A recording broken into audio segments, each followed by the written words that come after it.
so high I'm hypnotized.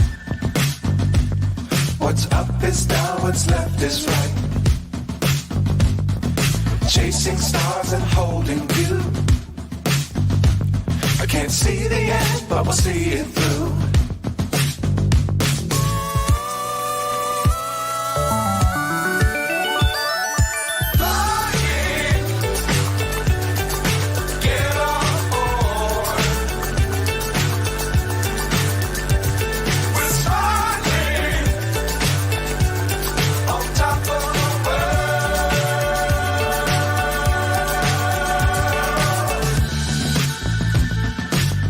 Times don't fly too high.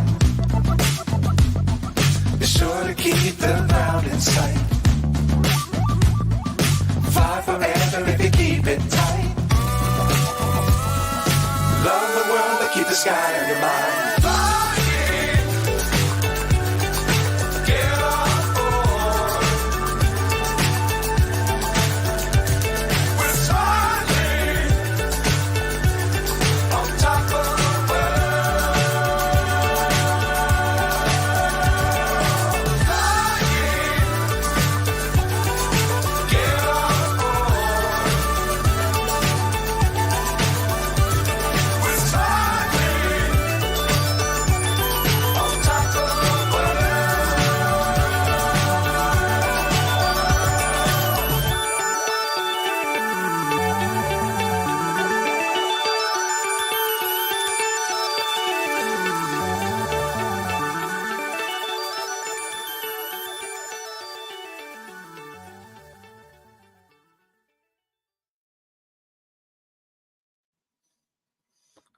Good Thursday morning.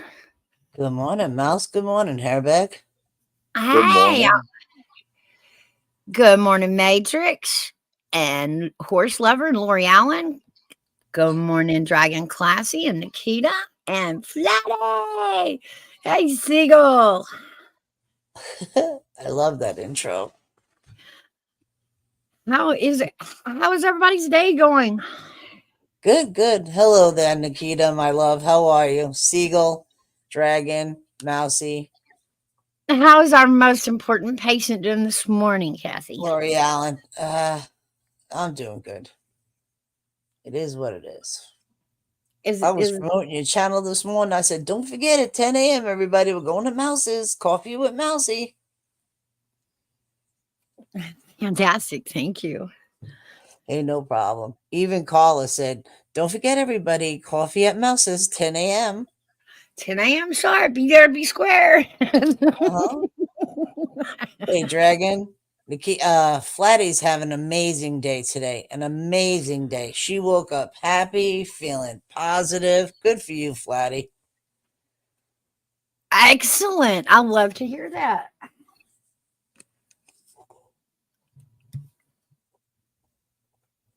And I love to hear that because I feel like it's this time of the year that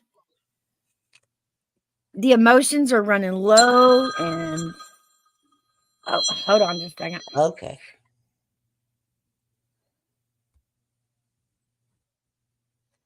Hello, Lori. I'm doing great. Lori Allen, hello. Sorry, Hairback. That's all right. No problem.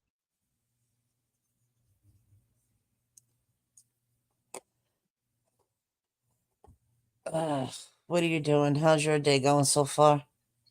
So far, it's okay. Good deal. And you? You feeling okay? Yeah. I just got to stop putting any sort of pressure on my foot. You had surgery on it? Oh, yes. Last Thursday. Today's a week. 1 week down, 5 to go. Yeah, I've had 2 surgeries on my hand, so I know how that is. Oh. You know what it is? They put pins or anything in you? Yes. And actually coming out the bottom of my feet hair bag, so you cannot put any weight on your foot. Take a little advice.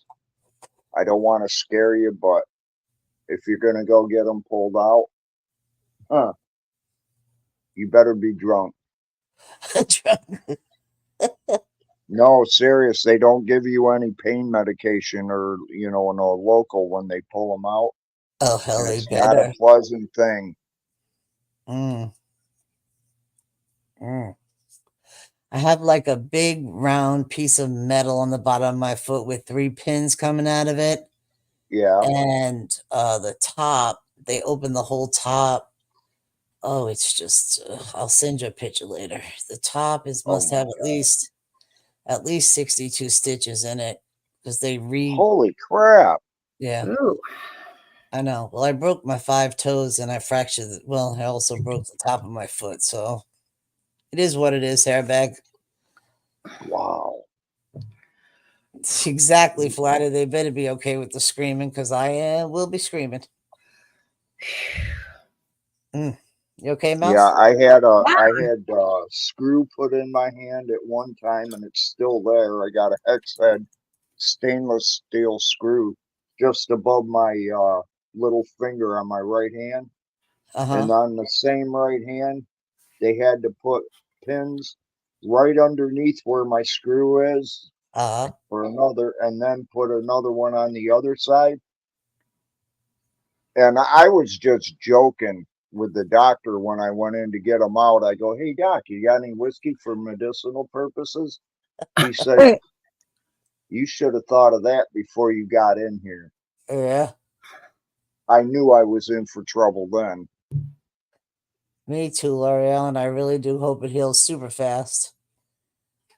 I don't know. I don't know. It's only been a week and I'm feeling a little down because then I was joking this morning. I said, I only got 5 weeks to go. Shit, we'll be in June.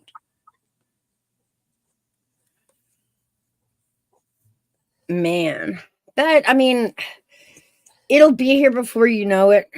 I know looking ahead, it looks like a far off distant land, but every day that goes by, you're that much closer.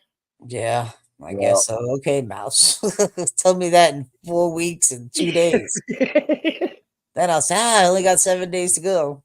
Well, it's kind of like, do you remember when like you were in labor and there was that great old big clock at the foot of the bed and they would tell you, don't watch the time. The time will go slow if you watch the clock. I bypassed that too. Yeah, don't watch the clock. Do not watch the clock. My water broke at 6:30 and I gave birth at 7:01, so I didn't have time to even look at the clock. Well, I was only that lucky once. The rest of the time, it seemed like I was in for an all-night thing. Does he, Siegel? That's my favorite saying. It is what it is. What are you It gonna is do? what it is. Yeah, it is what it is. Yep. Can't change it. Can't make it better, faster. Can't go backwards. So We were facing. I hadn't said this to nobody. Kind of kept it private, but we were facing an issue with what we thought was identity theft. wow. And got served some papers on a financial institute we'd never even heard of. Are you But kidding me? you show up to find out. Well, I just got the phone call. It was dismissed. It was proven it wasn't us. Hey. So, Thank God. whew, yeah, was worried about it. I was kind of stressed about it, but it was easy.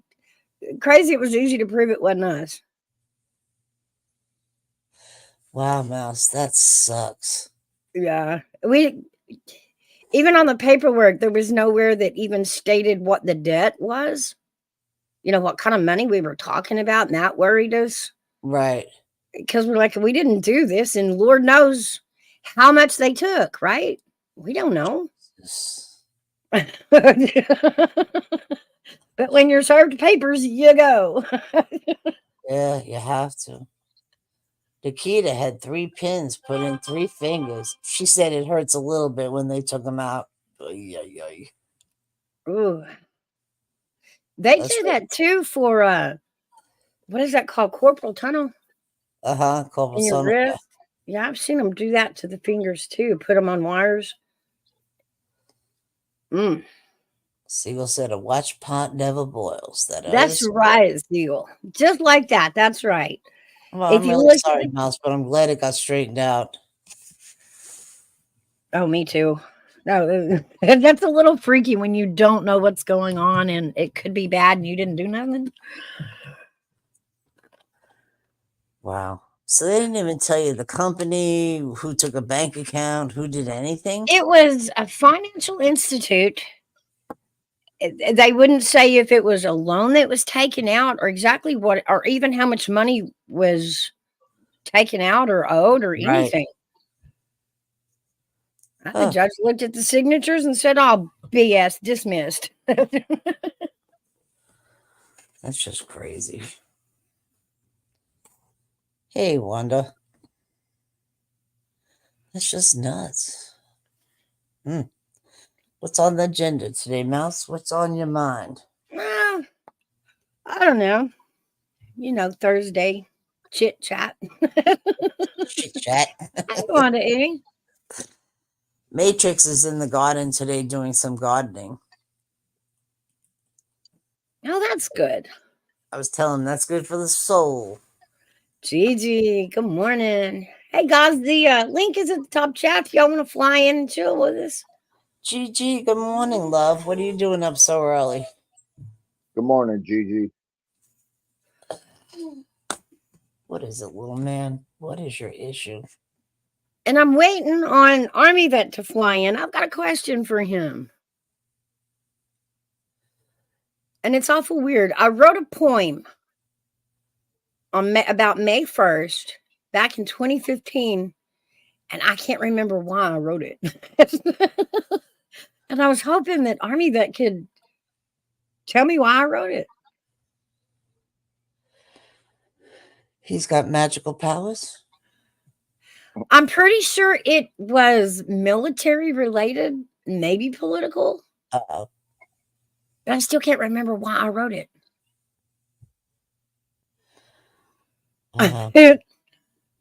Look what Nikita said. Her poor right hand has been broken, carpal tunnel surgery, and shot. And she still can't believe she has a hand. God was watching over you there, Gigi. Yeah, That's really. right. Absolutely. Oof. Oh no, that was Nikita. Oh, what I say, Gigi? Sorry. Yes, it Yeah, was yeah. Nikita. Mm-hmm. It's strange how they do use wires and rods and hardware to repair our bones.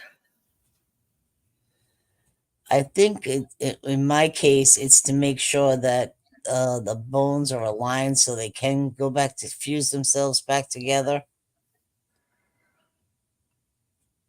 And then they just take them out when they're finished fusing. And sometimes they will take out the hardware. Sometimes they leave it in there. It just depends on the circumstance, My youngest brother, he was traveling with a carnival, and somebody called my mother a bitch. He grabbed the dude, slammed him against the side of a semi-trailer, went to hit him, and the dude ducked, and he put his hand right through the side of the trailer. Oh, well, Lord. He was bleeding everywhere. He broke almost every bone in his hand. He's got cables, pins screws that he'll never come out. He really messed himself up there. That's horrible. Oh, that is. We did have a check-in from Luna yesterday. Yeah. She made her first, what was it? 30-mile mark, and she was feeling good. Yeah. Mm-hmm. So. God, as you're throwing me off. Today's Thursday.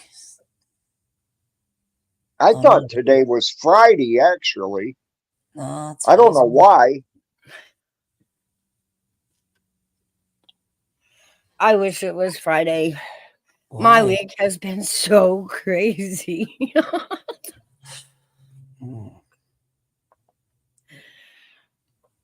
It's like that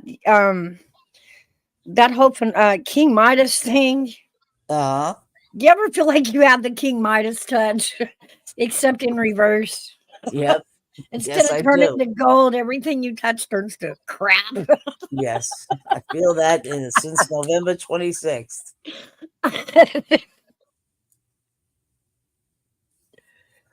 June better be a good month for me.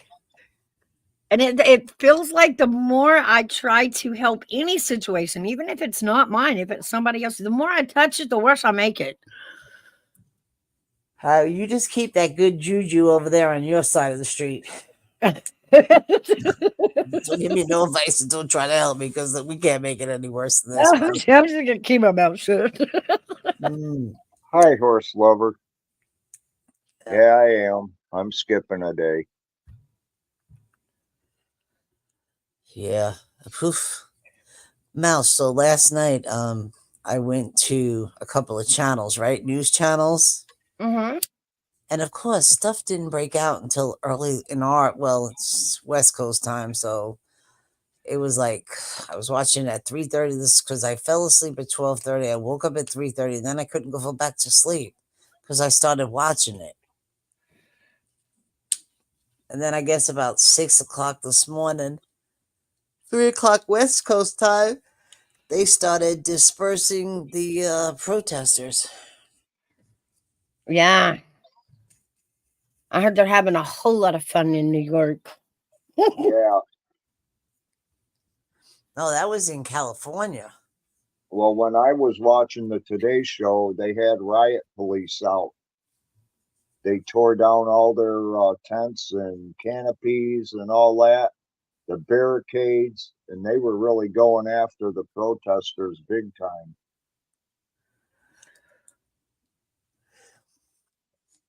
And I'm split on it. What they're feeding our children, what they're cramming into their head in these colleges at the worst time. At that time of their life, they want to, they want to make a difference and they're all geared up. But there's also another leaf that, some of these protesters aren't even kids from that college. Right, exactly. And that actually puts our college kids in danger. When they're blocking Jewish students from attending class, that's over the line. I mean, I can understand that they're protesting the war over in Israel. But But to they hold it against the kids that are over here that are Jewish or the Palestinians that are over Okay, here, but that's what Palestine is doing, right? I mean, this is going to come back to be a religious slash racial war against the Jews. It's always been. It was originally. It is about the Jews, and to bring that over here to our college campuses and push our bright, young, fresh minds into thinking that that's okay is backwards. It's backwards from the history that is playing out before our eyes. Nikita. You know it's what I don't almost like going understand? back to the time of World War II. Oh, it's wait. Listen, in Gaza Strip, the Palestinians and the Jewish people have lived together for thousands of years. Right? But they don't want But that anymore. That's the Well, but not to problem. Hezbollah this came in and extent took that they're over. going now. So Hezbollah is there trying to get the land back to give it to the Palestinians, right? So I don't know. To give okay, that's just it. It's the wording there. To give it back to no, it was never theirs. The translation is to get rid of the Jews. Oh, gotcha. But that's per Hezbollah. See, last night, here's where I got lost. Okay, so you want the Palestinians to be free. You mean free them from Hezbollah? Like, what he is No, protesting? Palestinians want from the river to the sea. Oh, That includes Israel. yes, Gigi, I Okay, remember. Europe gave them that land after the war. Mm-hmm. And that wasn't as long ago as y'all think. It was like in the 50s or late 40s, but it wasn't always laid out like that. So for somebody to say, I want my land, it was never your land. It was given to you later. But this whole twist that the world is doing, that it is genocide. This war in Gaza, and this is genocide on the Palestinians. Well, wait a minute. Wait a minute. This all started with these Palestinians hollering from the river to the sea. Right. Like, so whose genocide idea was it? Let's back up here. They go into Israel, they start bombing Israel, and they take 200 people. They take hostages.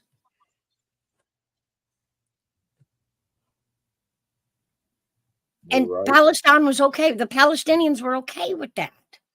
They wanted that. That's what that's what Hamas promised they were going to do, and they agreed with it. So you take that back to the colleges and you listen to what they're saying, and you're such in shock that our young, brilliant, moldable minds are being twisted backwards, and they're cheering it on. So it tells me you're not educating these students before you set them out there to protest. You're not educating them. Well, they were saying death to Americans. Like, are you kidding me? You're going to school here. You live here. That is the undertone. Yeah, when I say from the river to the sea, I mean that too. I was proud of the kids in Yale. They would not let them take the American flag down and hang up the Palestinian flag. We're in America. Yeah. And of course, yeah, Gutters is right. This shit sparks every 4 years. Like clockwork. There's something silly. The media pumps them up.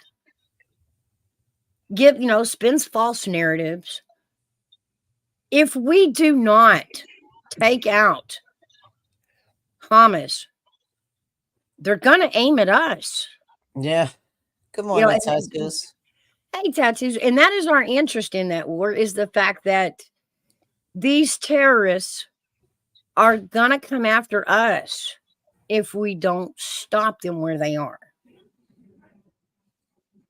And they've come in and taken over, these sovereign third world places, because those places have no money, lack of government, lack of security, no army. And these terrorists move in on that and take advantage of that. Big Dog Mom made a good point last night in Wolf's chat. She said, where'd all these kids get these nice tins from? Where are all these beautiful craftsmanship signs coming from? Okay, she's like, follow the money. Follow the money. Exactly. Why do a bunch of college students need tents outside their own dorms? They have dorms. Kids are sleeping in dorms. That's not students from that college sleeping in those tents. It goes back to just like the Black Lives Matter riots. Most of those people burning the towns down were not from those towns. They were bussed in to do just that. Bussed in and dispersed. Yeah, they were paid to get on a bus, given a phone, given directions on where to get loud and messy, and paid to do that. It's like people that are screaming their opinion or their feelings or their passions. It's a group of people that have been paid to make noise and make a mess because it plays out well in politics. Look, they've got feelings. No, they were paid to act that way. Yep. And this is where, we all should have the right to protest. But I think we're getting into fake protests now, which is really running the protest platform altogether. Yes. Hey, living my best life. Well, here's the difference. Hey, You're Echo. allowed to protest peacefully, but they're not protesting, peacefully. They're breaking into buildings, barricading themselves. That's not a peaceful protest. And that's what they're going after. And then they also have these clashes going on between each side. That's not peaceful protesting. And as grand as this looks on the propaganda scale, Yeah. I mean, we're, these kids we're want to go to still, school and learn. yeah, we're still leaving our Jewish students to take the brunt of this. I mean, No, this they is told real them for not to them. come to campus to do it via Zoom. That's what I'm saying. This is America. We I know know. better than this. We know better than this. We shouldn't be telling any class of students, hey, for your safety, don't come to class. No. Those kids should be just as safe going to class as any other student. That's on the college. Exactly. Amen Yep. That's to on that. the college. The college should be giving these young minds a safe place to grow, and they're not doing that.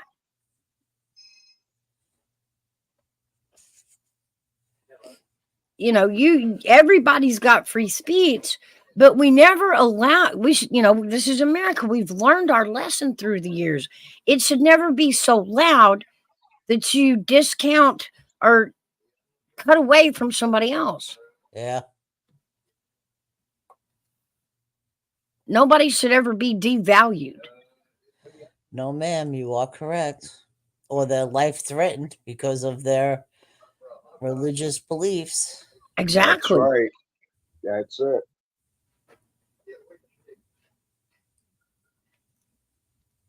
And everybody, when you say racist, they still go, oh, that's a black and white problem. It's not, guys. This religious war, it is a religious undertone, and everybody has to understand. It's about Muslims. It's about radical Muslim, and it's about the Jewish belief and how one feels like the other one doesn't have a right to be here. And we should never cheer that on. We should never be protesting for that thought that one group is better than the other, that one deserves something more than another. If we looked at ourselves as all as human and took religion and color and any other thing and just look, we are all in the same boat. Yeah. As I've said many times, race, religion, creed, whatever, we are all just walking each other home. And wouldn't it be grand if we could just make each other's walk a little simpler? Absolutely. And instead of putting hurdles in each other's way to get ahead, we're all going to get there in our own time.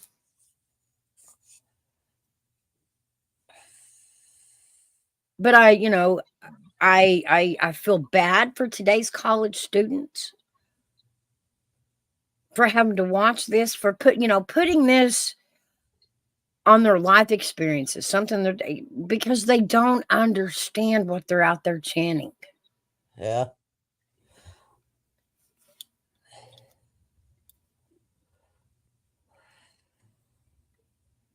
And or they didn't see the whole picture. They're only listening to half of the picture. Right. And because Israel is angry and Israel is fighting back, doesn't make them the bad guy. They were provoked. Yeah. If somebody came in, well, just like our 9/11, when they climbed on them planes, took over our planes, and caused havoc at the towers, and so many people were killed, what did we do? We said, we're not going to stand for this. That's not fair. Right. We're going to get you back. We're going to make you stop doing that. We're going to make sure you never do that to anybody else. And Israel, that's how Israel feels. Israel feels just like we did on 9/11. And we did the I've said same that thing. right along. Do what? I said I've said that right along. But Israel, that's how Israel feels. Should we tell them they don't have the right to defend themselves? Do we Nope. tell them to roll over and take it and give up their land because somebody just wants it?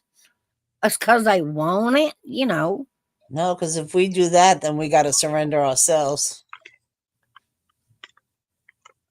Gooda said this is a political war. It's all politics. Every one of them protesters are being paid. This needs to be traced back to whoever's paying for these protests. I can draw you a line. Oh.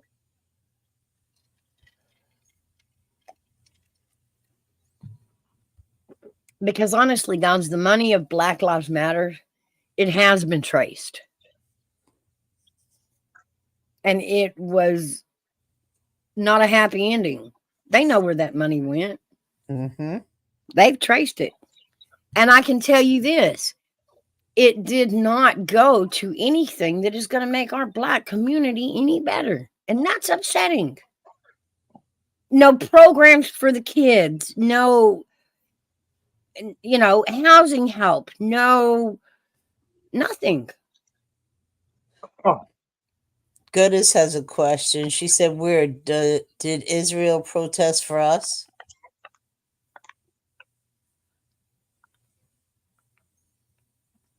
I don't know. I I would can't. have to say probably not. And well, that goes to the third layer. Hello, college students of America. Nobody in Gaza or Israel can hear you. Like, they can't hear you from here. You're doing, like, who are you yelling at? Our government can't stop this, and it won't stop this. It has a vested interest in our safety to make sure the terrorists don't strike again. But as far as stopping the war that is between two other countries, dear college students, they can't hear you from an American campus. Can't hear you. So, to me, if you're going to protest, it should go to the ears that need to hear you're upset. Otherwise, you're just in some city somewhere making a loud mess. Yep. Swap that belt. I want. He says, you just lost all your people. I gotta go.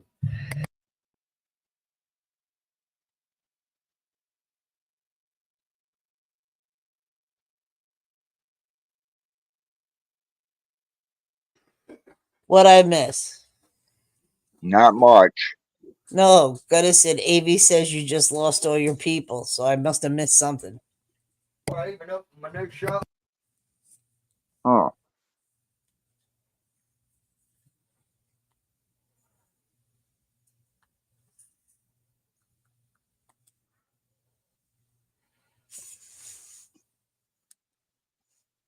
Huh.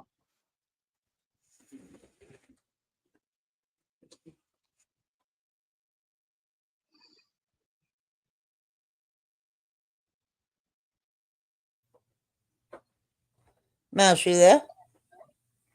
Yeah, just a second. Mouse? Oh.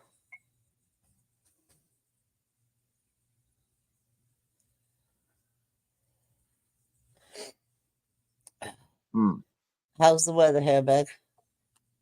Sunny. We're Good. only supposed to get to about 69, maybe 70 today, and then tomorrow we're supposed to get almost 80. Nice, nice. And then rain for the weekend. Oh, sorry. Yeah, that's what everybody says because it seems like every weekend it rains here. Huh. We had a summer like that once, and it was no lie. Either a Sat or a Sunday, it rained every weekend.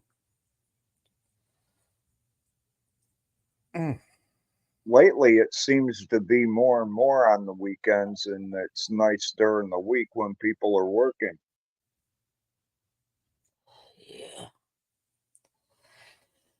You know what they say, if you go out, always carry a little umbrella. All right. I'm sorry about that.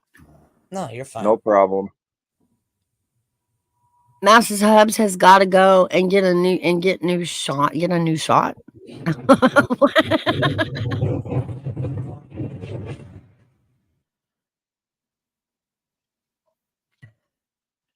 Now he got to go back to work. Get to work.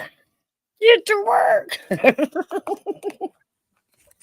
Mouse says, "Make me the money." Mama needs new shoes. Yeah,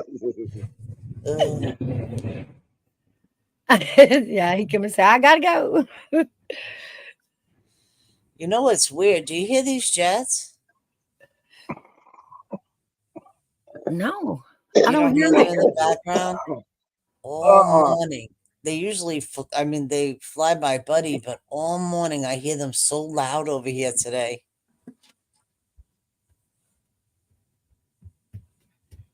I don't know. We need AV. He's got to tell us what's going on.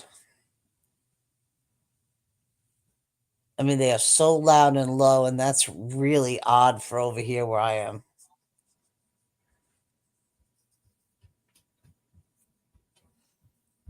Oh, Mouse Buddy said good morning.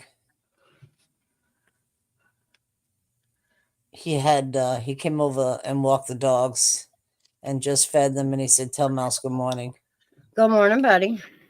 No, he left. He said, "I'll make sure I lock the door." I said, "Okay," but he said, "Make sure you tell Mouse." I said, "I will." Well, if he wouldn't get up at the butt crack of dawn, he could be here for coffee. No, I told him, listen, I have witnesses. Lori Allen, Flatty, Nikita, they all heard me say, not once, not twice, but 4 or 5 times, "Don't forget we got coffee, guys, at 10 a.m. with Mouse." Thank you. And here Carla D reminded everybody, where's she at? She's hiding in the bushes? Get up here, Carla. Get up here. Mm-hmm. But no, I think Lori we're Allen doing. was there too. She's there to confirm my story is a truthful story. Yep. Yeah, but I think this college, this riding on our, demonstrating, whatever you want to call it, on the campuses should be shut down. And I honestly think we should have rules that you're not allowed to do that on campus. There's other places, there's parks, there's government streets, all that. There's places that you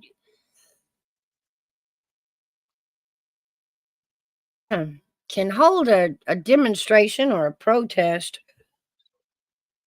I don't think the college campuses are the place that they should be happening. Mm-hmm. I think it's dangerous for our young adults' minds. I think it's physically dangerous for them. Yes, but some of these colleges did give these students permission to protest on the lawn. But doesn't this turn the colleges to a political stance? I mean, now Yes. You've got to look at colleges as, are they a majority Democrat or are they a majority Republic? Because if, protest breaks out, you know what I'm saying? I don't want to be on the lower end. Shorter end of the stick? Yeah. Well, here's the thing. Here's the thing that I found not funny, but it got a heckle out of me. They told them they can have their demonstration on the lawn, but when they started to come into the building and took some hostages and started breaking windows, then they wanted the police there to protect them. Uh-huh. And I mean, these are outsiders who penetrated the dorms and barricaded themselves in. Our children are in that dorm. It's crazy. I don't know. I think it disrupts their education. I think it costs way more money to let these people come into the campus and destroy it. Mm-hmm. Now the college got to pay for that. I think they're being targeted. I guess you could say. I feel like they're being targeted more than it is allowing free speech.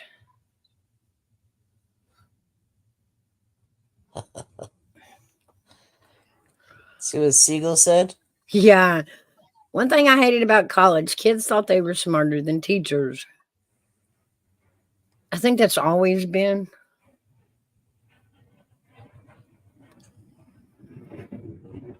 I mean, let's get real. We were Gen Xers and we thought our parents were just over the top and way too much, right? And didn't have a clue. When I went to college, I wanted to further my education.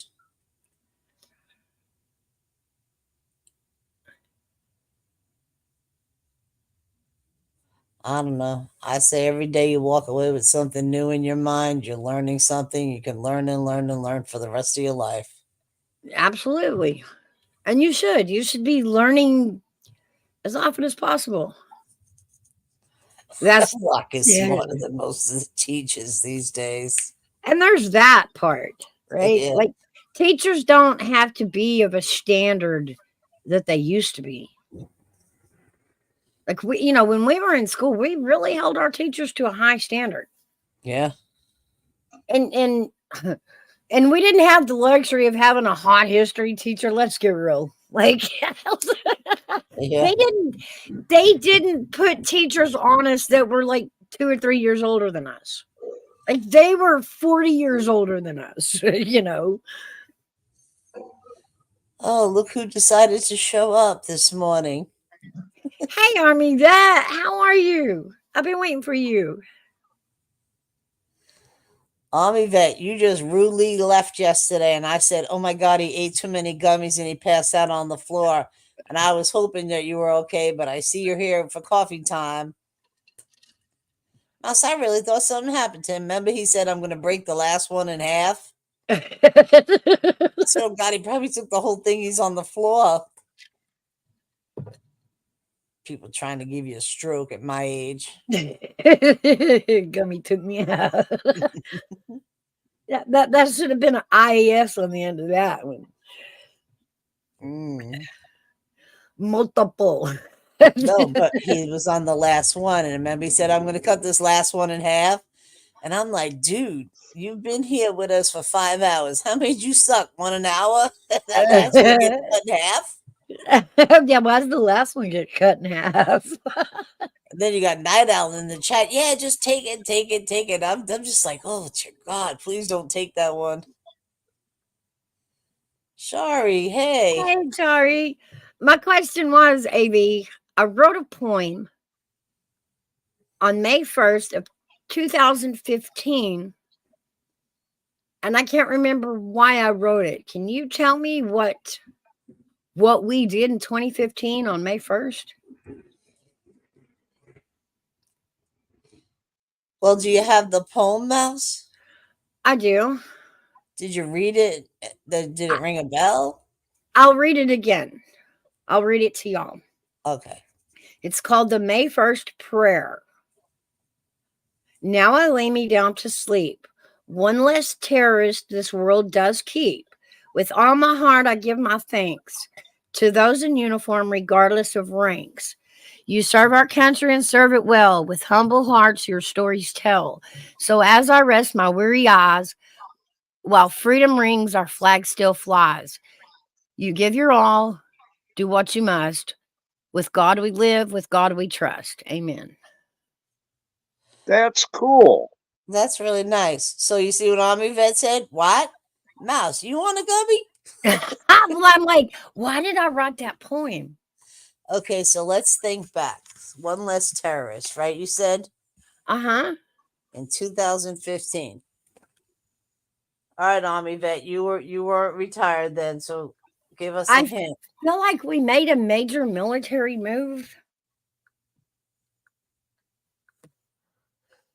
Okay.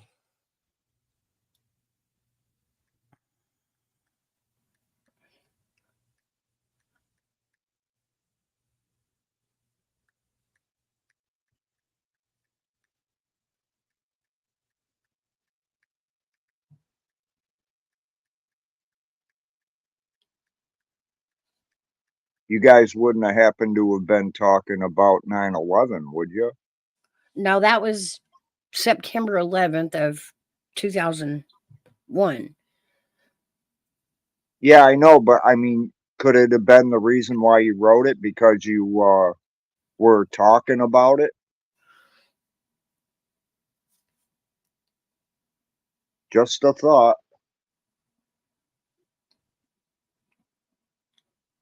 When did no? Well, in 2015, it had to do with Benghazi.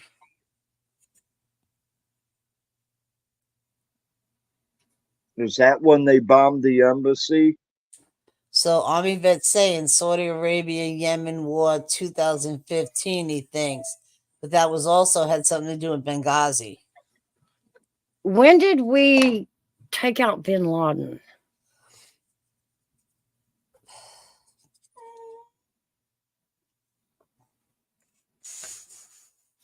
I think it was after.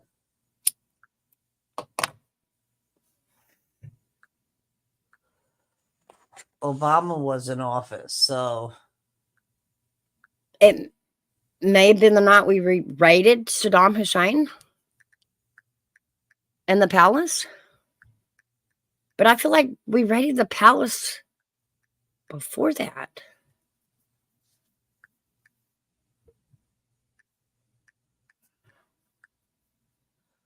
oh.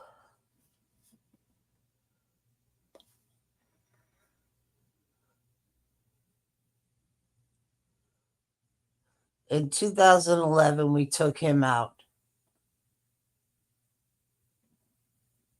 Yeah, kind of word trivia. Let's see. Go. It came up on my my memories on Facebook.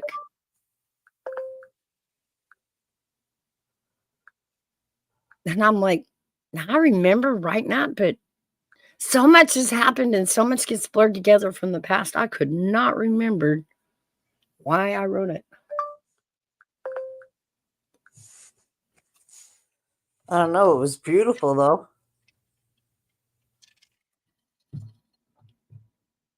Well, thank you.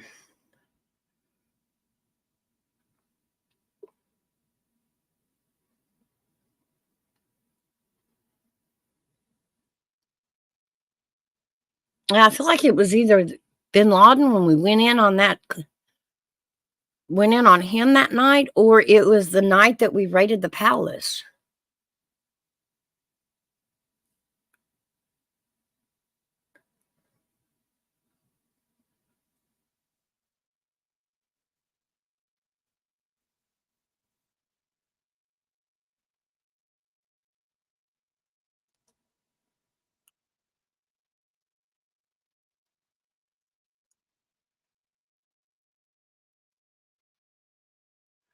Anyway, Could it have been a drone strike on one of them?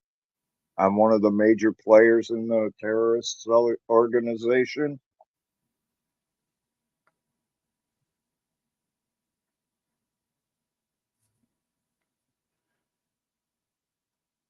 Chari says May 2nd of 2011, Osama bin Laden. And that's when we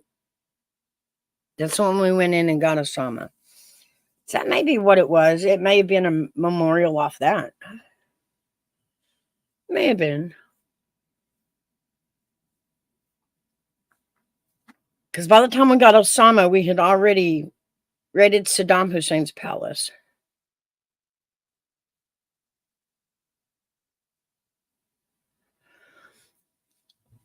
That's going to bug me all day. I hate when I do that.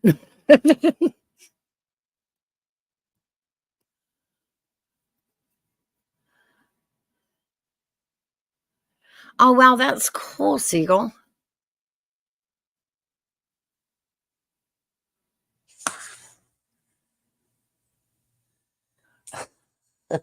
He had a bong. Flatty had a bong for breakfast.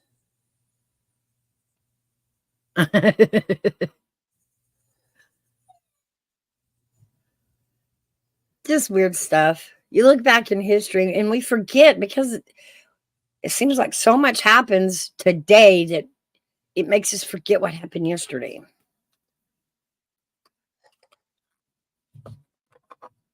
Well, it's just like I didn't realize 9/11 is 20-something years ago, and I still remember it in my head as it was yesterday. I do too. I can't let go of that, nor should I.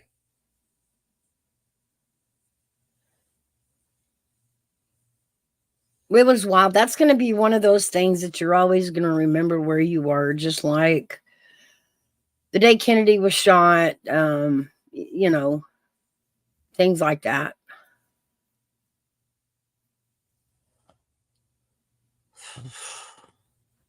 The disposed president of Iraq was captured in the United States. That was, 2003. It's what I said. I feel like it was probably something off the lines of going after bin Laden. Yeah, but they said it had, well, bin Laden, we captured him in 11, right? Yeah. So in 2015, it was Benghazi was the biggest, Benghazi, however you say it.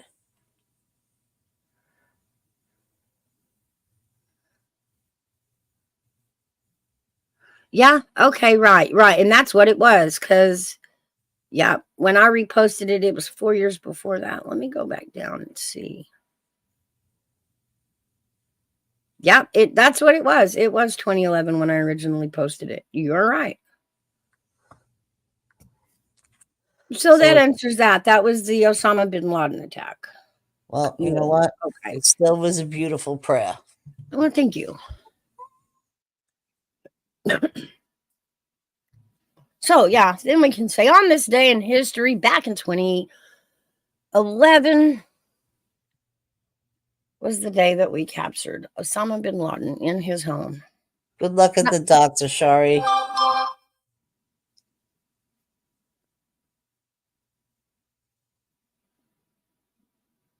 Military operations was not allowed to give view September 11 footage. Till this day, I'm only saying 10 seconds of it. Wow.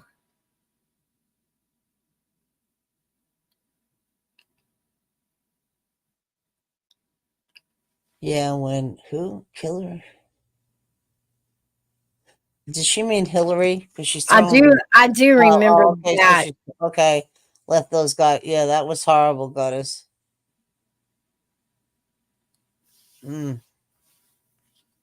Yeah, I remember that. I do remember that. She decided she needed a nap. And then poof, emails just disappear. Huh. Yeah, I do remember that.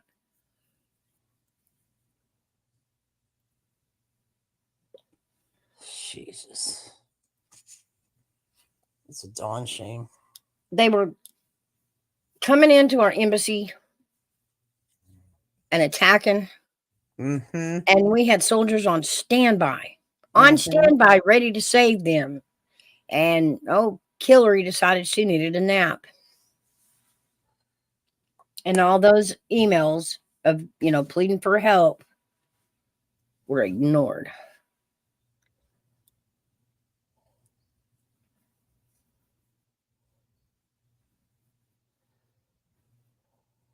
Isn't it ironic?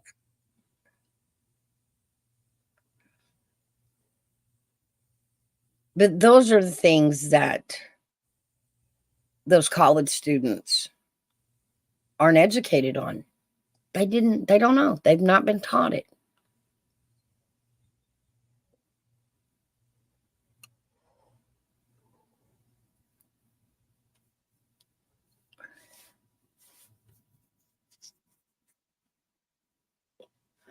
It was.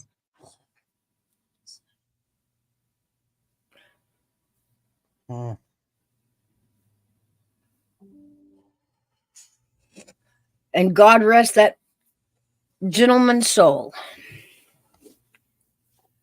I think, what was his name? Chris?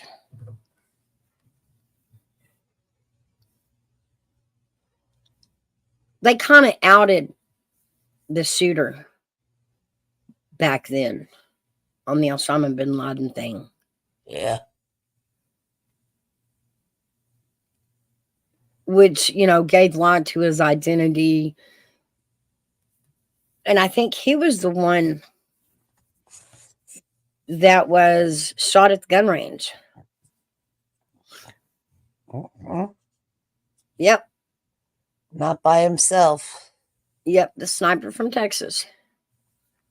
And they were at the gun range with another fella working with him, and he became distraught and started shooting.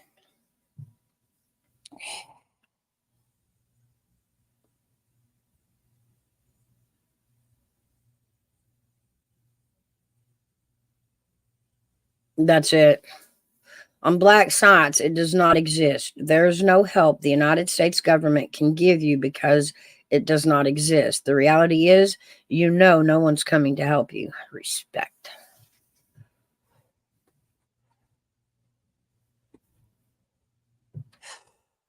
It's a shame.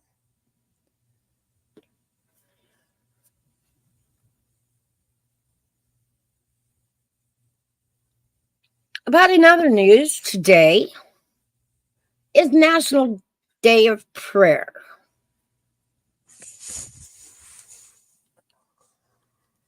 And it just feels like it couldn't come at a better time. I mean, my whole week has just been crammed with prayer.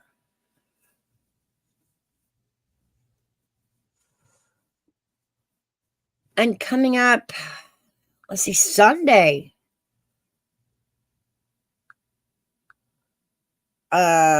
Mexico will celebrate Cinco de Mayo.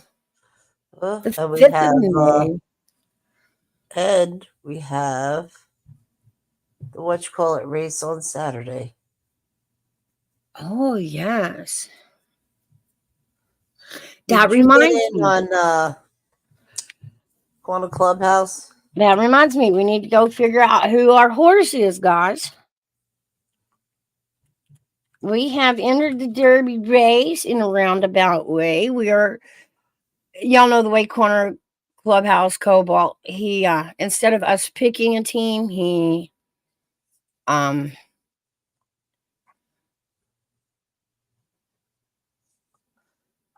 so he's going to be matching us with the horse on Friday or Saturday, and I'll be posting that. What we're doing is we are following the Derby, but instead of placing bets on who you think will win or who you choose, he assigns you a horse and you follow that horse. And if your horse wins, then you win. Yeah, he never answered me. I said, hook me up, Cobalt. And I hope all is well. So we will be an unknown horse in the race. We don't know yet, but I will post that when I find out what horse we are assigned from Corner Clubhouse over there.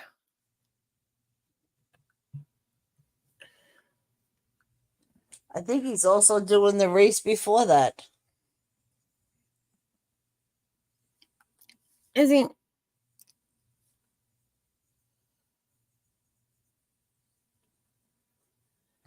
Mm-hmm.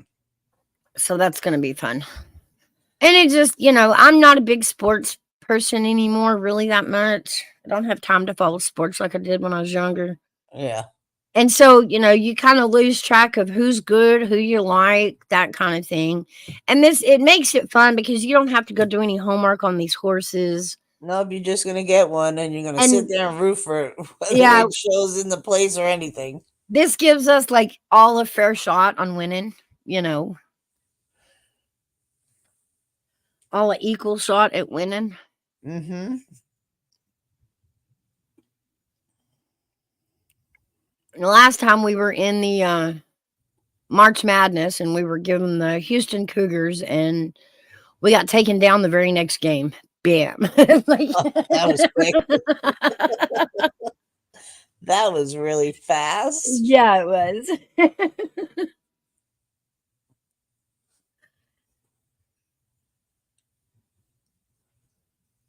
I was thinking, who was it that won March Madness? Don't look at me. Like Baylor or something like that? I don't remember. Was it Baylor? I know they held on for a while. Wow. And then, of course, on the 12th, which would bring us back to next Sunday or Sunday after that, is Mother's Day.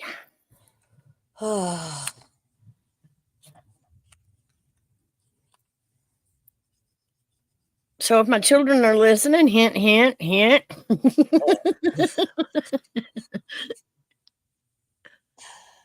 Oh.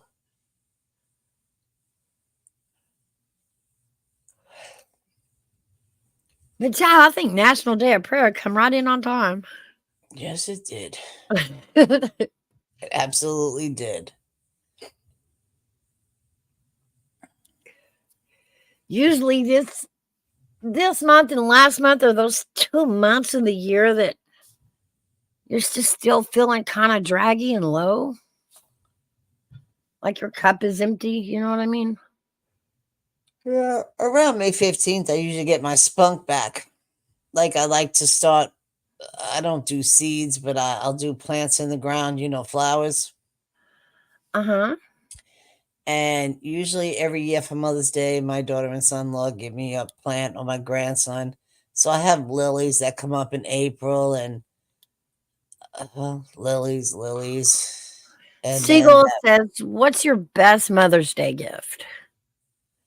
what's my best Mother's Day gift? Just to be here another day. Oh, I got one. I think my best Mother's Day was, I see it was in the middle of them. So it was right after I had my second son. The very next Mother's Day, I got tickets. I got tickets to the ZZ Top concert. Nice. That was fun.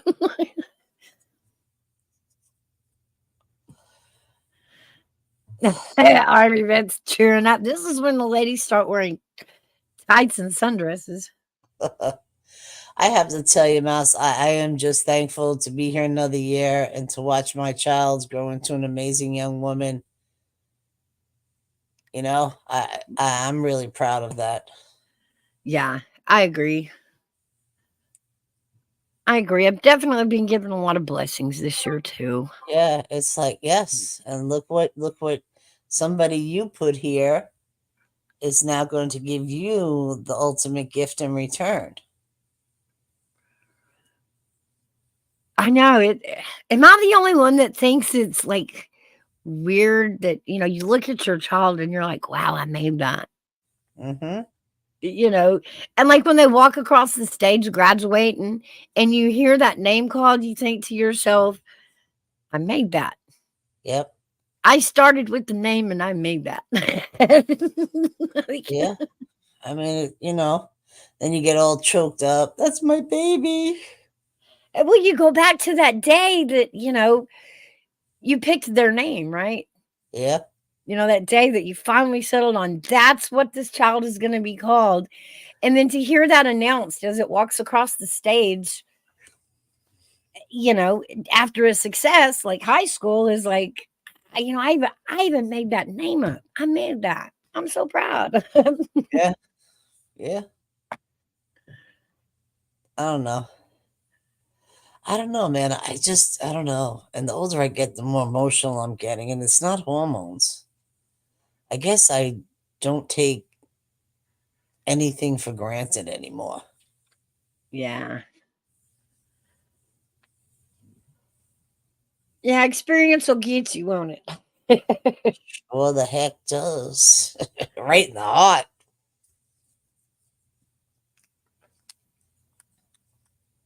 Me too, Flatty. Me too.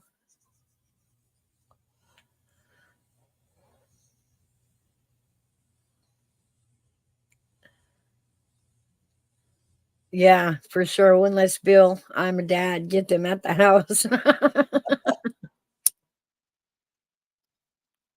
Yeah. But when they're all gone and you're empty nesting, it's not as blissful as you think. I think I was lied to about that.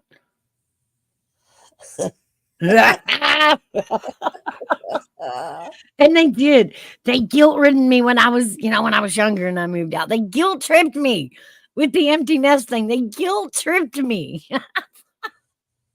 Yeah. And then when it came around my time, I'm like, oh, y'all lied. Y'all lied. Yeah.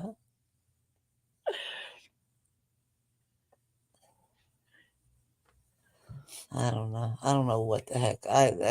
Today I just feel like I just don't know. Yeah. Like I said, it's, that time of the year, everybody's walking around. We get all built up during the winter months because of all those grand holidays, and we're so giving, and we're doing things for other people, and we're showing our love. And then we kind of get burned out on that at the first of the year as it rolls around. We're kind of like, oh, I'm tired of giving. Yeah, but you gotta admit, I mean, I say this every year, so I'm on repeat. Hello, Connor. Were your ears ringing? We were just talking about you. I know. Yeah, Corner. We were just telling the bunch about the horse races. And we were discussing waiting on finding out what horse that was going to be our team, or that our team was going to cheer for. We're going to have a lot of fun with that. We always Cobalt, I have. left you a message late last night. Okay. I said, count me in. And I hope all is well.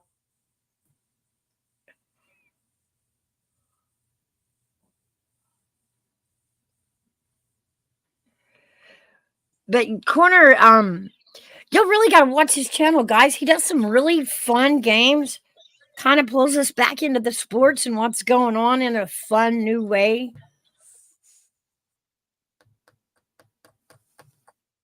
No, Flatty, I do too. I still look at my children, when they're asleep, because they're such angels when they're asleep.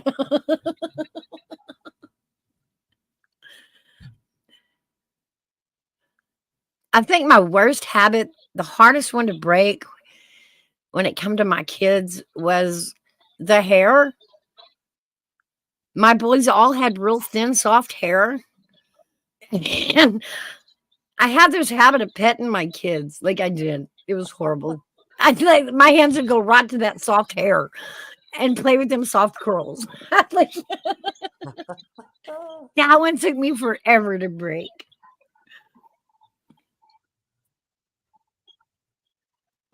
They get to about junior high and they're like, Mom, quit.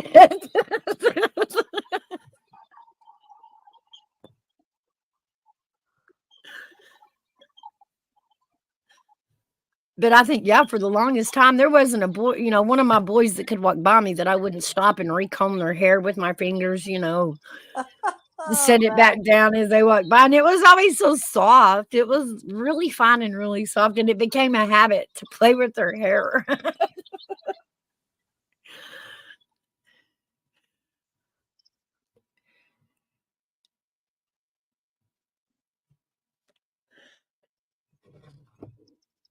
I was one of those mothers that I always had the toddler boy with, what would you call it? The mullet, I guess. I kept it off of their face, but I couldn't cut their curls. I could not bring myself to cut their curls.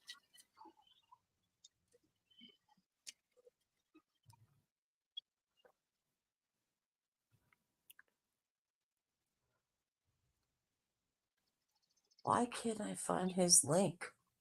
Who's? Connor's. Oh, I'll get it. I'm subscribed to everything. Go to channel. I did. I got you.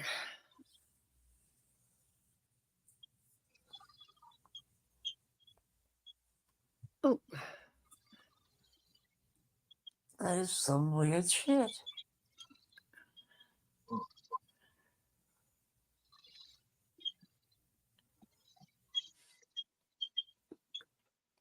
Okay, he said he's gonna have the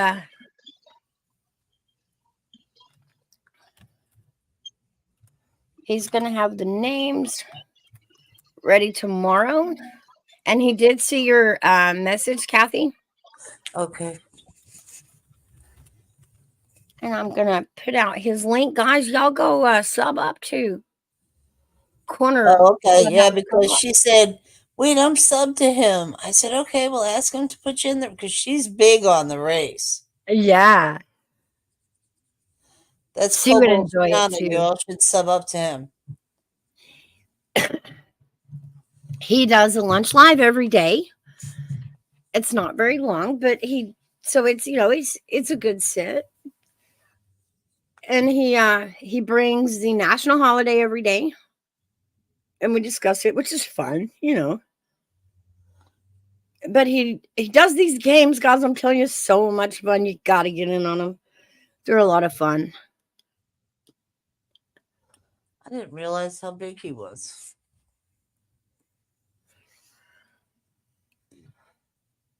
I didn't scroll down, Mal. Sorry. That's why I couldn't find it. Oh.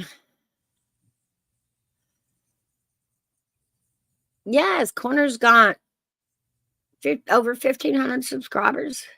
Yeah, nice. Very sweet guy. Very sweet guy. He is a really nice guy. Wonderful. And I like that he points out that every day is some sort of holiday. Yeah.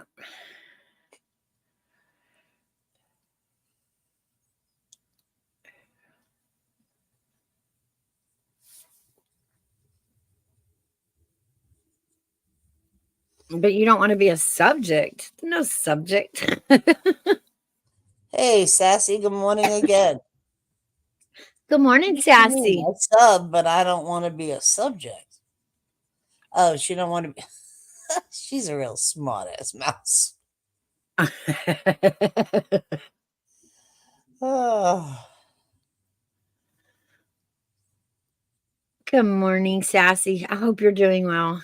Have a great workout. Absolutely.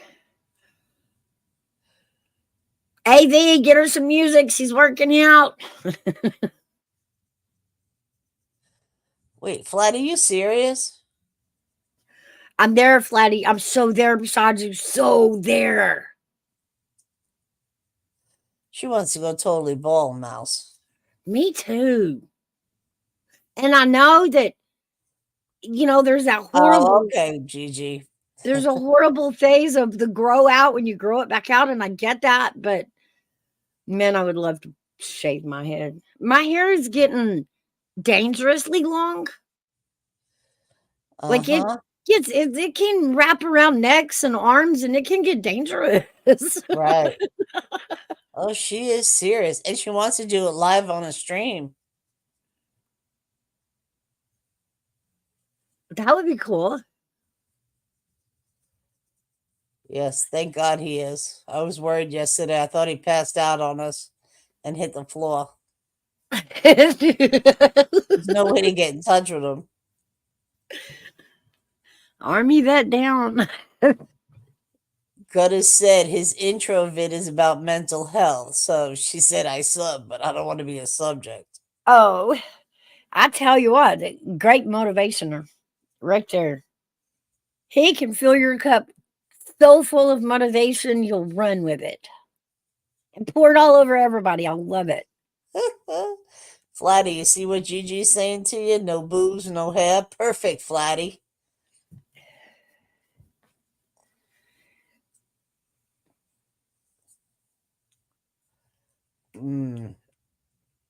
That's crazy. They just get in the way anyway, right, Flatty?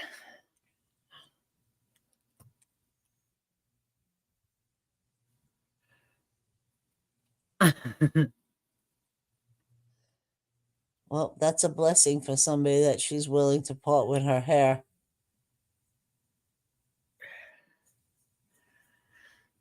I'd like to give mine to somebody. Take this problem. Then why don't you just go get it short and donate it? Certain hairdressers collect it. I would donate it, but at this point, it would make half a wig. Like, half a wig. Cutter's Pub said you'll be hairless, Flatty. LOL. Hairless, Flatty. It would be like 4 strands of hair, 4 strands. It would not be great coverage. Okay.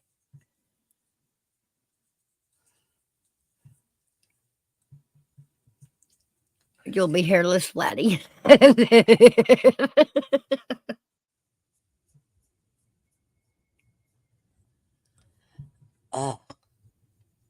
I guess because my windows are closed, but these jets are insane today. Oof. Are they flying the big ones in and out, or are they just doing regular maneuvers? I don't know what listen, I've never heard this many jets over here when I used to live closer to the ocean front before they changed the flight path after that April 6th crash. They started coming here a little bit. You hear them once in a while, but today it's been all morning. And then on Buddy's show, you'd hear them, and then 10 seconds later, well, not even 10 seconds, 3.5 seconds, they fly so fast. Dang. Well, Flatty, I gotta tell you, that's pretty brave to shave it on a stream. By this time, I'm sure Flatty can tell you, man, it's just hair. It'll grow back. Mm-hmm. Yeah. I get that. But even me at my older, mature age, I still do have some vanity. And I think that's what it is. We're also vain.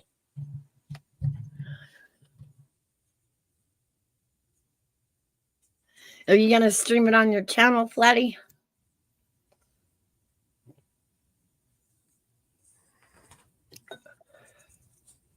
I'd love to donate it, but they're going to look at that little bitty skinny ponytail and go, like, what am I supposed to do with this? Make bangs?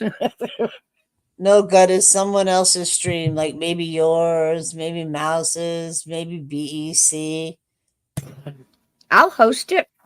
Yeah, let's pick a channel and run with it. Or we could just all stream it. I will absolutely host it.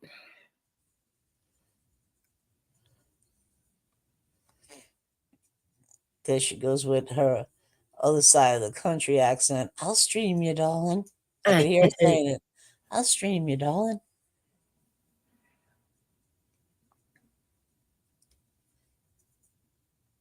Do you know what Wawa is, Mouse? Not a store, but a Wawa fish? No. Mm. What is it? I met Mr. Mac today. Mm-hmm. And he was talking about a Wawa fish. It's a fatty white fish. They eat it down south. They fry it.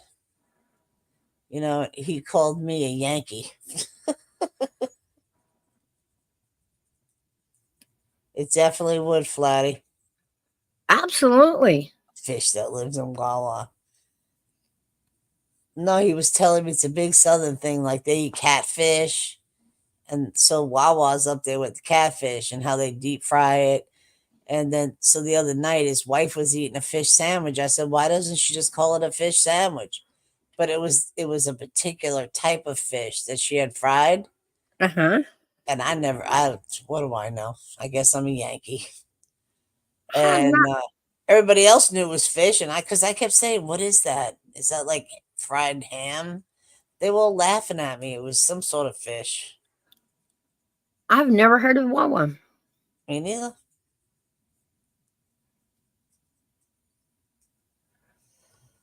That is correct, Gutter Pubs. You can donate all the money to Locks of Love and give them your hair.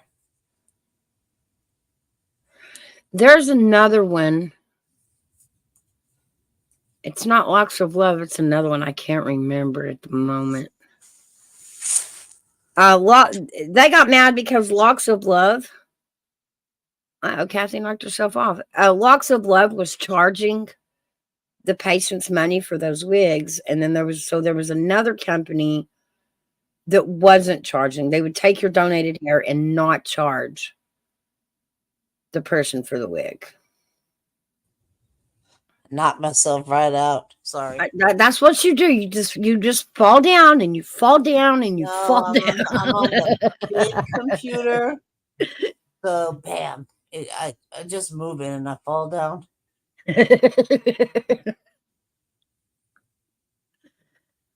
I think we just need to get you some springs, Kathy. Yeah, da-dong, da-dong. Hey, spring right back up. Hey, Yes. Frankie. Hey, honey. Good to see you.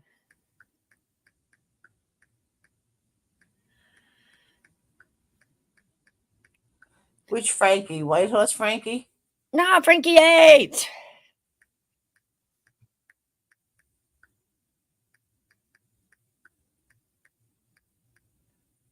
Hairbag, you have a mic. You can talk. Hello, Frankie love. How are you? He's muted.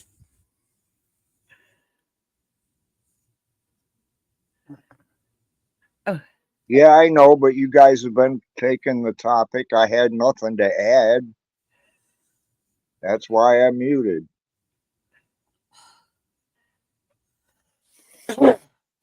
The one and only Frankie. Take that back, Frankie. There's 2 of you. We met her yesterday. Remember, we turned one into a cat.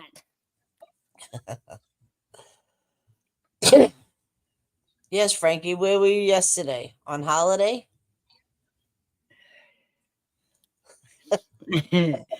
Gotta be careful, cat. You know what happened with you and Hose. You're gonna wrap your ass. We're gonna wrap your ass in bubble wrap. That's what I told her. Gutters last. We just need a whole bubble for poor KDK. Thinking about even getting her some springs, so when she falls, she spring right back up. Exactly. You are the best, Frankie, and you've been working. Good girl. Mm-hmm. Mm-hmm.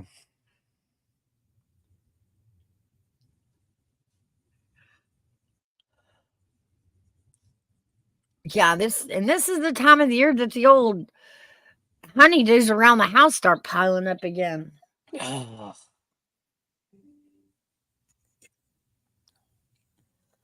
I don't know, Mouse. I ordered an. I have to get. I have to stay off the internet. I ordered a beautiful crystal chandelier, and it came yesterday.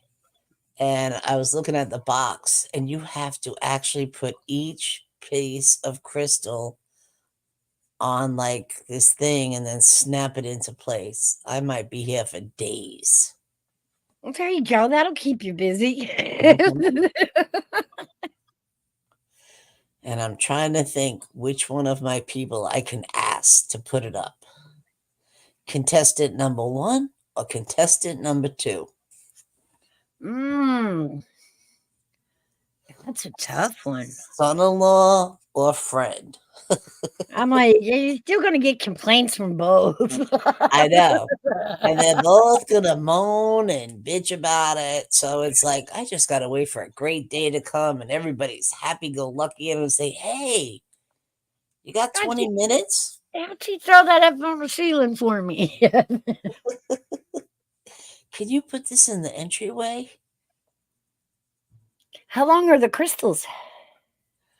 Well, the whole thing in total length is 18 inches. So I don't know. And it's 3 tiers. So I'm assuming they're tiny, right? Yeah, probably. It's going to take a minute, Mouse. About 5 inches per layer, 5 or 6 inches. So it's Yeah. And it's a gold band. And then the holes are at the bottom, and you snap it through the crystal and snap it through the hole in the band. So, yeah, I'm going to be here a while. oh, did they send you extra crystals just in case? I didn't count. It will be done on a soft mattress, so if it falls, it hit 18 inches. That's what he said. If it falls, I have a rug under my feet, so we don't have to wait for them to break. Uh-oh. Frankie H is down there cracking herself up. Somebody at your door, Mouse?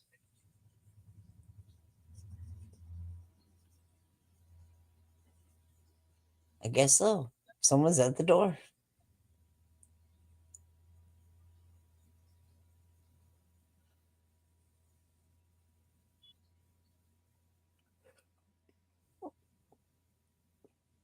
Oh, hairbag, hairbag. Yeah. What are your plans this year? You got any plans going on vacation again?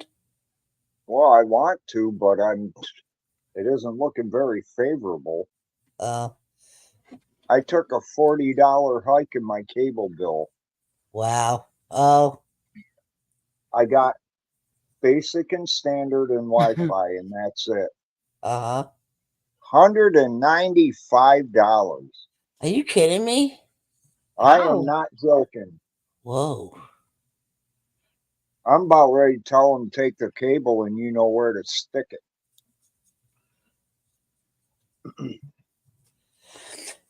Is your TV smart TV capability where you just can run it off the internet? Yeah, because if I do that, I can get like Tubi. I guess there's a bunch of other ones, but I can get a lot of channels. Right, and they have Freevee, which is free TV also. Right. Oh, if you have that capability Well, and you have an iPad and a phone, right? Man, no, Paramount I all don't. the way. I got an iPad, but the darn thing doesn't work that well. Oh, It's one of those older ones, yeah. and the screen on it when you're looking at pictures and stuff, it's basically blurry. I've been thinking about taking it down. They got a computer shop down there in town, and I was thinking about taking it there and seeing if there's any way they could upgrade it. And if they can upgrade it, then I'd be set. So in your settings where it says brightness, have you tried messing with that yet? No, it isn't the brightness, it's the clarity. The clarity sucks on it. Do you have a It's lot it's like you downloaded on have it? excuse me? Do you have a lot downloaded on your tablet? I have no idea. Oh. Mm, I'm not technologically literate at all. yeah. I mean, Hell, I it took barely me get six by. months to figure out how to see a message on when you're, in chat and on Uh-huh. panel. Oh. I never knew you could do it. And I just accidentally one day found out how to do it. And it was like, are you kidding me? That's how we learn, handbag. That bill is ridiculous. It is. I've been with them for all over 30 years. You would think I would get a break for the loyalty, you know? Mm-hmm.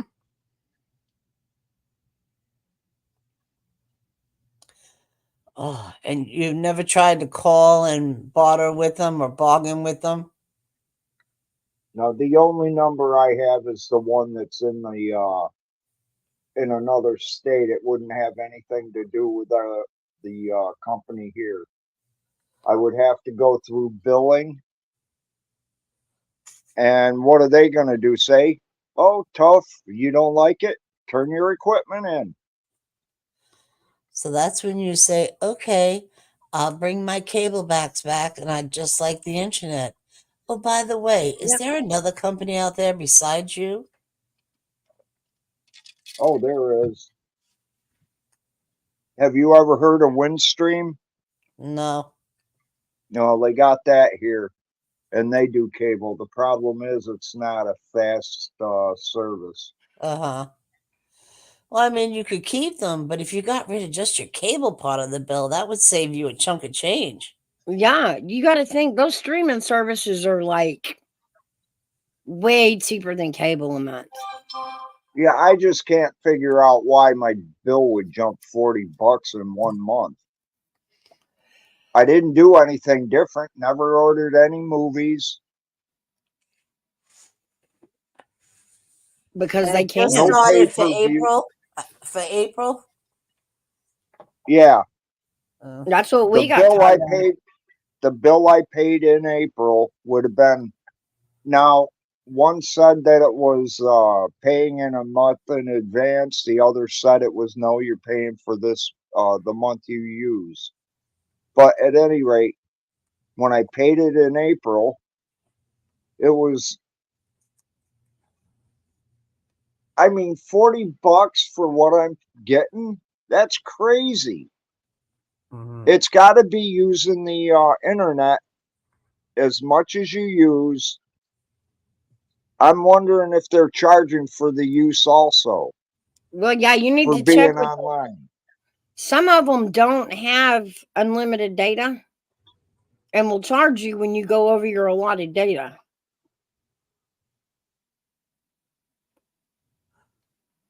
Well, So you need something's to got to give. Something's got to give because I can't afford that. there are programs now you should check into. They're Oh, I had. offering Go ahead. they're offering low income internet services and things like that. Hmm. When I had Gigi, it, you're paying when me too and much my wife. attention.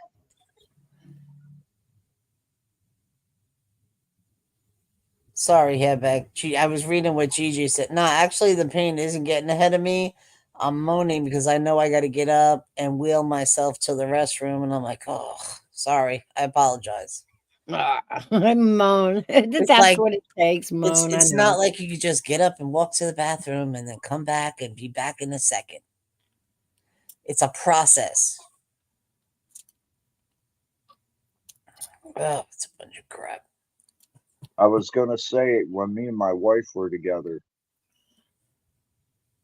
I had, of course, basic and standard, and I had two pay channels. I had two DVR boxes and the internet. We paid $220.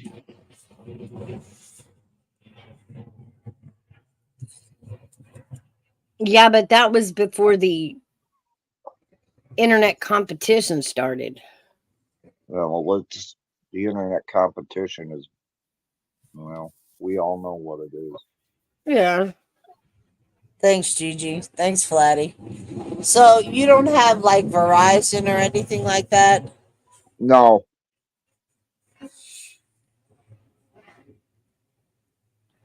Such a monopoly. I don't know, it Headback. is. I It would really is. definitely, if your TV has the capability, you got your iPad that's internet only, and you got your phone internet only, just get internet and then run your TV off the internet. It's a whole new world. You're going to have to learn different things with a different remote. But I'm telling you, Hairbag, I mean, I'm saving $92 just by watching TV, my computers, my phone, even my little iPad for my grandson. You don't need nothing more than the internet. Who really watch? Even people don't even watch cable no more, really. And you get a lot of channels for free. Plus, you can pay like $5 for Paramount or the other channel.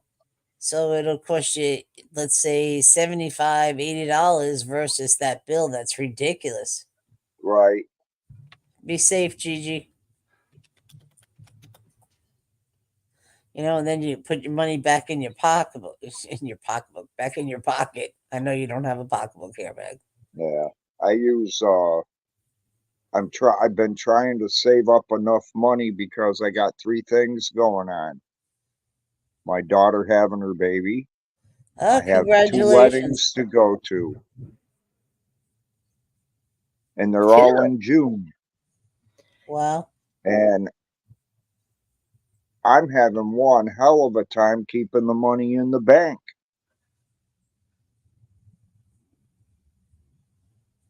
I think I got a total of $1,400. And Army that says you need to get internet and get a Amazon Fire Stick. That's how the VA set up on veterans in a single household to cut down on money. that's a good idea. Somebody else had mentioned the Fire Stick to me too. Yeah. You know what's odd with this TV though?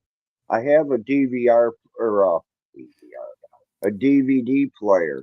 There are no places on there to hook it up.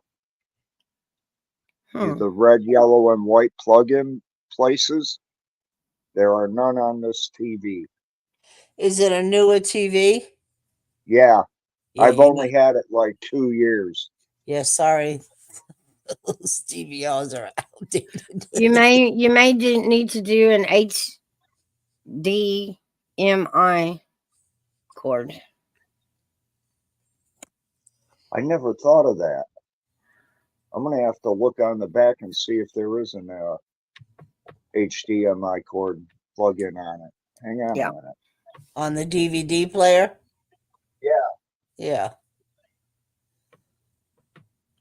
All right, Mouse. I'm going to attempt to roll around my house. I'll be back in a few. Be careful. Thank you.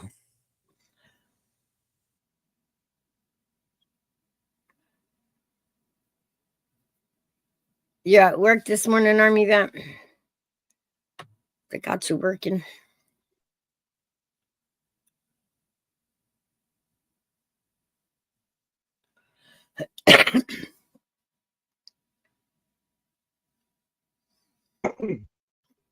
Take this time again to remind everybody Mother's Day is on the 12th.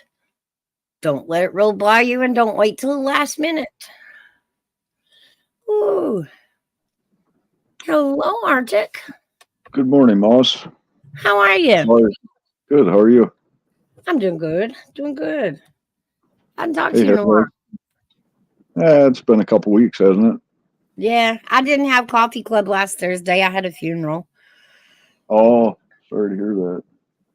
That's all Hey, right. Arnett. It was probably, in hindsight, probably rude of me to show up. I don't know. Not real sure yet. Friend or family?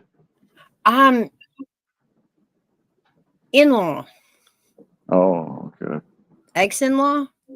Gotcha. Yeah, so you got to show your support, and then you show up, and you're like, "Ooh, am I an asshole?" Yeah, I forgot about the divorce part. Yeah, Right. yeah, and it wasn't my Well, that's divorce, so I just didn't pay being. it. I didn't Go pay ahead. attention to it. I don't know if it was dirty or not. Didn't ask, and I go trampsing in like I'm family, and I'm like, "Oh yeah, she divorced him, huh?" Oop, okay, what's that? So yeah, it was one of those kind of things. So, you paying your respects, your last respects or whatever. So Yeah, you just pay your respects and just try not to get in the way. mm-hmm.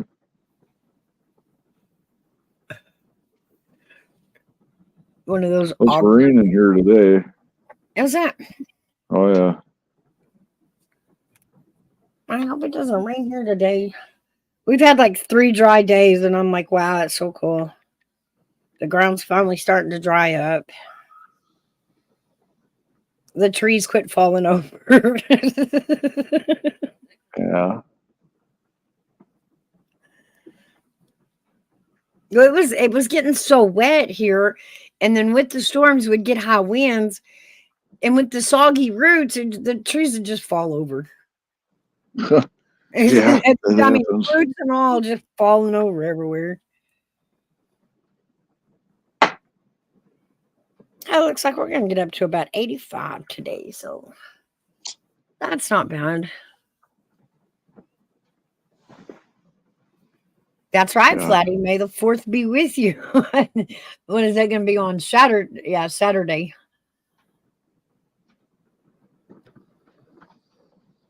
Volunteering at the Veterans Administration Counseling. That's great, Army vet. Oh, we just lost her back. Oh, he'll be back. And yes, the 5th is Cinco de Mayo. Do you celebrate Cinco de Mayo, Arctic? No, I'm not Mexican, so no. But I did one year. I got some relatives. My cousin, he owns a horse farm in just outside of Chicago, Illinois, in DeKalb, Illinois. And when I was younger, I used to go down in the summer times and spring and summer, and help him out on his farm, working on a farm with the horses and the other animals he's got, like goats and sheep. And had like a fucking peacock at the time and stuff, and he would run petting zoos into Chicago.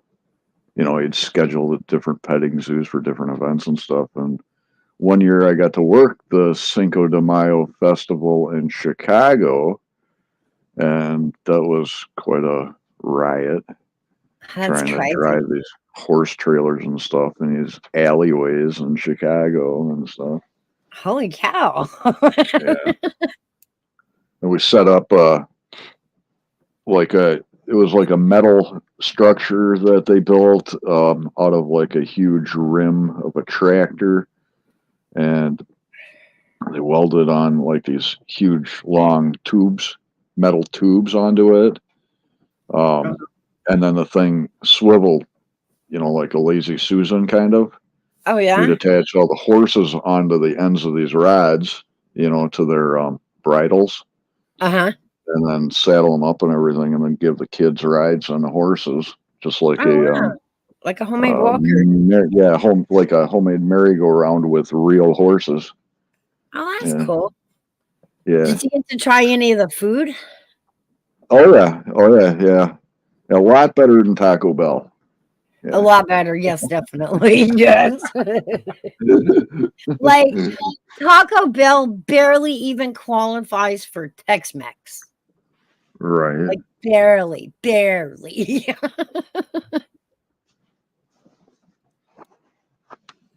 Yeah, that was years ago. I did that like through the late 90s, early 2000s.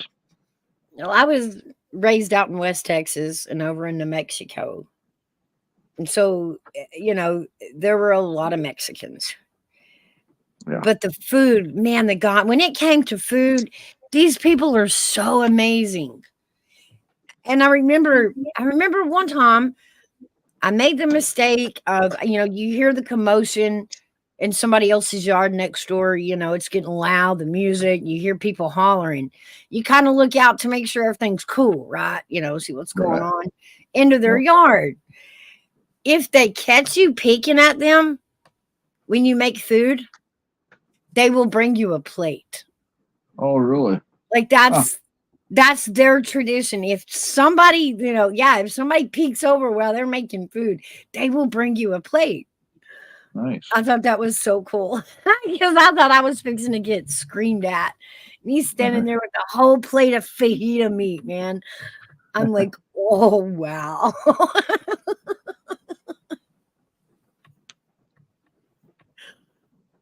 I guess they kind of pay you off for the noise, maybe. I don't know. But they're really cool about it. And the food is amazing. I tried all kinds of stuff. I forget what it was I had. I ordered for lunch one of those days. Well, it was a Cinco de Mayo festival in Chicago, so there was a lot of people there. But for lunch, I don't even know what you would call it, but it was like this big greasy dripping like taco enchilada thing. It was kind of like a taco though, but it wasn't like the shell wasn't crunchy, it wasn't soft. It was like a freaking pancake. Yeah, you know? those are made out of maize, I think. It's kind of in between corn and wheat. I don't know, but I remember it was really good.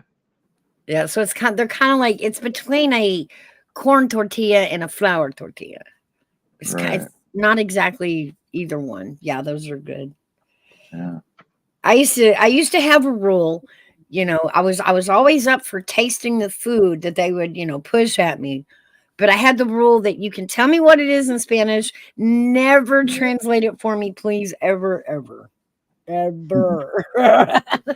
Because once they translated what it was I was eating, that alone would gross me out. Right. You know, menudo. Oh, menudo sounds good. That cow tongue, man, that's cow tongue. Oh, really? It's cow tongue. Oh, that's good though. Trapas was another one, really good. They fried it in a batter. It tasted like fried clams. Huh. Yeah, that's cow intestine. Yuck. Yeah, no, so I was like, please do not tell me what it is in English. Do not translate it for me. You can give me the Spanish name for it so that, if I ever want it again, I can ask for it. But God, please don't tell me what I'm eating in English. Cow intestine. Yuck. Yeah. And they were big on pig's head and pig's feet and pigtails. And I mean, they spared no part of the pig. Oh, Kaya. I tell her happy birthday. It's her daughter's birthday, 38. Wow.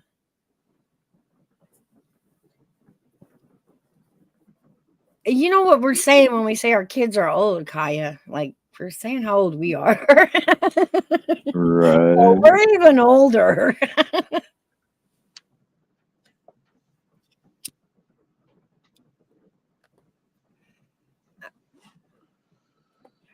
Oh, Frankie ate. Oh, yuck. No, I would never eat that shit. No way. Yeah, because it was told to me what it was before I ever tried it. Now I can't try it. Can't try it.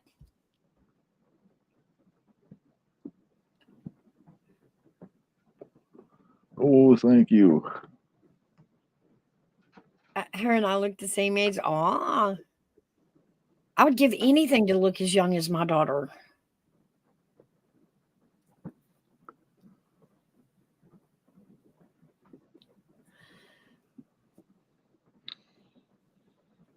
I think, though, my favorite Mexican food would have to be the tamale, though.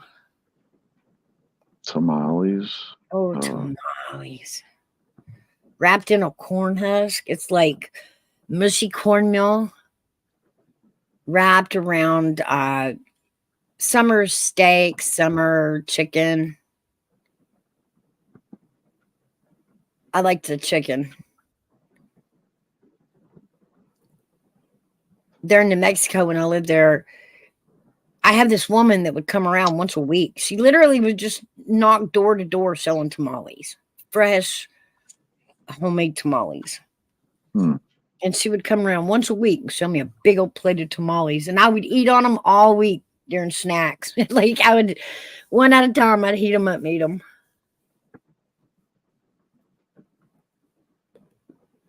Yeah, that's the thing. I just don't understand what all the names of the different Mexican foods are. Like I can tell if I'll like it by a picture, but if I'm reading the menu and there ain't pictures, I don't know what the hell I'm ordering when it comes to Mexican food, unless it's a taco or a burrito. Right. Well, there was even an argument over the chalupa. At one time, I do not know what that is. You say chalupa, and I cannot picture it in my mind. And it used to be, and somewhere along the line, it got switched to tostada. But it used to be a chalupa it was like a flat taco shell. It was cornmeal. And then it had beans and cheese on it, or meat and cheese, but it was like a flat taco. It was still a taco shell, just flat. Okay. And then all of a sudden it became like it was on pita bread or something. I'm like, what is that? Pita bread. Yeah. I don't know. It was like had a bread wrapped around a taco shell or something. What did you see what Frankie H said? Me too, man. if you're clogged, you're having issues, one of those slimy bean burritos and it'll clear you right out. Yeah, that's because of the beans. Yeah. Like everything seems to have some sort of beans in it. Well, growing up in West Texas, we had a different fast food joint. It was called it still is called Taco Villa. And growing up around it, I just took it for granted. It was so good. I eat it probably 4 times a week. And then we moved away, and all we had was Taco Bell. Oh, God. It did not compare at all. It was so gross. I still can't do it. I do like the Nacho Bel Grande minus the beans. So it's Oh, just yeah. meat, cheese, sour cream. You can get avocado on top. You can get peppers on top.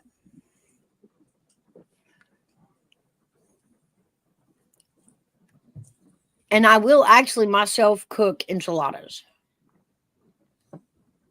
Ooh, I love a good enchilada. And that If I is was a cannibal, I'd eat a Mexican. Mighty. Frankie said, "Wow, Mouse, you are cleaned out." Looking back, I got probably 98% of my protein from burritos, from beans. Wow. And then we had, the gas station, those fried burritos. Oh, I thought you were gonna say, and we had gas, and then you said station. I was like, I bet you did have I gas. we just sell our gas back up to the station. But I'm it was not like gonna. 7-Eleven, but they've got fried burritos. That is something I miss too. That's something they don't have in East Tennessee in the gas stations is those old crunchy fried burritos. Hmm. There's a place that's in Texas. It used to be in Staten Island. They got closed down. They were accused of using horse meat. Oh, really? Oh, Jack in the Box. Yes. Jack in the Box. I remember that. Mouse. They deep fried the bottom and then they kept the top all crunchy. Best tacos I ever had. Mm.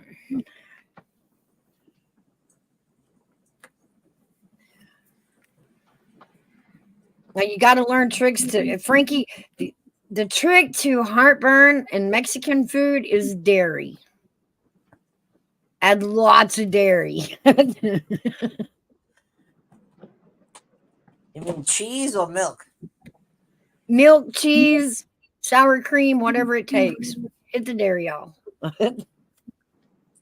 I used to use a lot of ranch dressing in different foods just to keep the heartburn down, like spaghetti. I will put ranch dressing over spaghetti to hold the heartburn down. Wow.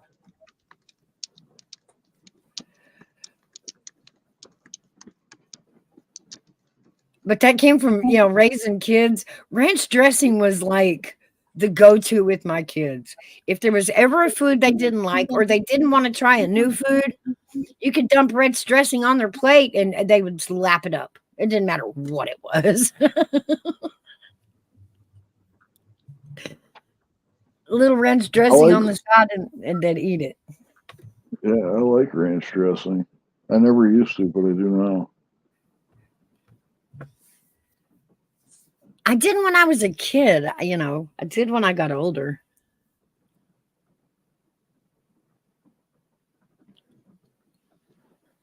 I'll put it on pizza sometimes these days. Oh yeah, pizza, spaghetti, dipping your garlic toast in it is good. Mm. Buffalo wings. Pretty much anything with tomato sauce, ranch dressing goes good with. You ever had breaded fried green beans? Like No, French fries. They're like French fries kind of, but they're green beans breaded. Those dipped in ranch is really good. I will do breaded fried zucchini, like zucchini Yeah, sticks. Ooh, love that. yeah, it's probably similar to that. I just bought a bag of them for the air fryer. Mm. There's a little Italian place here in town that I'll go get them at because I like the house ranch. They mix their own ranch. Yep. Ooh, that's always better.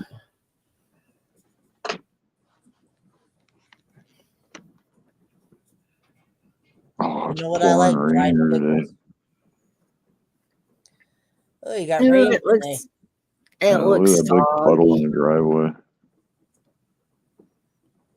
soggy. Yep. Everything's soggy. Kia, off-grid living, loves Chinese food and Filipino food. And garlic. Garlic. I don't know. I'm not a big fan of garlic like I was when I was a kid. Well, I love garlic.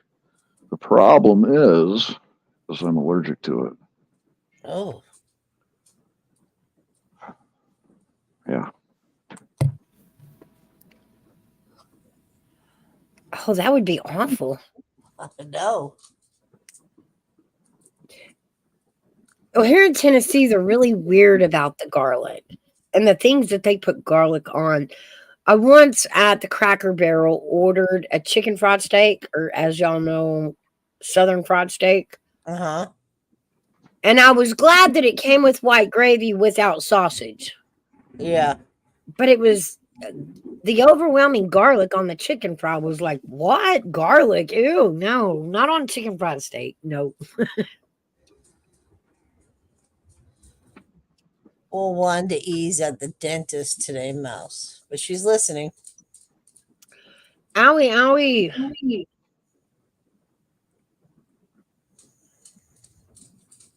Was that from the garlic?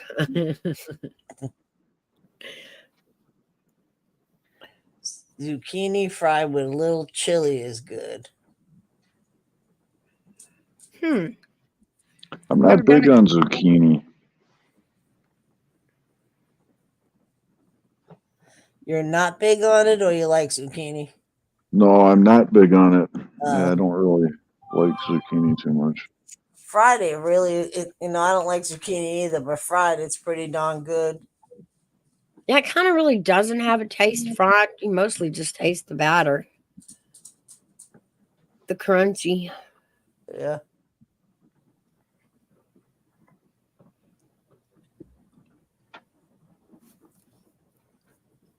Where did Army Vet go? I don't know. They all just so rude. Was he in here? I haven't seen him today. Yeah, he was in chat, but he was supposed to come up and spark us with intelligent conversation. Oh. I think he's getting over his gummy hangover.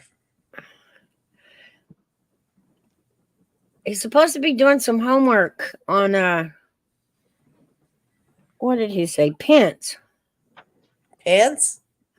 Pence. P-E-N. The vice president. The ex-vice Mike president. Pence. Yeah, Pence. Pia said Army Vet is at work. Oh, yeah, he's that's working. right. Frankie said he's working. Uh-huh. He's still got Yeah. coffee club Wednesdays, though. He can't get out of that. No, Mondays. That's right, Mondays. Because he's going to fill in for Luna, I hope. No, he said he was. Remember we were rattling on him yesterday and said, we're holding you to it. You said it with your mouth. From your mouth to God's ears. Yeah. I finally got a yes out of him. And I've cornered him. And cornered him hard. I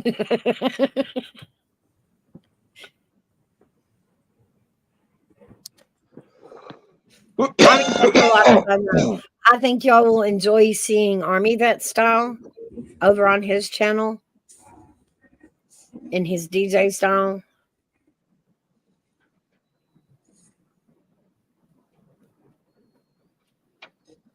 Oh, he's a counselor, Mouse? Yes, he counsels men. Vets. See, I'm learning something new every day. I didn't know that. Y'all stick around. An Army Vet is one of those that will hold you accountable, make you get off your butt, go do the day. And if you ain't feeling it, he'll motivate you. He's a good man. I enjoy hanging out on YouTube with Army Vet. Yeah. I feel you.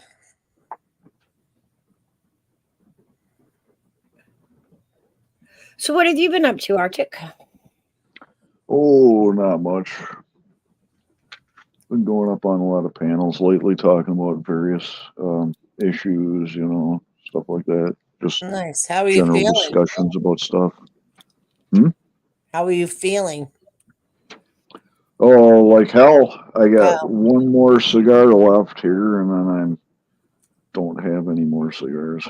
So I've been smoking cigarette butt tobacco out of a corncob pipe here this morning, Whew. trying to conserve my last cigar that's in the box of cigars.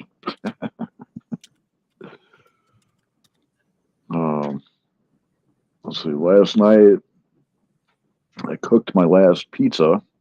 When I go to take it out of the oven, I turn off the oven, and the oven doesn't turn off.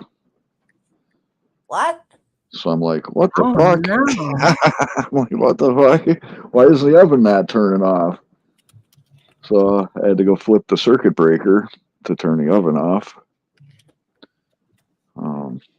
Yeah, I don't know. Other than, all hell breaking loose, I'm doing great. Mine kind of did that one day. It was one of the newer ones, and Yeah, this is it's got a digital panel to work the oven, and yes, everything's off, but the thing won't turn off. The burner just continues to glow orange. mine was sparking. It was turned off. My husband had turned the preheat on the oven, Mm-hmm. and something happened inside the panel, and it just big blue spark arcs going everywhere. We turned the Oh, oven off. It was still sparking. Like we had to go shut it off at the box. We had to flip the breaker to get it to quit sparking. I was yeah, like, what the heck was that? yeah. That's what I had to do. And then when I turn the breaker back on, the oven just turns on, even though all the dials are off and everything. Yeah, it was like it was surging. Yeah, something failed Okay, in it. so we all dropped it, and Kia found it anyway.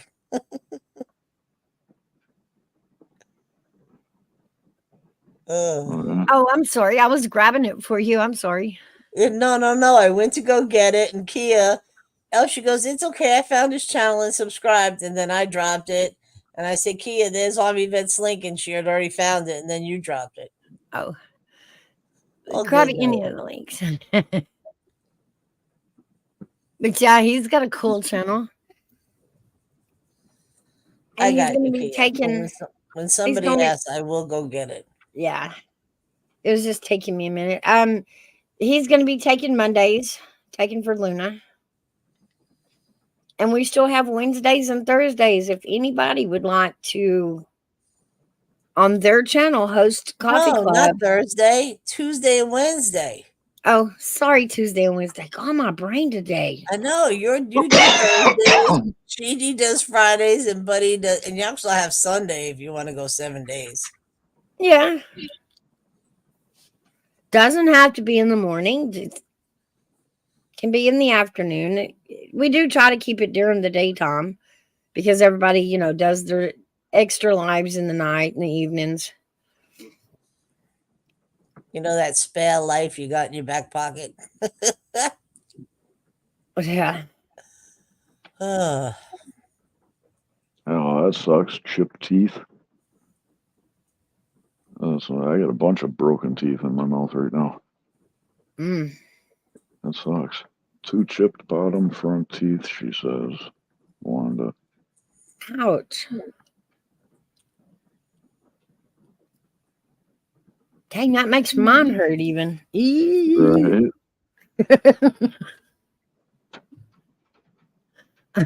Everybody calls out you started. Oh, she's still getting snow, Mouse.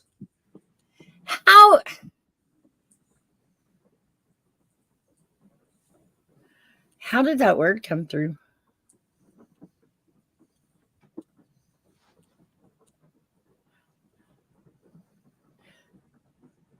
Snowing? What the heck? God, where are you that it's snowing?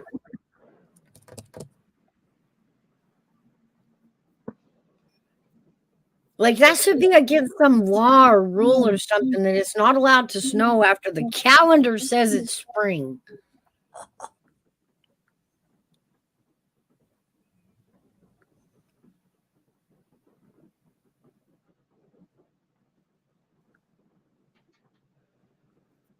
She says, I'm royal and only have data on my phone. I see the internet company out front looking like they might put down fiber optic cables for actual internet. Fingers crossed. Patty says she must live in the attic. Oh. In the Arctic. Oh, Arctic. Did you say attic? Yeah.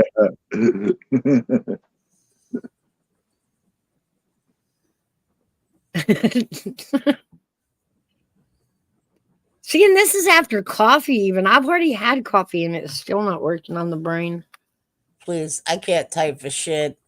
My fingers, I hit an E, it should have been a W, vice versa. I think we're all getting pretty good with typing E's. Now, if we could just. Yeah, look speak, at it as long as I can figure it out. I'm sure everybody else could. now, if we could just speak properly, we'd be all right. We can get the typing part down, but. I love it when somebody's talking and then I read chat and I mix their names together and create a whole new name. I have that magic power. There's Hairbag. It's okay, Hairbag. There's always somebody either knocking on my door or walking in my room or calling on the phone. I think they all get together and go, Psst, she's on. Come on, call her. All right, I'll call her, and then I'll go knock on the door. Yeah, all at the same time. I think my kids are my biggest trolls. So where Kia is, it's autumn. Where is she? Australia. Oh, That's feeling like sweet. spring. Yeah. Well, wearing t-shirts, getting 70-degree days. I think it'll be a mild winter here. Well, that's good.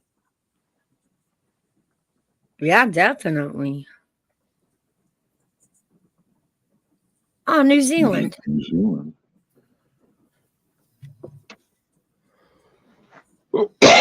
That's crazy. They're opposite of us. Yep. Yeah. Spring here is really just us sitting at the bus stop with winter, waiting to put winter on the bus and get summer off. Yeah. Mhm. Yeah. It like has no rules. It can be hot, it can be cold, it can be hot and cold. Yeah, that is true. Hello, Colin. Any messages for me today, Colin?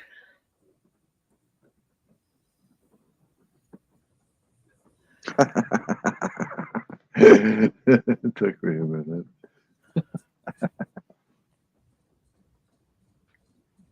I always kind of get nervous asking people that can do messages from beyond because I know my family that's on the other side and how they would probably troll. You know what I mean? Yeah. Yeah. What is she doing now? They would troll. They would heckle and act up, and yeah, they would troll. They would definitely troll from the other side.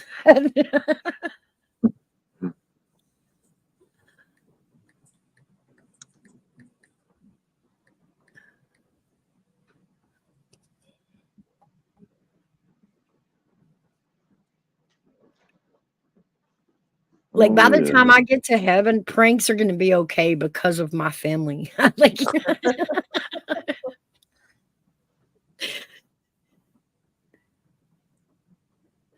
New Zealand down under, 15% of the world live down here. Very little pollution. The skies are clear and beautiful. Wow. Don't tell too many people that. Yeah, you Y'all don't want might, to move in there. you may have an influx. All we said was, hey, taxes are lower in Tennessee. And then it was like a stampede. Mm-hmm.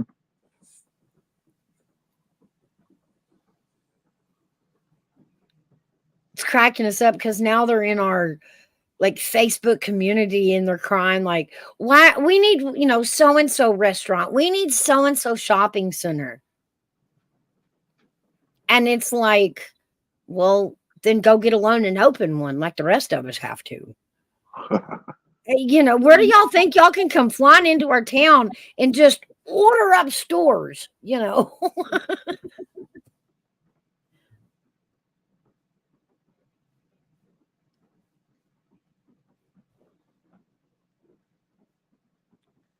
They don't want to own a mouse. They just want to shop in them.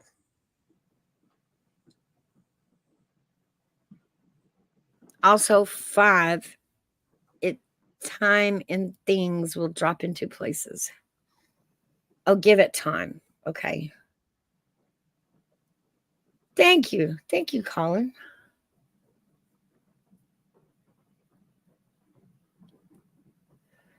And see, that's what I'm learning. I'm learning to keep my hand out of things so things can play out on their own. That part where your children are the age that you can't do things for them, you can't tell them what to do. You kind of have to step back and go, this is your story. You have to write it. Mm-hmm.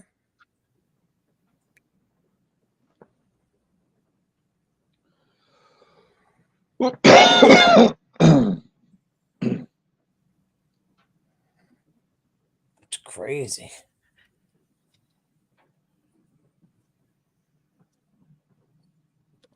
See what I mean? They had to send the women to talk because the men are just like goofballs.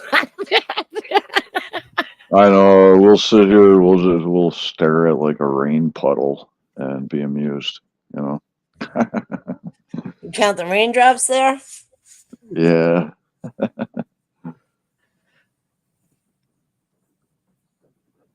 It's peaceful though. I kind of like the rainy days. Quieter walking through the woods, that's for sure. Things have definitely not been easy the last few years.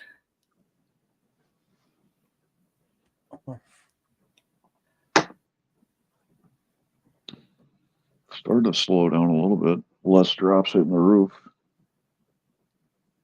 You got a metal roof? Yeah, and I hate it. It sucks. It's louder than people think, isn't it? Oh, I've got a spectrometer, so like when I look at it on the graph, like the waterfall graph of a spectrometer, the decibels are just off the chart. People don't realize just the decibel levels of just water droplets hitting a metal roof inside of that building. It's loud. And if it persists, my ears will start ringing afterwards for several hours just from the increased amplitude. Yeah. I always say I want a metal roof.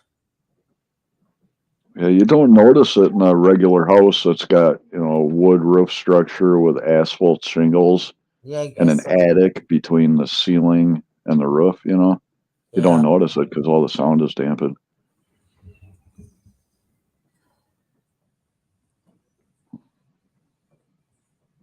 I had one time, and this woodpecker found its way to the metal roof. And when they get their mind set on something, it cracked me up. He's drilling away at this roof. I'm hearing it all over the house. It's driving me nuts.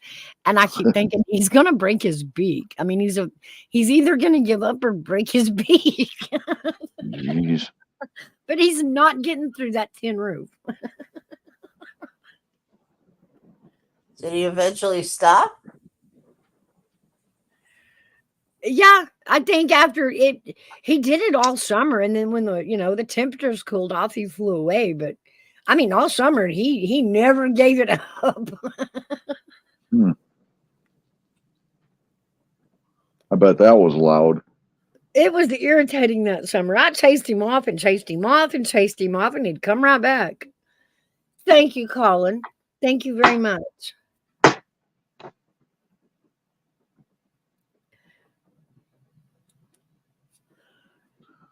I don't know, already been smoked tobacco out of a corncob pipe just ain't the same as a fresh cigar.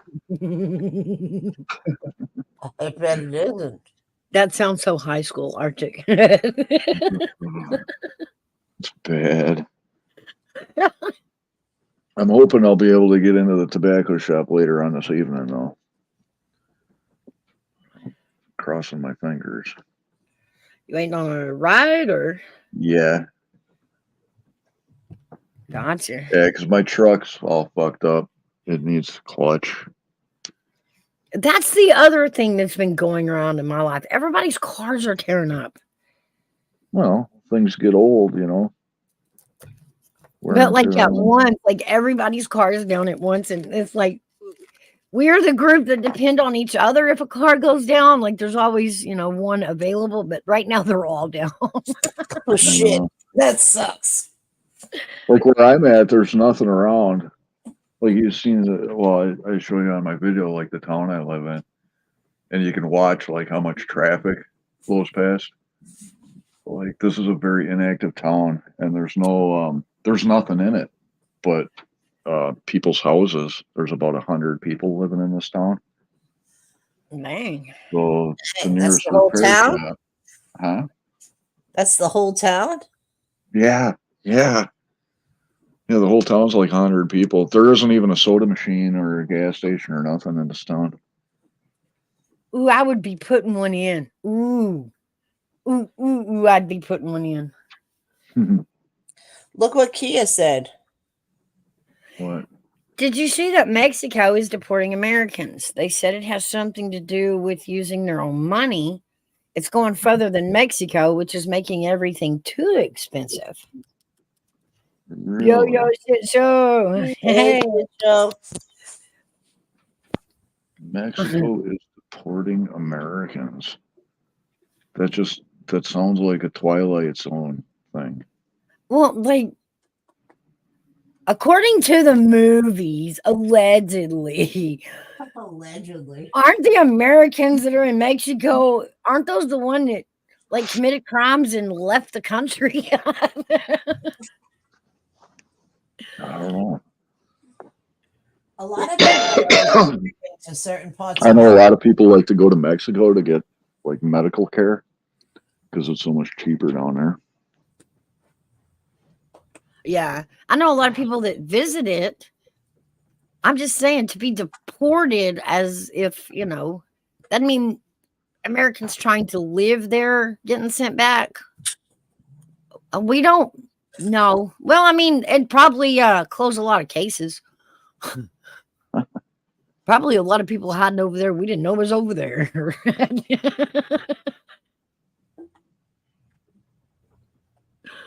Huh. A lot of Americans go there to retire. Excuse us Americans for driving up the economy in Mexico. Jeez. And they move there because they know their dollar goes a lot further there. Mm-hmm.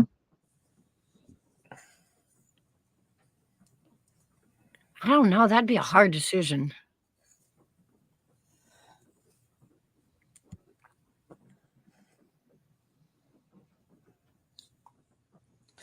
I mean, $400 to $450 a month for like a 2-bedroom, 2-bath, nice, safe neighborhood, on the water, away from the water, your own little pool. Fabulous. Stay right back at you, shit show. We're doing good. Doing good. You can't find that here, Mouse. That was the going right back in the 90s here, though. Yeah. Well, that's a going rate in Mexico. I don't know. I look at their power grid and I'm like, eek, Right? Yeah. Let's take one look at those power poles. Yep.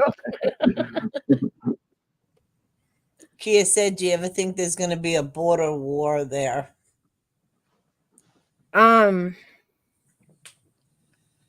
Eventually. But we're more worried about the cartel on that side than the actual citizens.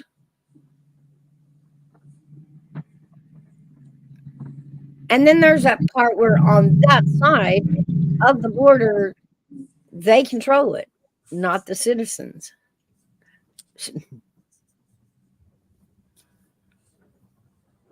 I mean, will we ever break down and take on the drug cartel?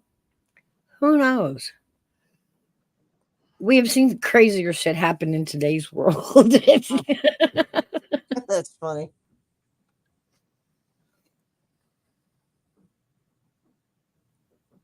I don't know, Kaya. I believe that the way it's set up is drawing them revenue. And that's the end of their revenue is going to be what makes them mad. Because people have to pay to get through their territory to the border. I don't really know much about it. I know this though. When I was working in engineering, we used to. I used to design steel buildings, some steel frame buildings. And when I first started working at this one particular company, we were getting all of our steel not from Pittsburgh, but from China. And then towards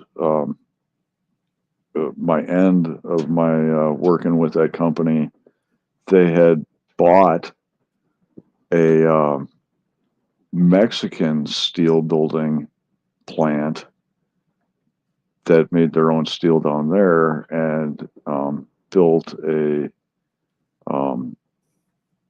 building plant, right? Where they actually make the metal frames for the buildings down in Mexico because it was cheaper than China and Pittsburgh. So, like the whole Pittsburgh Steelers thing is, because we used to get a lot of our steel from, Pennsylvania. Yeah. But, yeah, then it went to China and then down to Mexico just because to ore, mine, and manufacture steel stuff, especially the big beams for metal buildings, it just became cheaper in Mexico. Well, I have noticed the price of scrap metal rising. Really? And we know that when it does that, when the price of metal rises, it's because we are sending our scrap metal to another country to be recycled. There for a while, it was Japan. We were sending a whole lot of it to Japan, and they were building that island city. Okay. Yeah, I'm not familiar. Yeah, that was like 10 years ago though. But yeah, Island City. Yeah, I'm not familiar with that Island City. I can't even remember what the name of it was. I'll have to look it up. Let's see.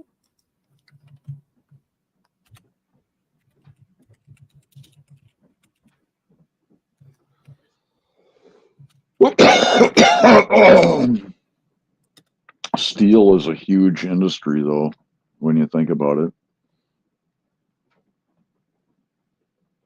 Yeah, metal is used for so much now.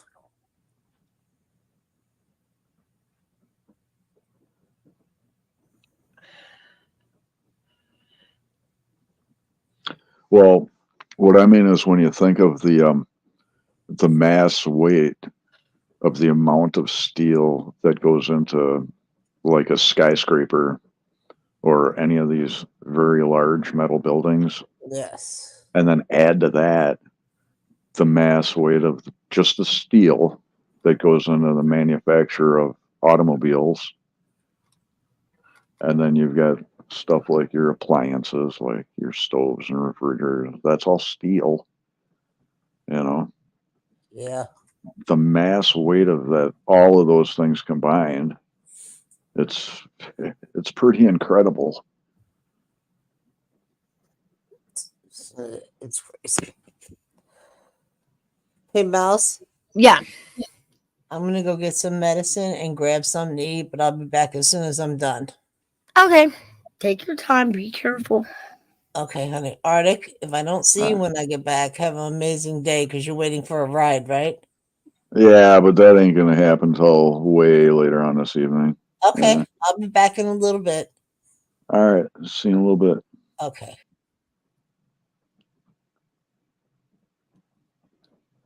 She asks, I always wonder why countries don't do what China did with the Great Wall. It would stop all conflict forever. Oh, well, the Great Wall of China, that took how many hundreds of years it took to actually build that thing, though? Right. You know? I mean, that was quite a feat. And not, it wall or no wall. I mean, they're actually cutting holes in the wall. The wall is actually not stopping them from coming into Mexico right now. Mm-hmm. The problem is the orders that. Oh, hold on. I got a Go phone ahead. call here. It's the orders that have been given to Border Patrol, and it's not enforcing the border. It's helping them get in, signing them up for all kinds of things, and telling them to come back in a very extended period of time to discuss their citizenship. Like they're not enforcing the laws that are even written right now.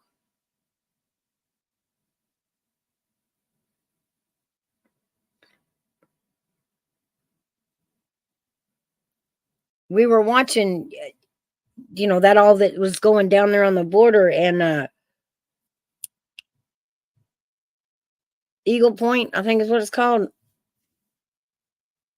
Eagle Pass. And you could see that while they were in the river, if the National Guard that was sent down there got to them before Border Patrol got to them, they were ordered to go back across the river and to stay. Like Border Patrol actually would not let them in, would deny them entry.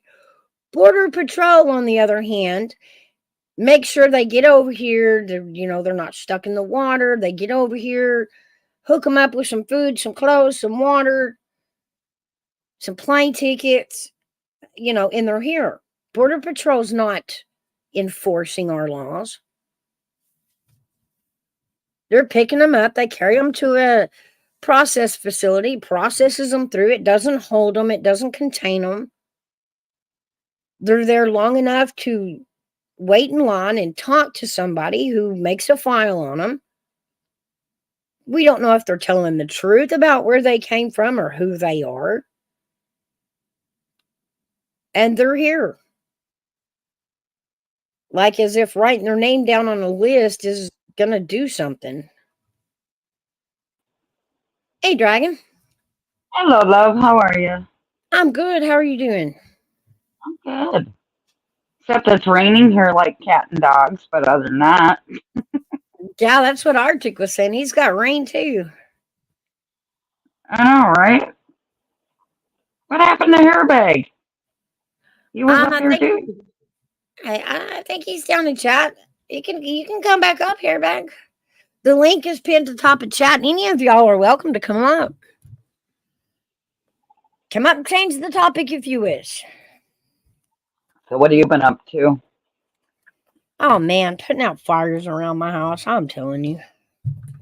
Really? Not literally, but it's just been one thing after another. We had an incident with, I guess you could call it stolen identity. What?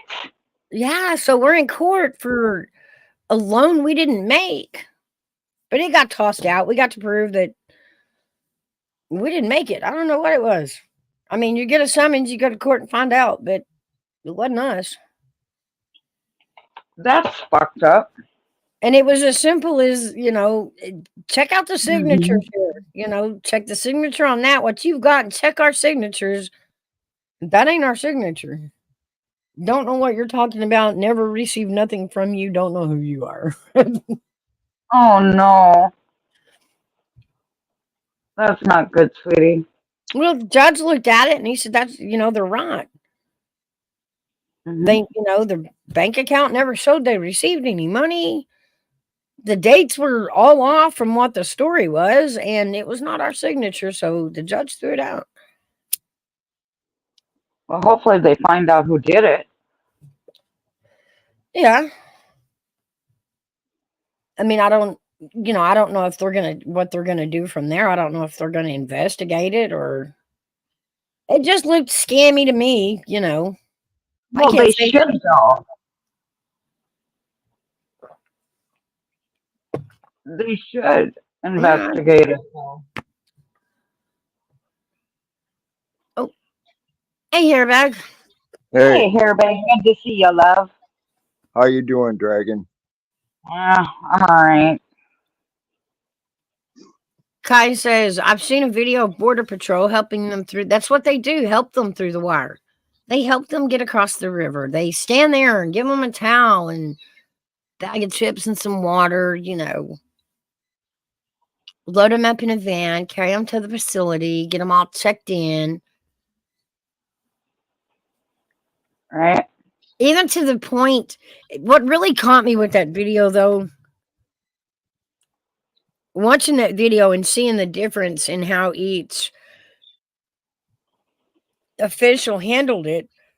But what I noticed was when Border Patrol brought them in and, took them to the facility, as everybody that's walking out of that facility was wearing brand new clean tennis shoes. When they walked into, it was just weird. These people who were supposed to have made this long, long trek, right? Don't even have dirty tennis shoes. Oh wow. It makes you question what the hell's going on over there. And people didn't walk, they didn't trek, they didn't, Almost sounds like they're being rewarded for coming in. Sounds to me like they're getting rides. Exactly. Oh, I see how you mean it. I meant rides in another form. Well, Oh, don't worry. it tells me they ain't out there trekking near as far, as long as the stories are letting on. These shoes are, and I just looked at that. That was my question. Do they look tattered? Do they look like they've traveled to get here? Walk for miles in the desert. And these people don't look like they've walked through walked through the desert. Their clothes are clean. Their shoes are clean. I don't know, love. It's I was crazy. thinking you were meaning like the government was giving them new sneakers once they got across. Well, I wondered that, that is possible. Are they giving them clothing and stuff like that when they get here? But then you go watch some of the videos where they're loading them in the van to take them to the facility, and they have them take their shoelaces out. I did notice that, which was weird. I'm not sure if that was a safety thing or what that was. But they got to keep their shoelaces because they all put them, back in their bag. So you notice their shoes. And you think, well, those are pretty new look. I mean, those shoes look better than my shoes do now. And then you go from the feet up, and you're like, wow, like they're really clean, and they don't look dehydrated and exhausted. Right? The thing with the shoestrings, I think it's so that if there happens to be a fight in there, nobody's going to use their shoestring to strangle somebody. I guess so. I mean, they can also be used to commit suicide also. But they don't search their gear. Like they're not searching them for, they walk up to each one of them with the clipboard. And when they start asking questions, that person will reach down while they're talking and take their shoelaces out, stuff them in their bag. Then they continue to ask them questions and then walk on. They never search that bag. And I thought, maybe it was like a weapons kind of thing. Yeah. But then they never actually searched them for any other weapons. Oh, that is kind of stupid. It is stupid.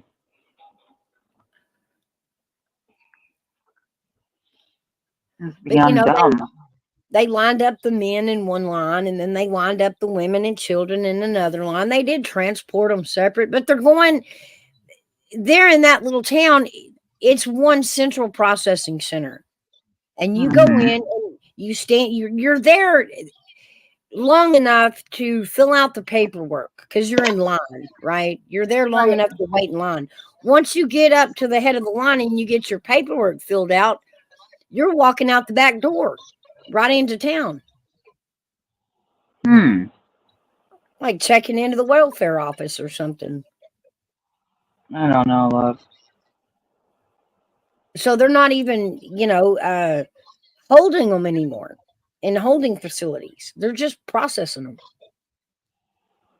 And there is rumor of now that with these papers they get, first there's a date that they're supposed to return to some court, right? Which is like 2 to 5 years down the road. Like they're going to come back.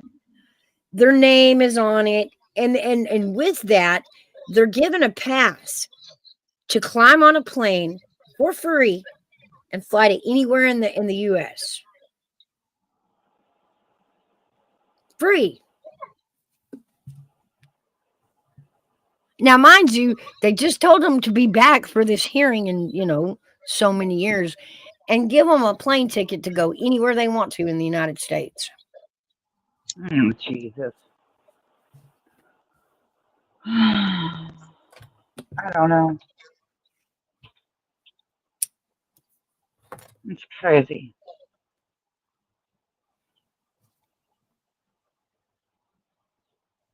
But yet they No, won't that help the people in their own country. What the hell?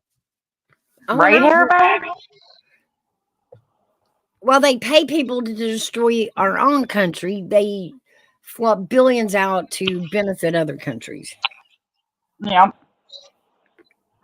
But yet they won't take care of their own veterans. That really fries my bacon. I'm sorry. No, Airbag. I know. It's true. Airbag, you don't do Discord, do you? Do what?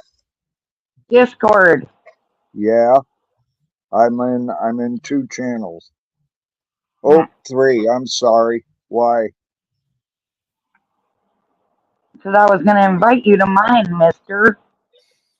Oh, well, I can do Yeah, so that. you can. All right. What do you go under Discord? Hairbag 420. Oh, well then I can just search you then, and then I can just privately invite you to mine then. Okay. I gotta find a pen now. Keyword.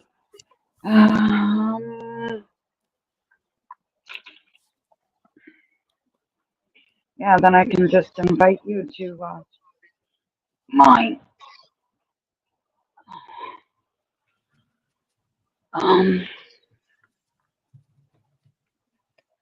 Y'all get in trouble with that. What mine? Oh, there's no drama in mine, love.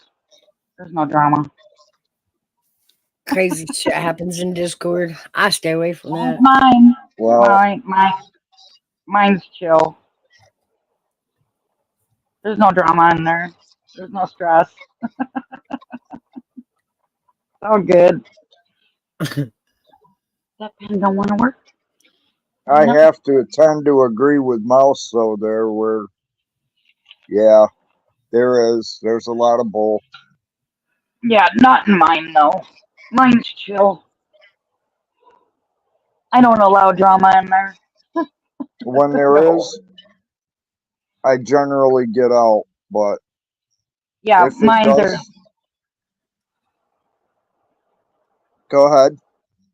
in mine there's not. I don't allow it. Oh, why doesn't this pen want to work? That one either.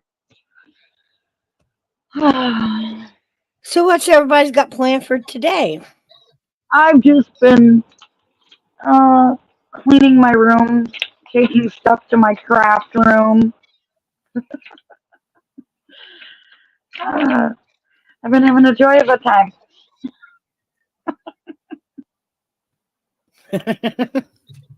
Spring cleaning, eh? Yeah, pretty much. Wow, I would love to give y'all a whole motivational speech on spring cleaning, but I'm not there yet. I don't even want to think about it. Well, I have no choice, so it needs to get done. I hadn't even moved the winter stuff out and the summer stuff in yet. You know what I mean? Like I haven't even swapped the seasons. All right. Still got sweaters hanging in the closet, you know. Hell, I still got my winter jacket hanging on the back of my chair here. Oh no! Really, Airbag? Yeah. Well, we've only had a couple good days here so far. And by tomorrow, I guess it's supposed to be around 80, but then this weekend we're supposed to drop like 15, 20 degrees and it's supposed to be raining. So if I got to go anywhere, yeah, I got to wear that because it will be cold. Right. Now We we usually warmed up. don't get real good weather until around the end of June, early July. There are some Right. years, though, it does come early, but not very Mhm. often. Right.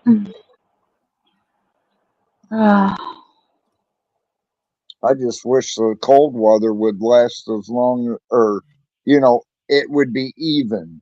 Six No, months of it's the cold, 6 months of the nice. But like Mouse yeah, says, I got to move south for that. yeah, 'cause it's 48 here right now, and it's cold and raining like crazy. It's almost 70 here if it isn't. And I'm Now we're surprised because we normally don't get this nice weather this early. It's usually one of those days where it's really nice and bright out, but bitterly cold. Mhm. like that visual trick it plays on you. Oh, yeah. You look outside and it just looks so warm, and you get outside in that wind. It's like, whoo! That shit's raw. Yeah, no doubt. Why do I feel like I'm echoing? You're not. Mm. Am I? No. No, I was talking about me. No, I was just wondering if I was. No, you're not, love. No.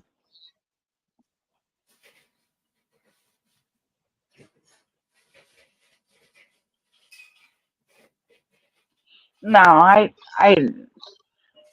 thought I was, even though I had my earbuds in, but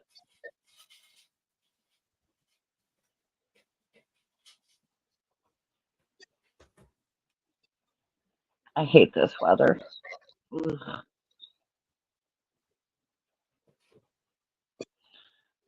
I really Yeah, do. I know the feeling about hating that type of weather. Believe me, I know. Right, Airbag? Mm-hmm. Yeah, No Flatty says kidding. you don't hear nobody echoing. Mm. Well, I was just making sure that I wasn't like echoing or roboting and all that garbage.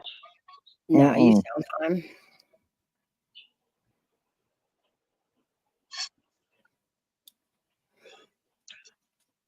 So when does the kids get out of school where everybody is? Well, see, Graduation. I don't remember anymore. My kids are grown, so sometime in June. I think it might be the 6th of June. I don't know. Things have changed so Around much here, they since my don't. kids were in school. And my kids are around here. grown. It's Sorry. Oh, you're all okay. good.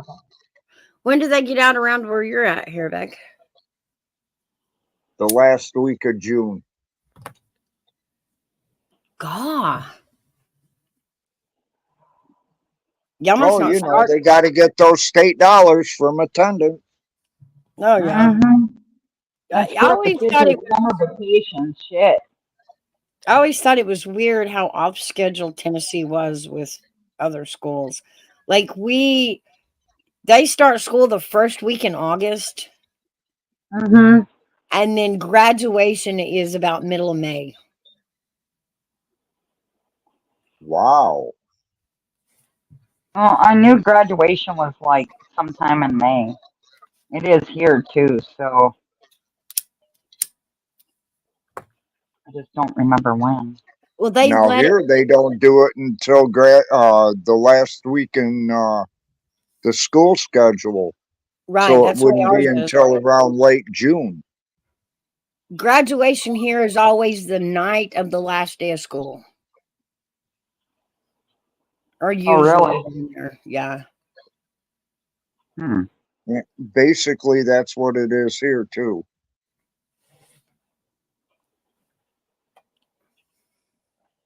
And then they've started this thing. They were doing it while my kids were still in school. You know how we used to have spring break for a week, and that was great. And Yeah, we also got out for a week at Christmas. yeah, I remember that too. Now they get a week out for every season. They start school, boom, fall break is like the third week of school. They get a whole week out. And then it's winter break, which is adding an extra week to Christmas vacation.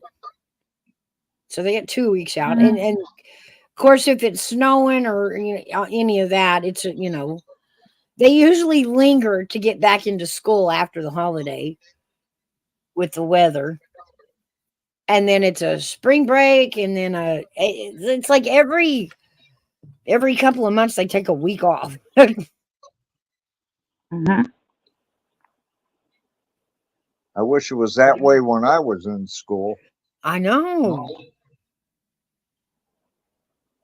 When I was in school, the only breaks we got was Thanksgiving, Christmas, and Easter. Yeah, but they were all 2 week vacations. Oh, we didn't Well, get. yeah, like for Easter here, I think the kids had like I don't know. I think it was like a 4-day weekend when they were in school, but that was it. Gutter says hers don't get around. They don't get out till around June. Yeah, right, Gutter? Yeah, it's ridiculous. And the longer they extend the year, the more they cut into the summer break. And Yeah. I remember we used to have 3 full months of summer. Mm-hmm. Yep. But we only got like on Thanksgiving, it was on a Thursday. So like they would let us out on Wednesday, not come Thursday and Friday, but we were back on Monday. Mm-hmm. And I always remember rolling into school right after New Year's. Like we hadn't even recovered from New Year's and we were sitting in class. Right? Mm-hmm. We did I get a don't week miss of those spring days. break. School here will probably start on the 4th of September. Well, I remember when I was in school, we started school like the day after Labor Day. Yeah. But kids, when my kids were in school, they started at the end of August, before Labor Day. Yeah. They go to school, go back to school here, like I said, the first week in August. Mm-hmm. Like the 4th or the 5th of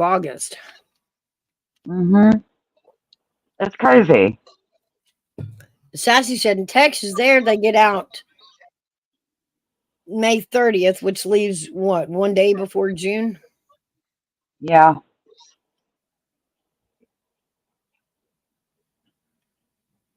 And it always, yeah, because it always seemed like when it just started getting really hot in middle of the summer, Mm-hmm. we were putting kids back in school. And it Right? was always like, man, that they ripped the summer away from them. Yeah. It's crazy. But then we also have like 13 scheduled days for snow days here. And they will usually, I have seen years where we have went over our snow days and had to make it up at the end of the year. Oh Mm-hmm. yeah. Oh yeah. How many days do they allow down there, Mouse? I think like 13, 12 or 13, I believe. Really? Yeah. God, it isn't that much here. It's only like 3 or 4 days here. Oh, Mm-hmm. wow.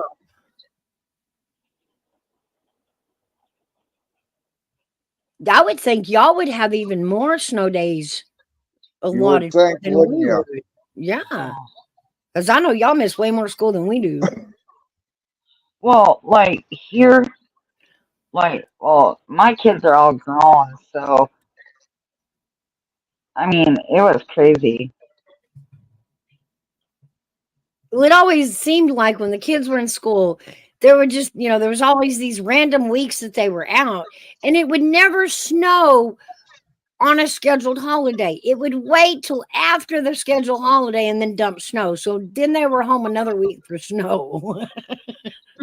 Yeah, Wow. I remember I was I always like, can, oh my God. yeah, I can hear Mouse now. She's just like me. Oh no! No, I want my kids in school. I'll clear roads. I'll do whatever. Come get these kids. If I can make it to the school with them, can you still please open? I'll bring Right, them to Mouse? you. Like, I will bring them to you. No problem. Yeah, Right? when they were in school, there was a lot of times that it seemed like they'd get a week out scheduled, and then it was seriously another week for weather. Never failed. Mhm. I'd have kids hanging out my house destroying shit for 2 weeks. Right?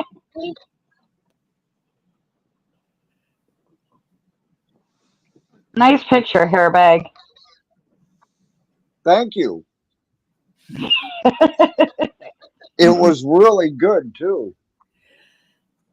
I see that love.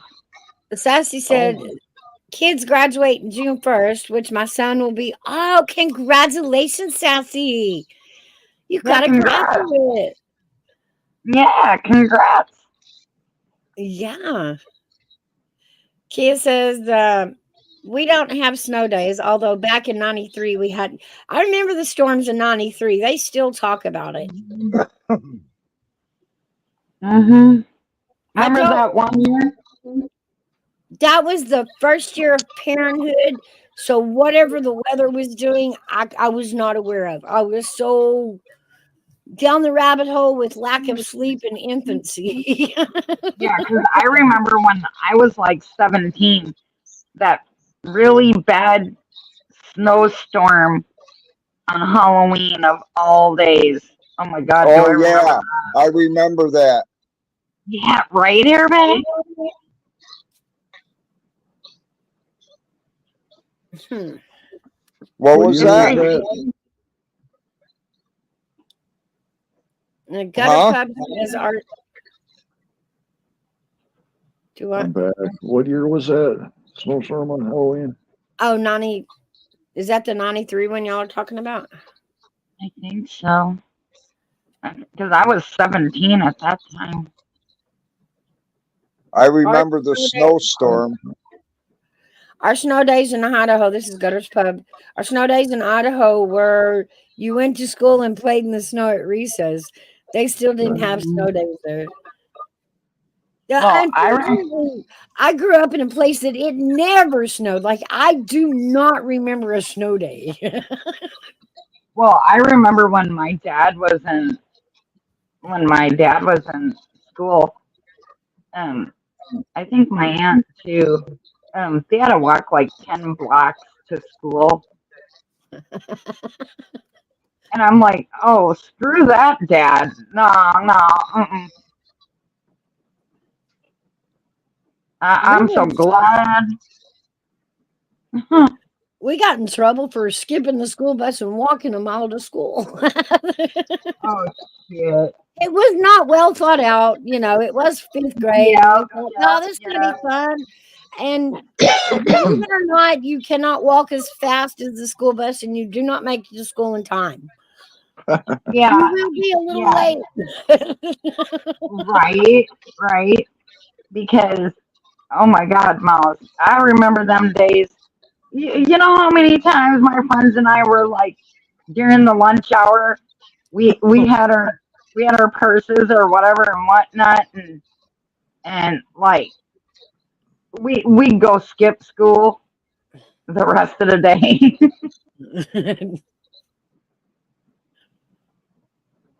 And then my dad would find out. I'm like, man, I needed to. You don't understand, Dad. You just don't. Ooh, I never got grounded for it. mine weren't so forgiving. It was. Oh yeah, I it was only did it the one time, really. but like, yeah, my dad, my dad never grounded me for it. I was, the next year I was gonna be 18 anyways. I'm like, Yeah. damn, Dad.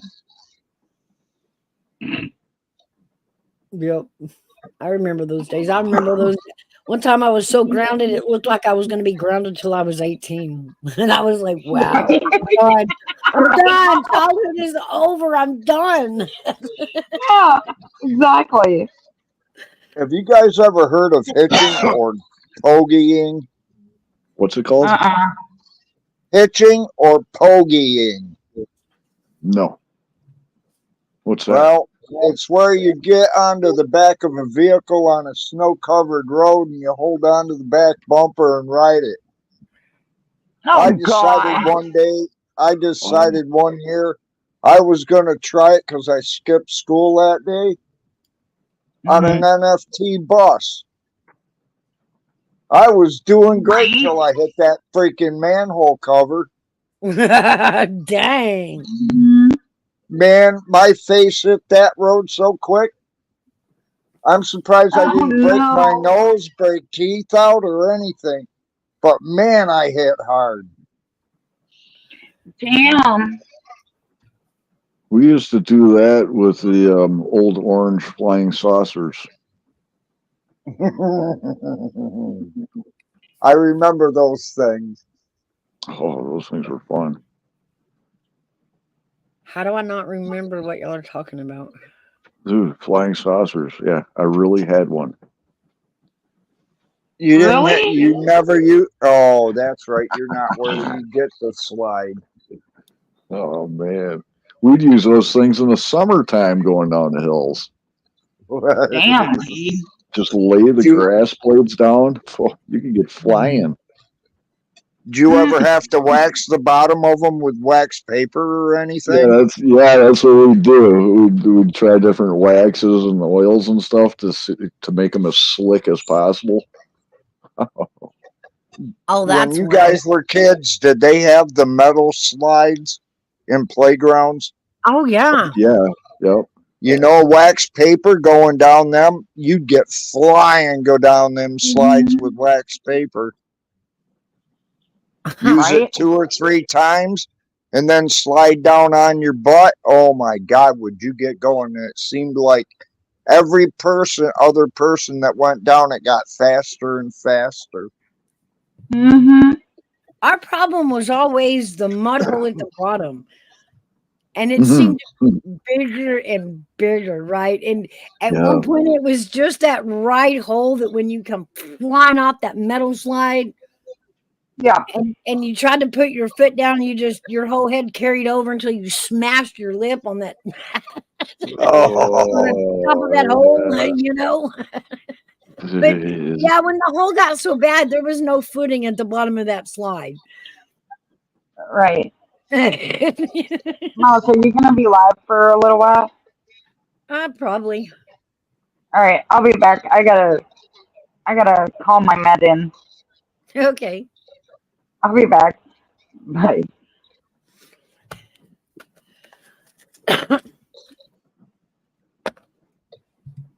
Yeah, metal slides, metal merry-go-rounds, Oh, rubber speaking of the swings. merry-go-rounds. And Oh man, I hated those things. it was crazy because, when we were kids, I don't know why, but if an adult pointed us or, give us a toy to play with or told us we could play on something, we had this weird belief of safety. Yeah, right. There wasn't any. Like, look, it's on the playground at school. Oh, it must be okay and safe. No. Right. Now, why did they do that with the merry-go-round? Like, why did they do that shit to us? Another one that isn't safe either, I don't think, is the monkey bars.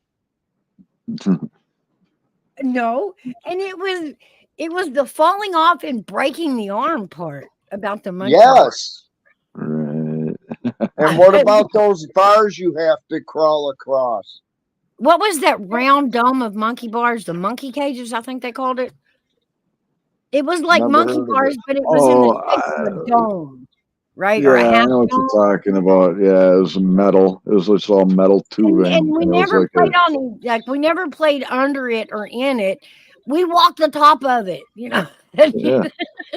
You climb all over it, play under it, play And on top of it. if it had been raining outside and you go running out there, your tennis shoes slip right off and ram you in the rib cage, Oh.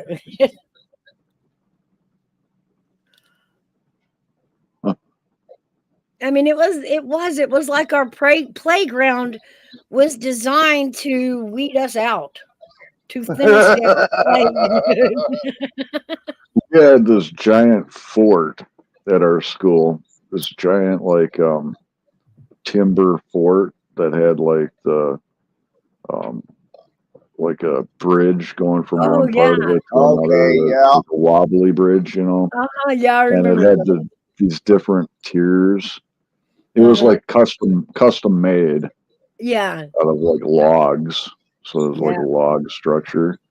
And then they got the bright idea to put these great big concrete cylindrical tiles, drain tiles, just out of reach where only the most athletic of the children could jump from this timber fort onto the top of these concrete tiles. And that was the only way to get on top of these concrete tiles. Kids would be jumping off the fort trying to get on top of the tiles and smashing their head and legs and stuff and getting all maimed by cracking half. not making it quite to the edge of that concrete tile to get on top of it, Yeah, the ambulance was frequent in our grade school quite often. Yeah, that's another one, Flatty, the teeter-totter or the seesaw. Like, why? That was a butt buster. No, that was a tool for bullies. That's all the hell that damn thing was. Yeah, you just hold the one end down and let me down, guys. They would jump off of it and send you flying,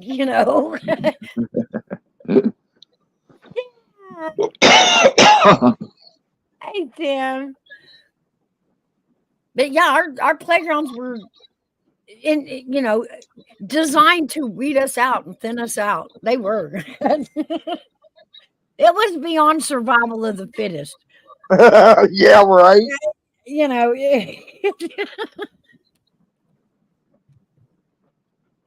And even worse when it wasn't at school, when it was just in some empty park. Then the playground equipment was even worse. I got one for you that's unique. Remember when you were a kid, you played with that plastic box? Excuse me. It was a plastic cube, and on each of the six sides, it had several different shapes, like shape of a star, an oval, a cube, just all these various shapes stamped through that small cube, right? And you had these little Oh, that pieces. game. Yeah, Yes, and I you had know. to like fit them inside of the box, right? Yeah. We had one of those on our playground, only it was huge, made out of concrete. Oh my god. Yeah, it's super cool. Yeah, it's somewhere out there. My parents probably got a picture of me sitting on top of that thing as like I don't know, a third grader or something, wearing like cowboy boots, and blue jeans and shit, and sitting on top of this thing. Yeah, I mean it was huge though, made out of concrete. That was fun. Flatty says, when I shave my head, I will change my name to Bald and Boobless. Welcome back, Army Vet. Hey, beautiful. Hello, Days. Good to see you. How are you today?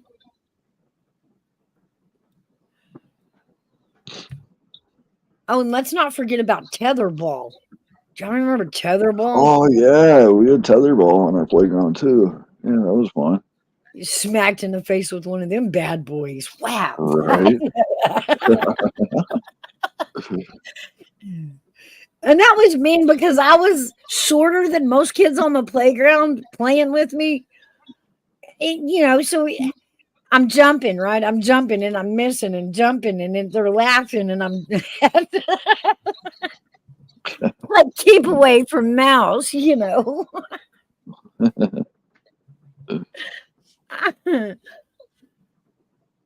Working today, huh, Days? Get those stitches in.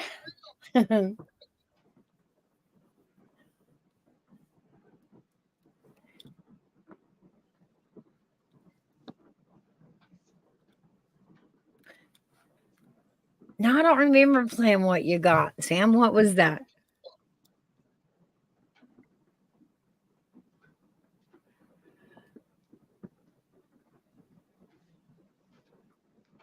That's it, Days. There you go. That a girl. Working her butt off like she always does. She's a hard worker. I'll tell you that, guys.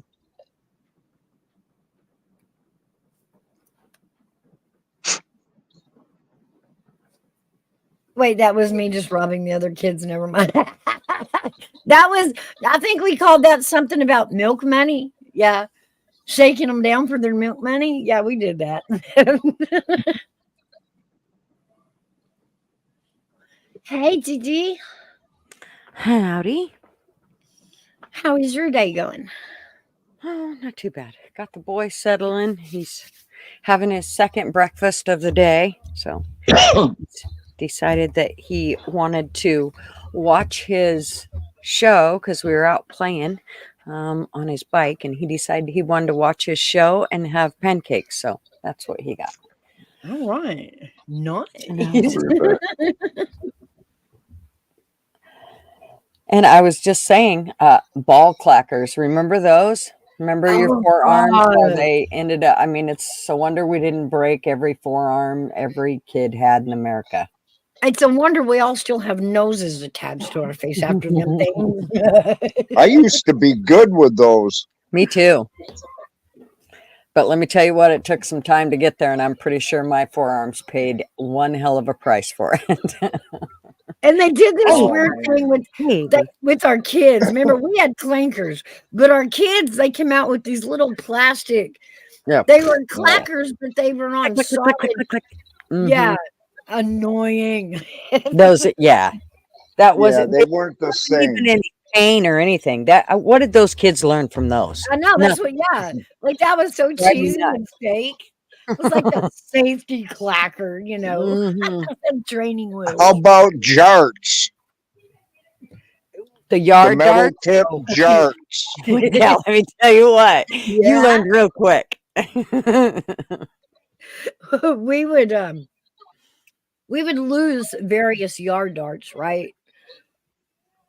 and replace it with flathead screwdrivers. And then after that, we learned this game, from the older generation called chicken. Oh Oh yeah. Yeah. Got a few holes in our feet over that one. Yeah. The back of the head. Yeah. Mhm. It's actually one of the ways we learned not to shoot stuff at people's heads. So regardless of what it was probably, training us for the whole, here's how you handle a firearm. But we always knew not to go for the head with those lawn darts because they'd go straight into the head. I mean, you wouldn't get in trouble if you poked your cousin with a Yeah, lawn. that was the wild thing about yard darts were the rules we were under. Yeah. Well, there really wasn't any. Projectiles at each other, like intentionally throwing projectiles at each other. It's not your fault. It's the game. It's how it's played. That's right. And as long as you don't throw it at their face, it's all right. Yeah. Oops, they got their foot caught in it. Oh, darn. What do you mean Joey's hand is stuck to the porch with a yard dart? Yeah.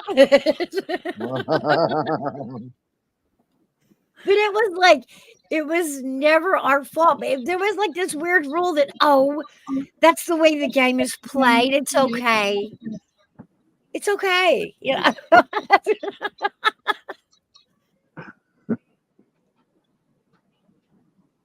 And then we got, what was it? First it started out, it wasn't the slip and slide, it was the banana. That long yellow strip of plastic that we'd pour water over and try to slide on. Mhm. Yeah, that was a slip and slide. Yeah, you slipped and hit your ass, hurt like a bitch. Then you smacked yourself in the back of the head as you would land onto the ground. Well, it started It was out. a bucket of fun. It started out. It's really funny. It started out with the banana, and the reason they called it the banana, it started out just a yellow strip of plastic, and then on the end of the water hose, it looked like a water sprinkler. It was just a plastic banana, and it squirted up a few holes over at the plastic. And of course, us, that first summer, us kids realized, well, that shit ain't working. It's not slick, and then so the next summer they came out with the slip and slide, and how they changed it was still the strip of yellow plastic, but instead of hooking it up to that little tiny water sprinkler, you would hook it up, and it had a hose that was connected to each side, and it would squirt water directly all the way down the slip and slide. I think we ended up. Those things were fun. I think we just ended up going to trash bags because we learned trash bags and slide. So we're out there with, the old trash bag shirt on, banging our head, bruising our gut, sliding into home like we thought it was cool.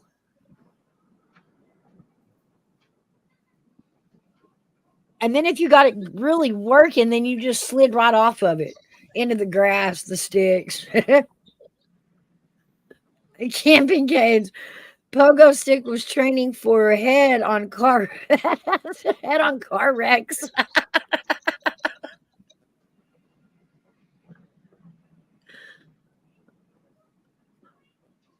I remember at our park, they came in and they were really just big old gutter drainage ditches. They were like concrete barrels, probably about 6 Yeah, high. that's what they had at our school. They had two of them.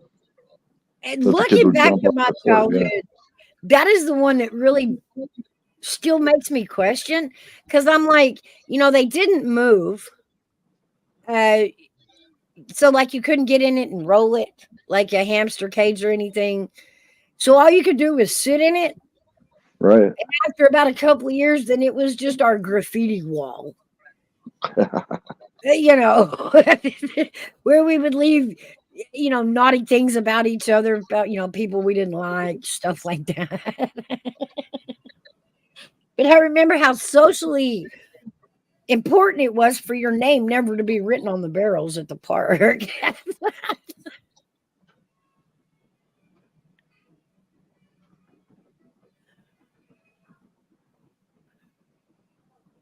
So yeah, they also introduced us to, graffiti. And then after a while, they would come by every year and repaint the barrels. And when they repainted them, it was like the whole neighborhood was like, "Hey, fresh barrels, fresh graffiti time."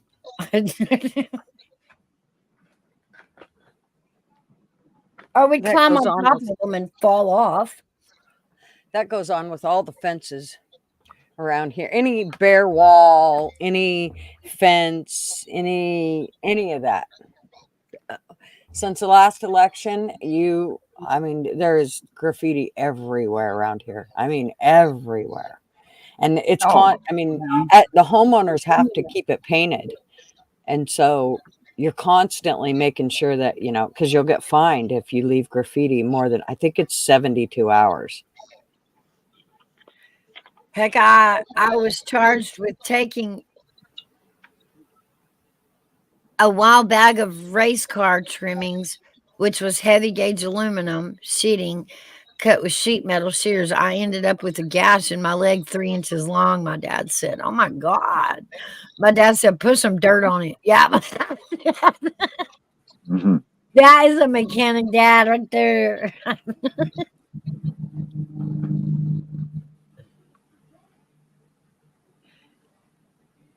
Yeah, nope. They put a band-aid on it and she went on her way. Oh my goodness. Yep, that is a dad. It's shit like that though that made us tough.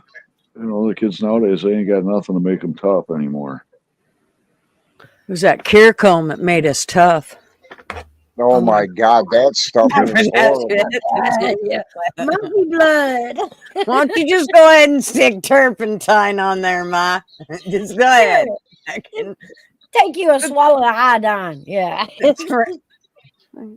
we'll take some of that cure comb and pour it on the wound that you just got. And I'm sorry that it feels like alcohol. And that's true, Days. We didn't. We weren't carried to the doctor for every little bump and ding.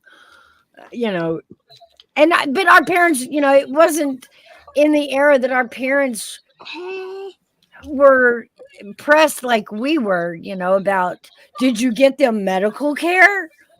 If we weren't bleeding, like if they couldn't see our bone protruding from the skin, grandma had a remedy for that. So it was good.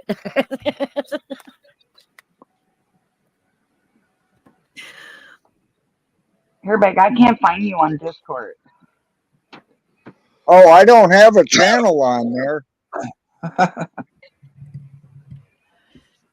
I thought you meant, am I in any chats in Discord? I'm sorry. Yeah, because I tried to look and I'm like, what the hell?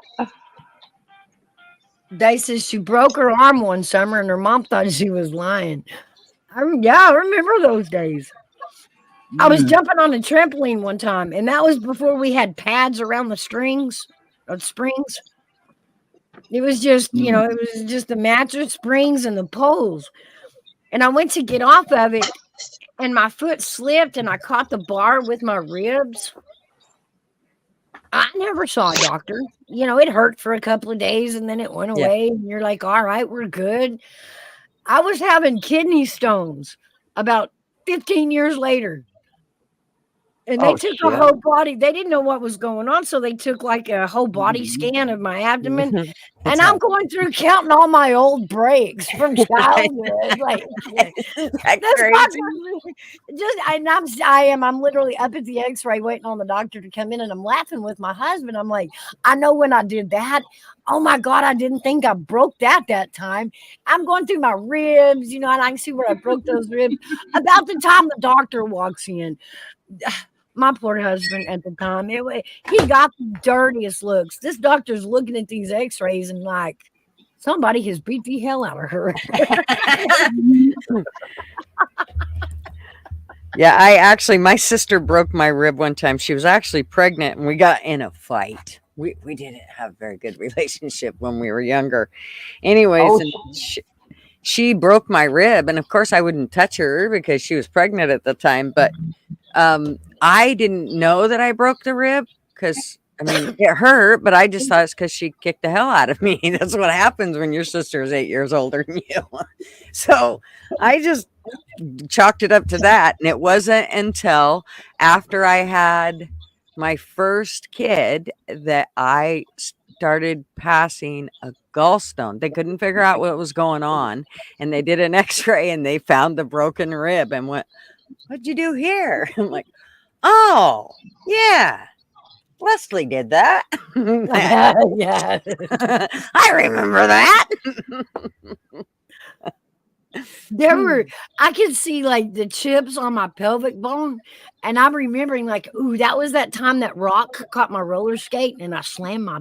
Oh yeah, I remember that. Yeah, but my whole childhood is up there, and in that moment, that doctor's putting all that anger at my husband. Like, It's you like, know, but he didn't do none of it. Do you get it? He did none of it. yeah, he's I looking did at all my this on my husband own. like, like.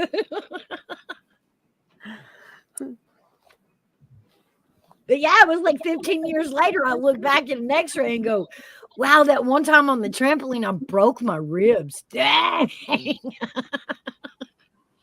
The other time I noticed when I broke it was every time going through labor because it would hurt. At the time, the first time that it happened, I didn't realize that's what it was. But I went through labor, and every time I would bear down, that rib would hurt. I didn't know that's what it was until, of course, they did the X-ray. Like, I don't know, 3 days after she was born, and they were like, "Oh, well, you are passing a kidney stone. But by the way, you got a broken rib." And then I was like, "Oh, that's what kept hurting." Wow. You know, it's funny though. Our generation, there were a lot of broken ribs during pregnancy. Mm-hmm. I remember that being like a thing. You know, a lot of people Yeah. talking about it. They were coming out with bruised and broke ribs, dislocated ribs. Oh, I definitely, that was the one I felt when every time I would push, it was like, "Oh, that hurts right there. Why does it hurt clear up here? I don't understand. I don't feel like this is the right spot to be hurting." That taste his mouth is because they're so tiny. Yeah, that's right. True. I'm working on that. I'm getting wider. I'm working on it. well, I remember one time my son, oh my God, he was an idiot.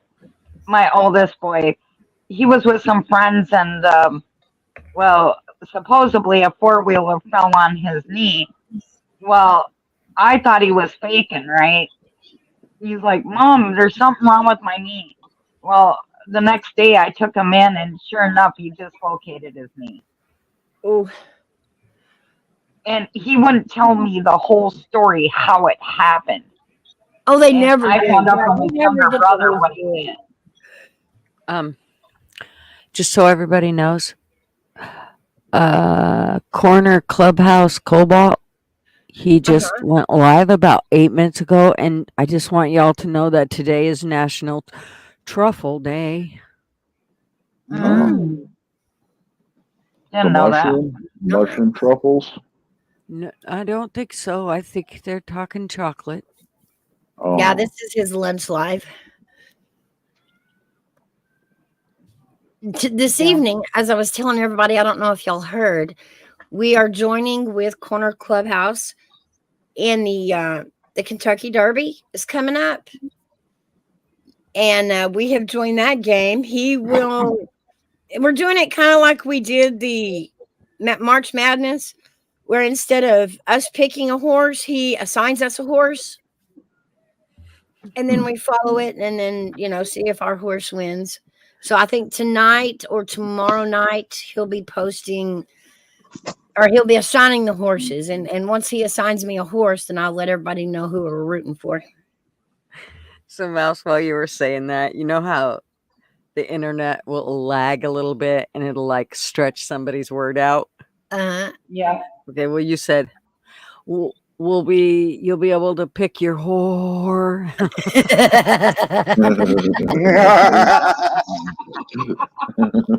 Literally, I mean, like for a long whore. Well, I think it's StreamYard. I was trying to let you finish talking before I died laughing. That was fucking priceless. It's StreamYard. StreamYard's being a pain in the ass. Days asked, does anyone remember Circus of the Stars? Yeah, I remember that. Yeah. I think so.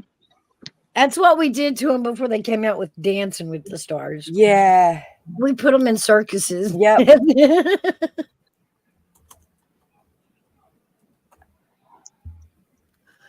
Yeah. I don't know. Like America's Got Talent and oh my gosh.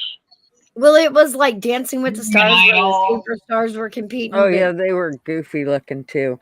The Golden Girls looks like they performed in it. And then The Voice and all that stuff. Yeah. Kai said, we don't eat truffles, we're too poor.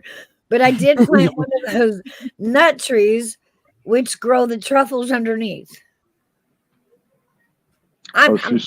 She's thinking of the mushroom truffles. Right.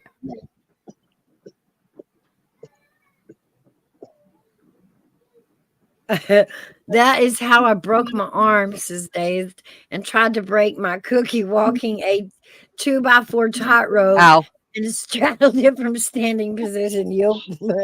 And anytime somebody says something like that, all I can think of is could when you fall, and I don't care if you're man, woman, or child, when you fall on the old hoo-ha area, that is the only noise that any human makes, and it is you cannot get your breath enough. I'll never forget it ever. Right.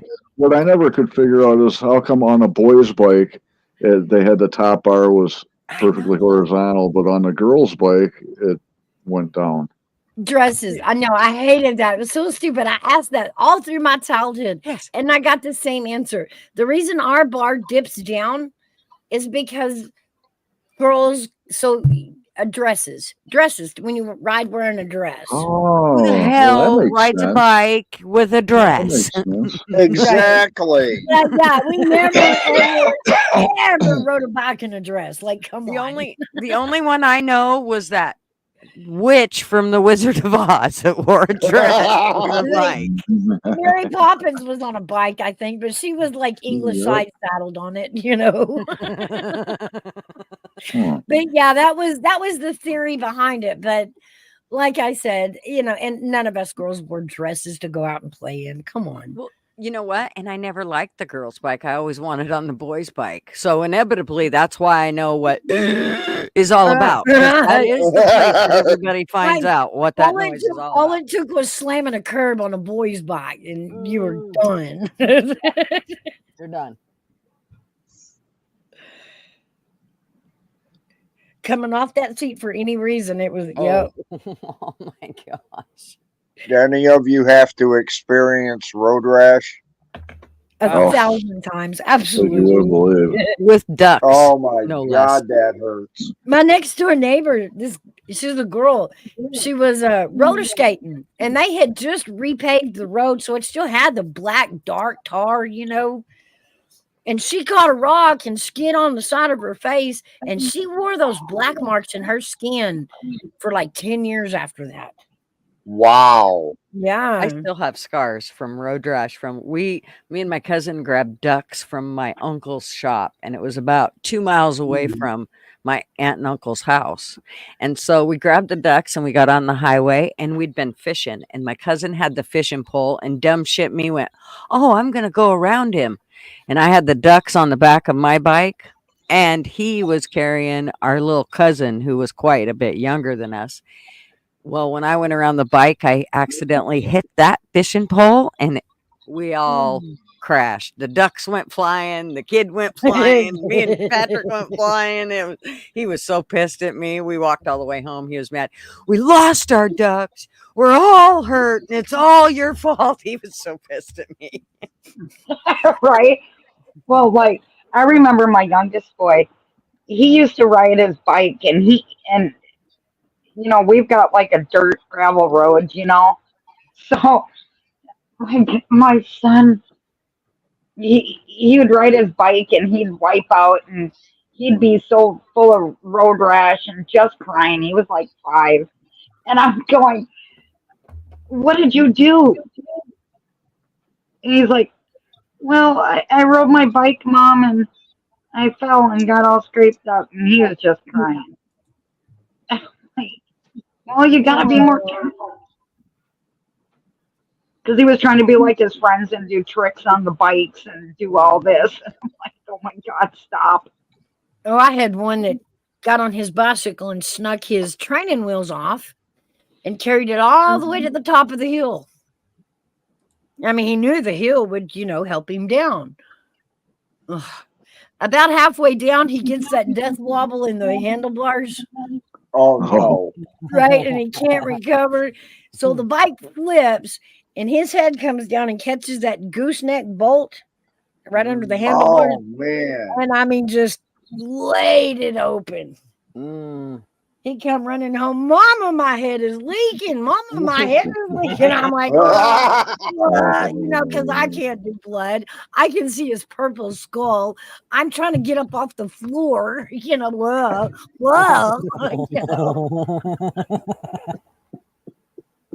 I can say that. It was so funny, but he was still way calmer than I was at that moment. Like, he hadn't seen his head. He didn't quite know what was going on. He didn't realize he had laid it open. That's crazy. I'm surprised it didn't knock him out. Mhm. I remember we finally got him into the ER, got him into a room, and I'm still over there going, every time he looks at me, going weak, trying to hold it up. I look like a wet noodle. That doctor finally says, "It's okay. You can leave the room." Shit, my son was an adult and split his leg open with a chainsaw here last year, and walking into that ER. And of course, when you've already had a husband who's lost a hand in a logging accident, this whole thing of him, all I can think of was, oh my God, this is bad. And when he called me, he's like, actually his wife called me and said, he said it's not bad, but we know he lies. So I get in there and it was way worse than he said. I mean, it was gashed open pretty good. Thank God I didn't get any arteries, no nerves, nothing like that. But he gashed her pretty good. And I'm telling you what, when he pulled back that rag, I didn't even brace myself. I'm used to seeing blood, but for some reason it was my full-grown kid, my big boy, sitting there, and seeing him, I got woozy. I was just like, all right, you probably should put the rag back on there for a minute. Yeah, I had a towel over his head, and every time he would turn his head to look at me, of course, he'd take the towel off of it,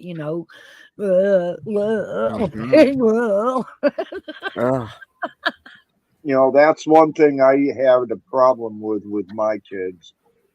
If they got hurt or something, I was not the one they wanted to come to.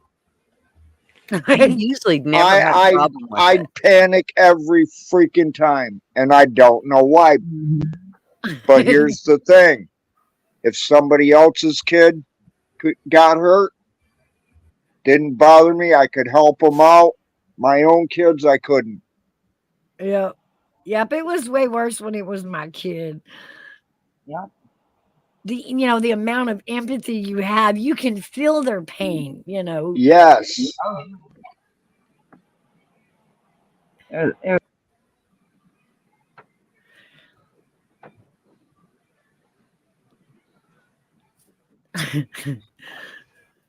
But my son had this weird way of when he would injure himself, he wouldn't gush blood. Like, it would quit bleeding really easy.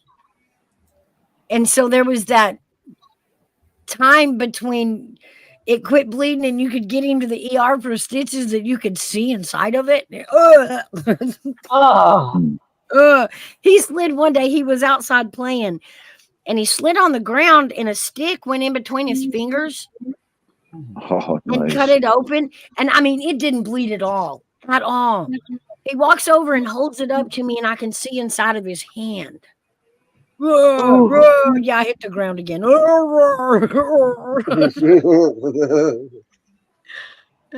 I remember thinking, at least if he would bleed, it would like cover it up, you know.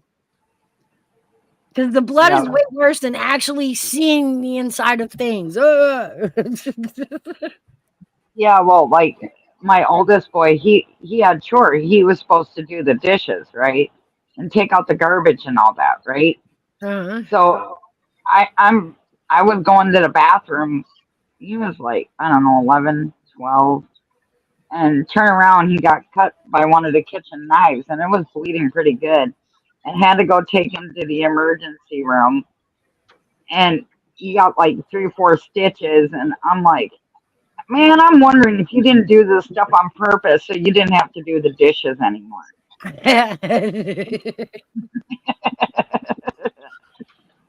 They would always tell us, no, in fact, you should be doing the dishes. It'll clean out the wound. And cutting our hands was never an excuse to get out of dishes. They would always play that against us. It's good for the wound. It cleans it out. Oh, but it wouldn't stop bleeding. And that's when we had to take him in. But like, oh my God, kid. Oh, these kids now these days, I swear. I think they do some of this stuff just to get out of doing anything. Oh, I'm in the Oh, clear. I don't have to do the dishes no more. they're gonna have such a nice, easy life, aren't they? Mm-hmm.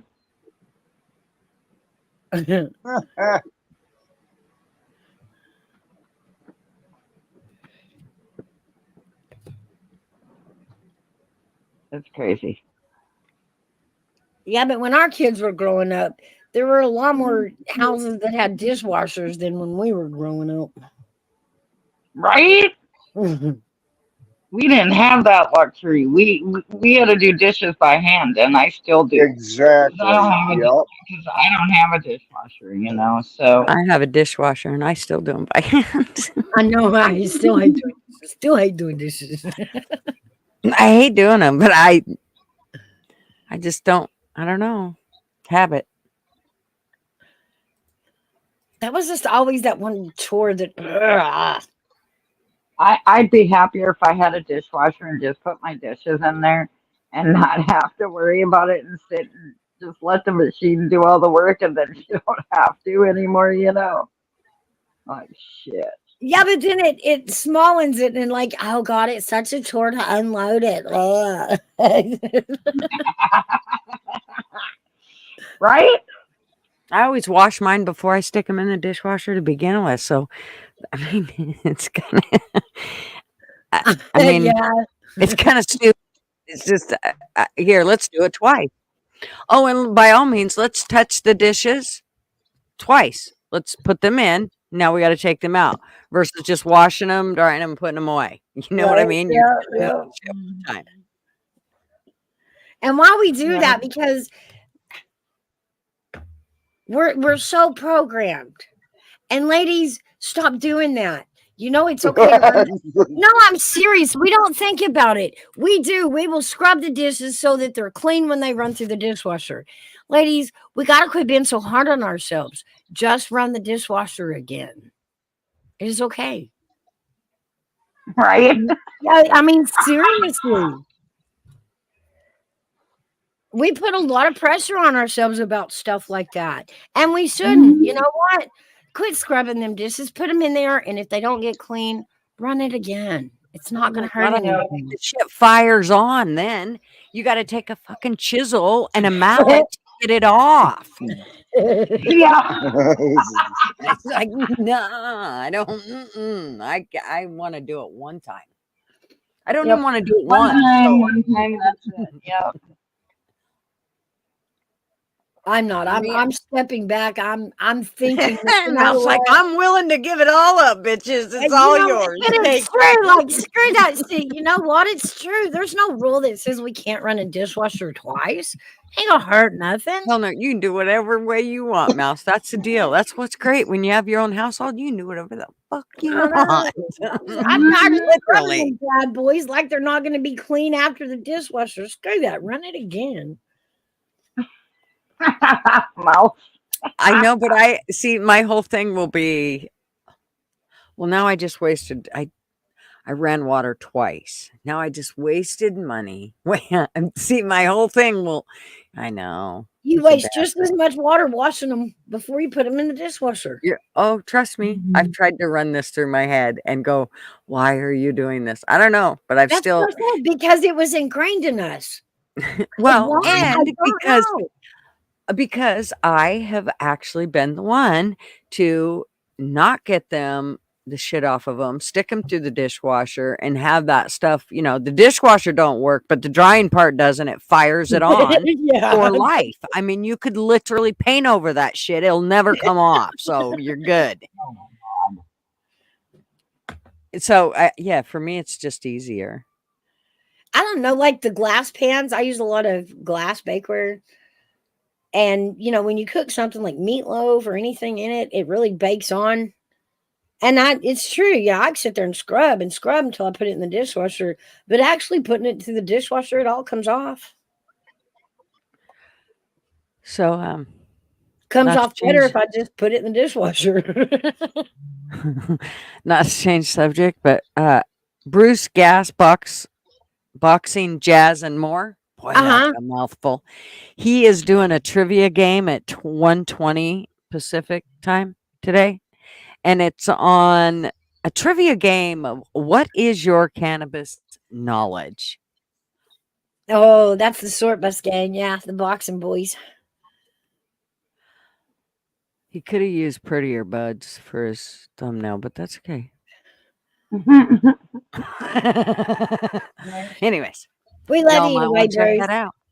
We love you anyway, Bruce. I will. I'll have to check that out later. I like Bruce. He always comes and says hi, hangs out, shows support. Yeah, he's from the boxing community over there. There's Carl, Mad Chad, and Bruce, and sometimes Pigeon, because Pigeon was originally their troll before he was my troll. It's like you know, I swear Mouse knows. I thought I knew a lot of people on YouTube. Mouse knows everybody. Like I've been around for a everybody. while. I've been around. Holy Well, when shit. you're that When you tiny, you get around better. When you said to AV that in 2015 there was something, I don't, what the fuck was it you said? What did you say to AV today? 2015. I had wrote a poem, and it come back through my feed, and it looks like what it did poem, was right. Yeah, I was trying That's to ask 9 you years ago. why I wrote the poem, and actually, when I went back and looked, I did originally write the poem in 2011 and reposted it in 2015. That's where I got the 2015 date from. That's 9 years that you've known just AV. Of course, I guess I kind of am just as bad. I'm just as bad. No, I haven't. I haven't known AV that long. Oh, I just remembered that it must have been some sort of military something, and I figured AV's really good with the military dates and history. Oh, He's really solid with it, so he would know like what military action we were taking at the time that I wrote that poem. And Right. see here, I'll read it again. Let me go back and find it. And I read it. It came through my timeline, and I was like, "Oh my god, why did I write that poem?" You're gonna like this, Stutter. So I had It's to a come good one. ask AV what military action was going on that I wrote this poem for, because it's not in the poem, but it's May 1st prayer. Now I lay me down to sleep. One less terrorist this world does keep. With all my heart, I give my thanks to those in uniform, regardless of ranks. You serve our country and serve it well. With humble hearts, your stories tell. So as I rest my weary eyes, while freedom rings, our flag still flies. You give your all, do what you must. With God we live and God we trust. Amen. That is pretty good. What? And are you still trying to figure out what you wrote it for? No, we did remember. It was when we went in and got Osama bin Laden. That's what I was just going to say. It was May that 2nd, 2011. Mm-hmm. Right, but you said you wrote it in 2015. No, I she thought I- reposted it. Yeah, Oh, I thought I okay. did, but I had actually reposted it again from the timeline and could see there on the post that it was actually 2011. Got it. Right. Okay. Like today is the anniversary of that. Yeah. Yeah, that's why it come through my feed. And I was like, wait a minute. Mhm. What was that occasion? What was that? Like, why did I write that?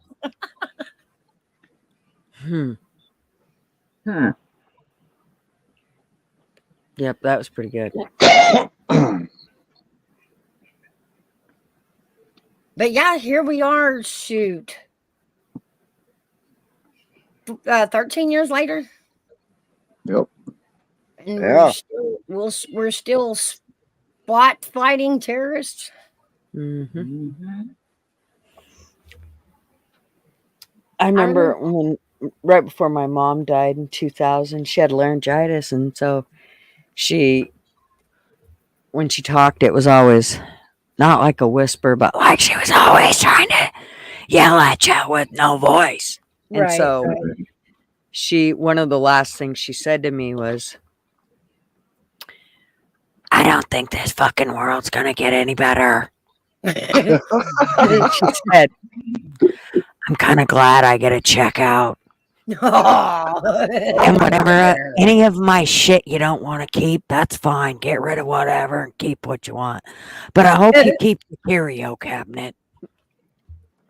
And that was like one of the last vocal things my mom actually said to me in a very coherent, not when she wasn't like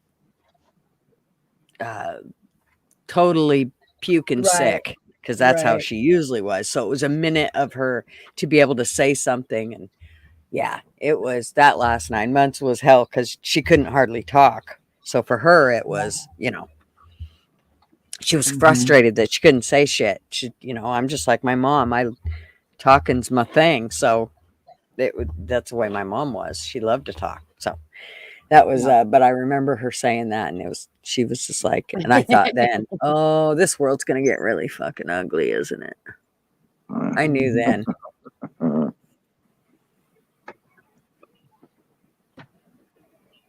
It's been getting ugly for the last 50 years, in my opinion. Mm-hmm. Yeah, but I think it's went on turbo mode these last, I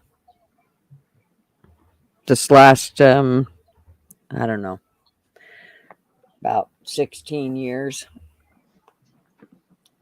Sure seems to, huh? Yep. Well, it seems like we live, from Steroids. one crisis to the next crisis to the next crisis. But we forget, just like thinking about this bin Laden thing, 13 years and we're still fighting the same terrorists. And we really thought going in and not, taking care of him was going to solve the problem. Mm-hmm.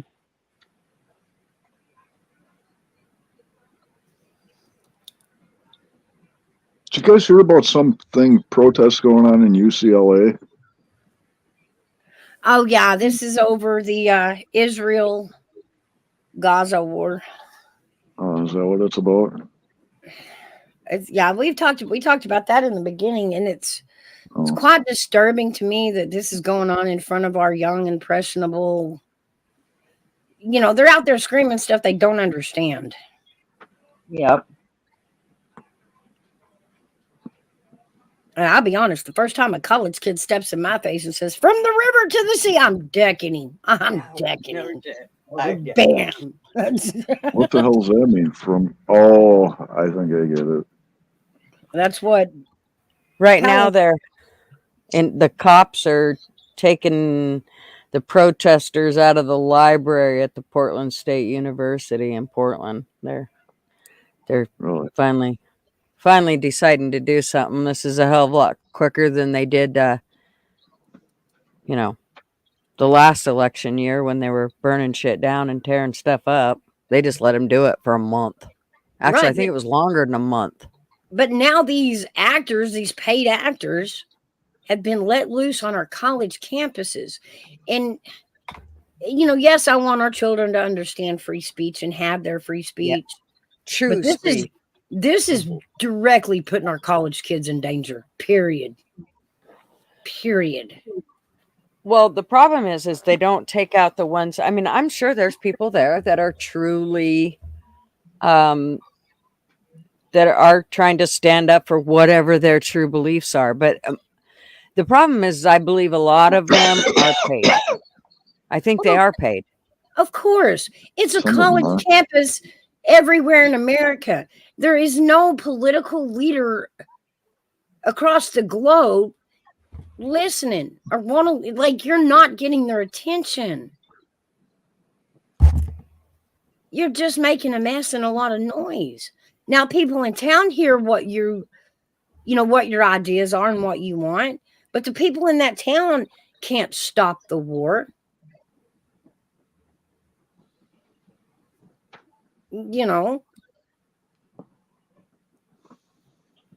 Well, I think that, like I said, I never want to step on freedom of speech, but you have to keep it at that. You don't get a step over. If you're stepping, I do believe you should take out the ones that are stepping over the line. Deal with them. Yep. You can't block traffic. You can't invade campuses. You can't burn businesses down. That's not protesting. That's just being loud and making a mess. I'm surprised they're doing anything so quickly. I figured this shit would go on for months. And it ain't over yet. Just because they're pulling them out of there doesn't mean they're not going to go someplace else, do the same thing again, and they'll let them do it for, another week before they pull them out. Well, it's grotesque. When these mobs are blocking, like I said, a certain group of children or of students from going to class just because of their background, their race, their beliefs. No, we don't do that. We don't stand for that. That's not okay. That is not protesting. That is discrimination, period.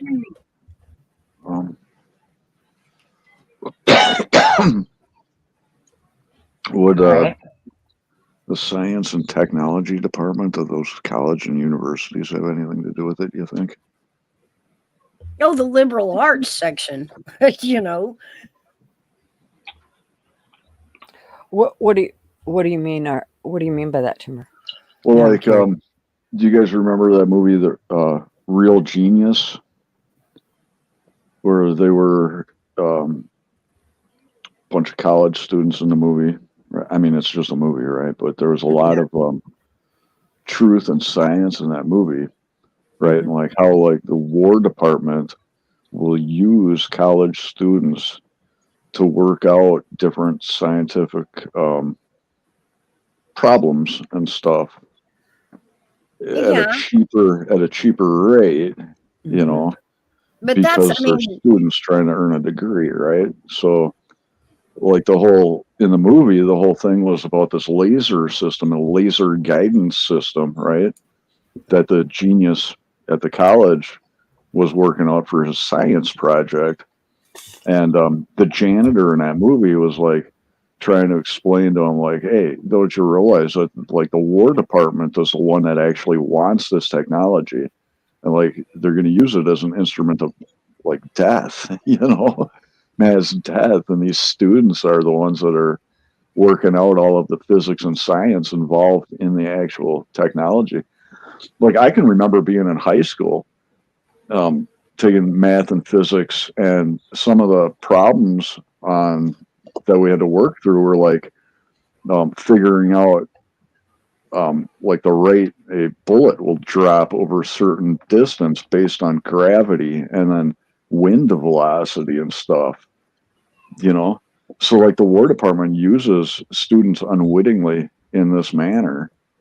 And like here in Madison during the Vietnam War, at the UW, they actually blew up this chemistry building during the Vietnam War, during the protests and riots and shit during Vietnam. You know, because of the whole Agent Orange, and like they're engineering different chemicals and shit like that at the University of Wisconsin. So, you know, stuff to think about, you know. Right? And these kids that are in college, think about their age, right? They're usually from 18, their early 20s, right? So Right. from a political aspect, like they're fresh, they're green trees, right? So they don't have like the life experience to go behind, like, hey, if I do this one thing, who actually wants me to successfully, you know, build a laser guidance system, and for what purpose? You know, of course, nowadays we've got like laser guided missiles and shit. Yeah. You know, what other actual benefit to society would something like that have? You know, Right. and sure, when you're young, you think, oh, laser's neat, you know, and stuff, but Right. you know, neat The is always completion of it beneficial. was cool, but what it was going to be used for after gets dicey. Right, exactly. And you got to realize that a lot of these universities are government funded, you know, all their curriculum and, you know, shit like that. And from a political standpoint, these people, they've only been able to vote since they were 18, you know, so they've maybe had one vote so far in their entire life, Right. you know, if they even voted, right, from a political aspect of it, let alone like the science and technology that goes into the war effort. Because it is a national effort. I mean, we must face that. Yeah. But I think, yeah, putting it on the college campuses, I think we've went in a more dangerous direction with it. Like I said, it was bad enough they stood on the street corners and attacked businesses. But on our campuses, it's it's a whole new mess. And like I said, I feel angry for the Jewish students that have to hear this, that have to be afraid to go to college. Like, this is 2024. We should be so far past that. We know better. Right.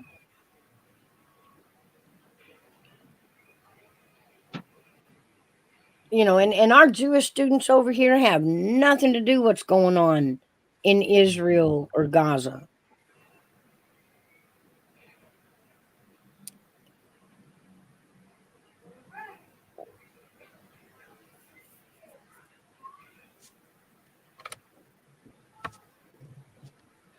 Big Dog Ma.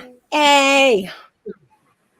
But yeah, I gotta get Big ready Dog to go Ma. so I can go pick up my meds. So All right. I'll see you loves later. All right. Be Have a good. good afternoon. Bye. Later.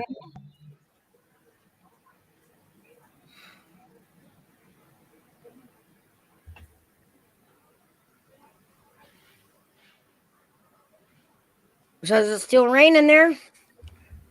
Oh, yeah. Yeah, I can hear it drizzling. It's slowed down a little bit, though. It's dark out there. Just gloomy, huh? Uh-huh. Well, lazy day.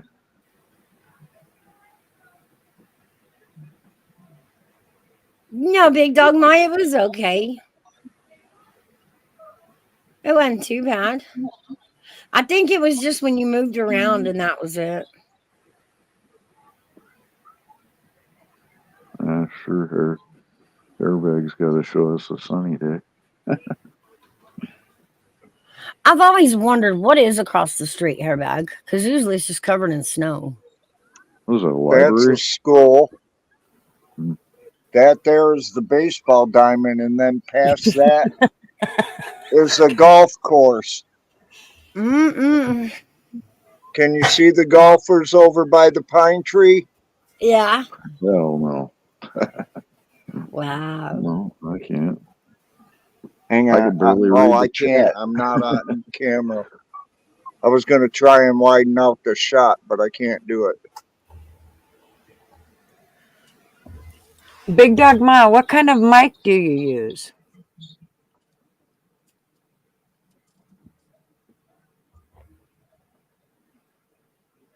I don't either, Big Dog. That's usually why I'm not. That's the biggest reason I'm not on camera. I'm not scared to show myself, but I do not sit still. Like I do not sit still. I'm guilty. That's why you guys will say something to me and I'll be gone in the other room. Who knows what? I could be doing dishes and forget. Oh shit, I'm on live. I gotta go back there. I mean, I will. I'll forget all what the hell I'm doing. So, I mean, if just know that if I'm not here and you need to shut down you can just shut down your stream. I got it. Yeah, I got it. Yeah. Gigi, it's just her laptop and earbuds. She doesn't have a mic. So when you're walking around, are you carrying the laptop with you? Hmm. Or are you just talking into your earbuds? I'm trying to figure out how this is working. Because something is doing. There's something that's causing it to do. We got to get to the bottom of that because we're not going to not have you on panel. But Yeah, you're always going to be on panel. We'll just figure out what it is. yeah, we just got to figure. You carry it with you and you unplug it. Okay, so that's what's going on is wherever that mic is, it's getting touched when you're walking, I think. Or moved around or whatever. That mic is getting something, whether it's, I don't know, could be your shirt. It depends on her plug. Like on my laptop, I've got two plugs. One's for the headphones and one's for the microphone. And some laptops have a combined microphone / headphone jack where you've got the microphone actually on the cord of your headphones. You know what I'm talking about? Well, I asked her if there was a mic on those headphones, but she wasn't sure. Right. But you're right. If it just plugs in, I wonder if that could very well be the case. Right, because if you look at the jack, it will have either 3 terminals or 2. If it's got 3, then it's a combined headphone / microphone jack. But if it's got 2, then it's just one or the other, either headphones or microphone. Okay. And usually there'd be like a little symbol on the jack itself with a picture of headphones or a microphone. Mm-hmm. Well, I think they quit putting them symbols on things. Everything's so interchangeable now. I have lots of the extra plugins on my laptop.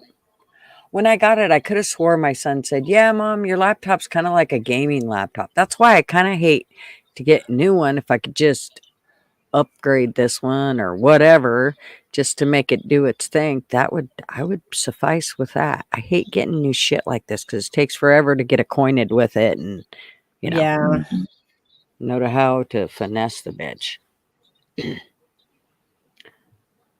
And going through there and cleaning out temporary files, and I mean you gotta give it maintenance or they run down pretty quick. Your memory gets all bogged down. So yeah, I think we need wireless headphones for Big Dog Ma. That's the next. Okay, got it.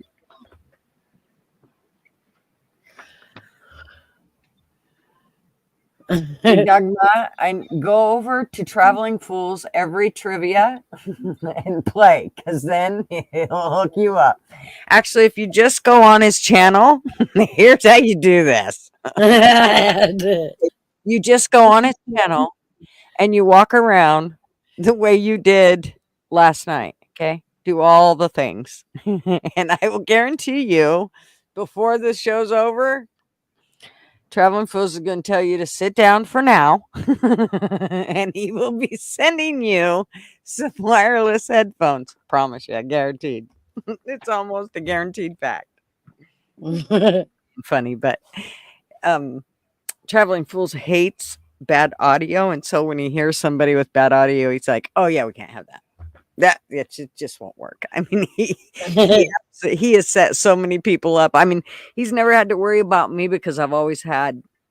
I mean, I don't have good equipment, but it's good enough to, get the job done. So, but he had to dial me in because I had everything all screwed up. I wasn't on Chrome. I was on Firefox or Foxfire or whatever the hell you want to call it. And then Firefox.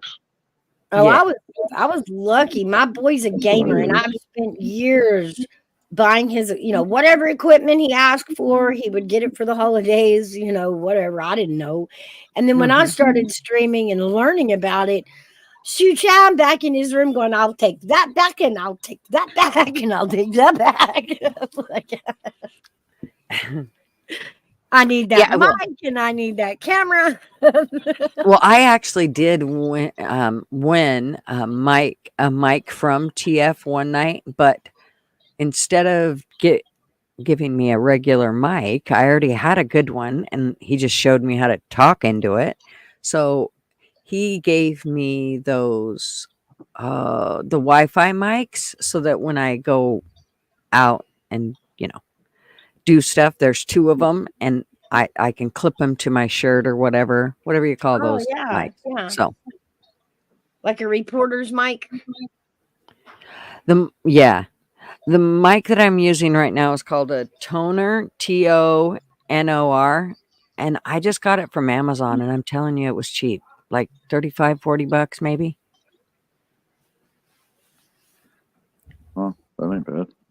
Mm-mm. But the biggest thing is when you get a mic, here's what I did wrong. Maybe people aren't this stupid, but I would have my mic way out here, and I would try talking, and nobody could hear me. And he's like, "Dude, scoot up on your mic." And so then I got a little closer, and he's like, "No, closer." I'm like, a little closer, and he's like, "Yeah, talk, Cutter, just talk." I know what he was doing. Okay, he's like, "Slow down, don't talk so fast." I'm like, Yeah, wow, I see what he's doing it's a now. live stream. I get what he was doing now. And he dialed me in, and what he said was, my microphone is a certain kind that you have to be straight in front of it. If you're not straight in front of it and you're off to one side or the other, it won't pick up your voice like it should. So it was kind of cool. I was like, oh, wow, who knew? Okay. I've got a button on the back of mine that I can toggle that. Like I can actually, like it's the front of the mic or the home mic. So like if you wanted to do an interview with someone in room, it could hear both of us. I have no button. That's how cheap this one is. It has no buttons. It has no buttons on it. So it's kind of weird. But works good. Yeah. Hey, sweet boy. His movie stopped, so you always know. He's like, you know what, Grandma? I was doing good. I had my trucks and my movie and my juice. Yeah. We've been learning all of our ABCs. Yesterday we went through all of them, and he actually said probably, I don't know, 7 or 8 of them now on his own. Like I started out, and then I'll say A, B, C, and he'll go D. So it's like, Good job. He's learning.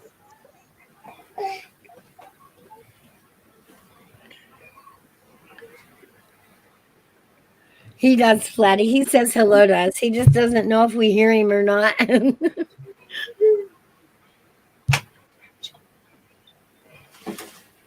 Yeah, I let him have the headphones every now and then. But a lot, and the reason I do that is because that's something else TF told me was to use the earbuds instead of letting the mic pick up The what's being speakers. said.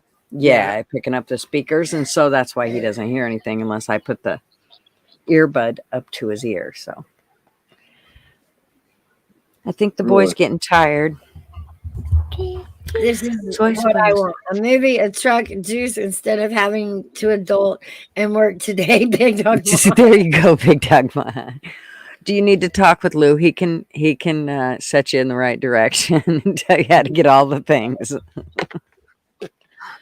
I don't know. I kind of like this pancake idea. I'm kind of for the pancakes in a movie. He likes his little silver dollar pancakes, and he's like a clean kid. He doesn't make like a huge mess. So I can give him 5 silver dollar pancakes, and he will take his syrup and he'll dip them in the syrup, and he is absolutely fine with that. There you go. That works. That works. Yeah. Yep. And he never makes a mess. He will make a mess if it's crackers. For some reason, he's like, "Oh, look, can we put these all over the floor and like sprinkle them? It's kind of cool, Grandma. Look, let me run over them with my bike." Crackers tend to crumble by their own rules. It's irritating, I know.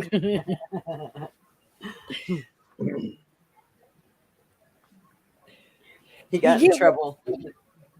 He's like a really fast kid, and he goes everywhere fast, and he doesn't give you a second to even think. And so, like, if he's near a road or anything like that, you need to be hot on him. You cannot be letting him, not even for a second, because he's not one of these mellow kids that'll just stay right beside you. He'll bolt. Yeah, in a whole heartbeat. So last night, they live right by a highway, and last night Sean got him out of the rig, and when they got home, and he bolted straight for the road before Sean could get to him. Oh my gosh, it scared Sean to death. It's like, oh my gosh. Told you. Yeah. I've already told him, I'm like, you need to build a fence at least across that front part, so it gives at least a second that he has to stop before, he can get it out. Right. Oh, Big Dog Ma. Yes, I had one boy, a pocket trinket dude. Oh my gosh. Even when he was little, he would come in with everything in his pockets. And to this day, he's almost 30 and he is still that way.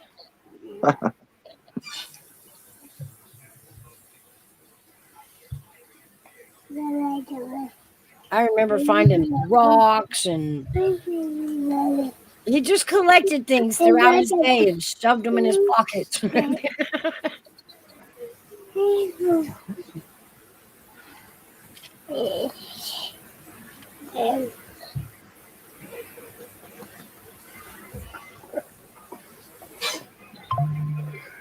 Yep, rocks, pens, crayons, yeah, you name it. But as they get older, it turns into nuts and bolts and worms. Little tiny worms. Yeah. Worms is what I always got out of Sean, and Sean was terrible. He would always have worms in his pockets. It's like, Sean, why are you doing that to those poor worms? Leave them alone. Saving them for later, but never getting around to using them. Yeah, right.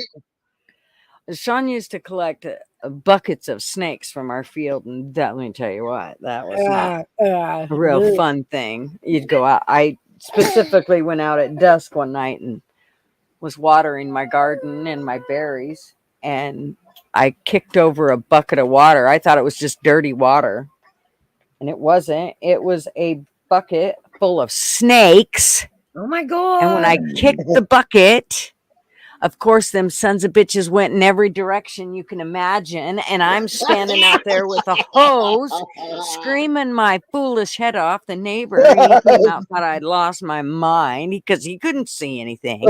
I could. They were everywhere. Oh my God, I want to That's kill someone. funny. No. No.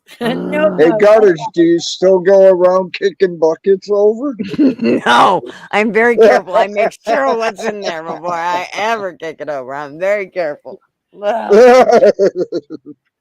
You know how you never leave buckets with water with kids around. So it was like an automatic. They'd been playing with the bucket. I thought, oh, they'd been playing with it all right. That is funny. The one thing that my grandson is just like his dad with everything, but not with squirmy stuff. He doesn't like.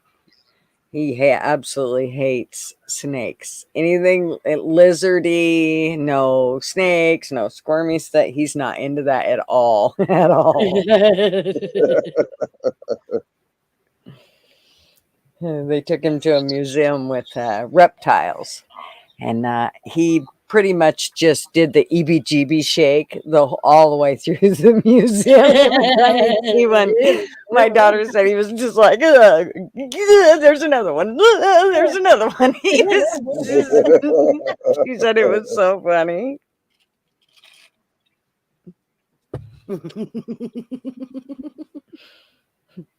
He's supposed to be not going to sleep for another. Yesterday, he went to sleep at an hour before his normal nap time that he's supposed to be on now, that his mother insists. Well, now he's wanting to go to sleep an hour and a half before that. He's not supposed to go to sleep till 1 my time, and he's trying to go to sleep at 11:30 my time. Was she trying to work in an early bedtime? Well, she's just wants him to only be down to 1 nap a day because he was taking 2. And so we switched it up and put, the 2 naps into 1. And normally I can keep him going, but he's done. He's just like, I don't care, Grandma. I've ate, my belly's full. Sugar, Grandma, sugar. Lots of sugar. His little eyeballs, they're so heavy. He's out. Yeah. He's pooped.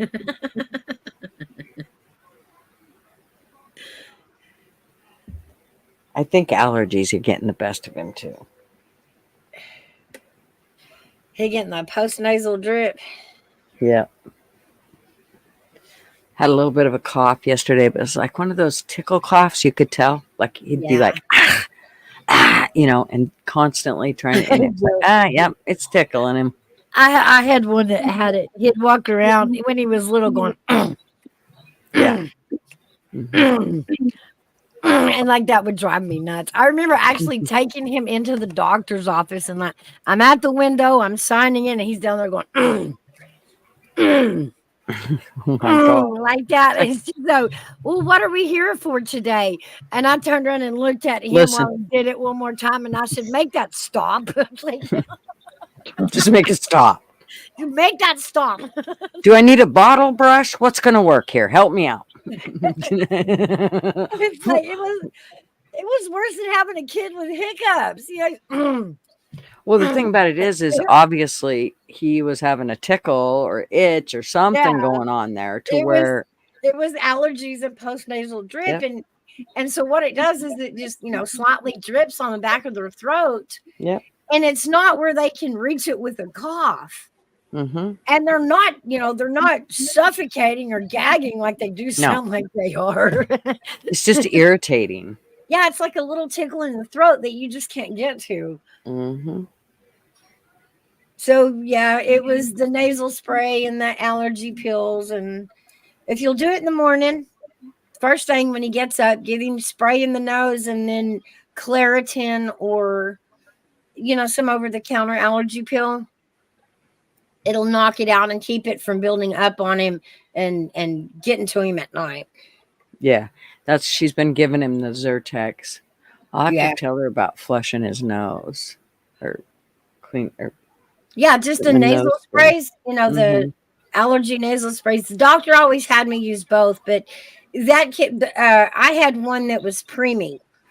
And so he was born with wet lungs and we had the asthma and all that. Oh, dang. And any little allergy would flare an asthma attack. So, yeah, we wanted to stay on top of that post nasal drip because they all You get bet. it from me. They all got it from me. Yeah.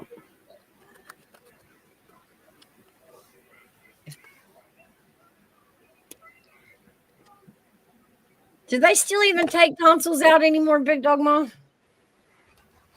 Like that was our whole generation was just pounded with tonsil issues when we were kids. I remember a lot of kids getting their tonsils removed at the school I grew up in.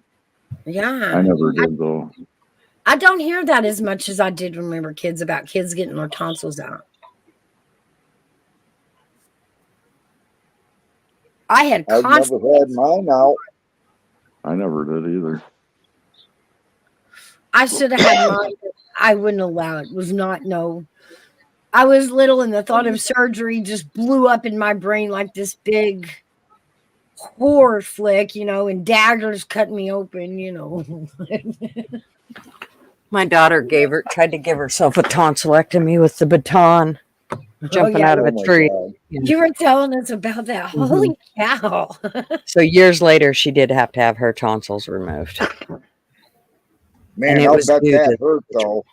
Oh man, you just don't realize. I mean, if you look down somebody's throat and you look where their tonsils are and all that, you don't think about what that could look like traumatized. But let me tell you what, when they do that and they pull it back out, and it was the bigger end of they believe it was probably the bigger end of it. And so when she pulled that back out, it literally just pushed her tonsils completely against her throat and pulled them towards the outside, towards her mouth. And so, oh yeah, it was really obvious. And they were blazing red, almost on fire red. Wow. Yeah. I was like, oh my gosh. So they gave her some antibiotic basically just for precautionary, measures, and said, she's probably going to end up needing a tonsillectomy later on, but he said everything should be fine. If something comes up, then we'll worry about that. But he said, I don't think it's going to happen right now. He said, I do think that later on in life, she'll probably have to have them removed. And he was right. She did. How long did it take for him to heal? Bye, Big Dog Ma. Not that long. I just, probably like a few days. And That's good. But she was definitely sore. She was sore. I bet. Mm-hmm. See you later, Ma. One day I was walking into a patch of pines and I heard a noise behind me. And like a fool, instead of stopping, I turned around to look and I kept walking. And when I turned around, the second I turned around, and thank God I had glasses on, but there was a broken branch on the pine tree that was right at eye level. Hit the glasses, threw my glasses upward, and it damn near went all the way through my eyelid. You want to talk about something that hurts? Holy crap, that hurt. I was surprised it didn't blind me. You're lucky. Yeah. Yeah.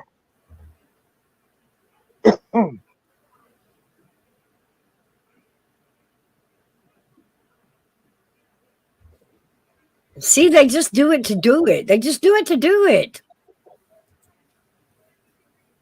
Huh? My kids are my biggest trolls. Like, I don't even worry about trolls in my chat.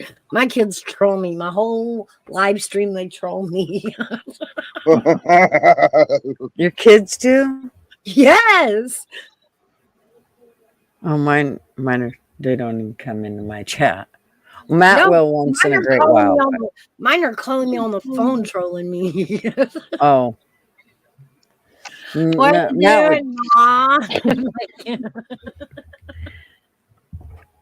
Mine will call me during my live, and it's like, you guys, you know what time That's what I do my live. that's exactly what I'm saying. You know what time I do this, and you're calling going, what's he doing? Yeah. What the fuck do you think I'm doing? I'm like, what do you want? Well, fucking call me. I'm nothing. Just see what she's doing. Stop it. Oh, I wouldn't trade him for nothing, but damn. Yeah, right. Does that beeper they have gutter ever died? Like, does the battery ever die on that damn thing? You know the beeper that God put in them right between their ears. No. We and anytime mom and dad do anything fun, want a minute, it like goes off in your kid's head. Like, oh, I must aggravate mom. Every fucking time. We could sit there for hours, never touching each other, but the minute we go, hey, I'll go get lucky. And it's like, beep, beep, beep, beep, beep, in all the kids' heads. They were like, oh my God, oh, alarm, alert. They were never quiet, so they could never really sneak up on us. So that I know. was the one. I mean, you'd always hear them run into you. So by then you could, be out and look half dressed. Damn kids. But I mean, it's any generalized fun I have, even by myself, if I'm online having a good time, it's like that beeper goes off in my kid's head. Yep. I must call mom. I must interrupt mom.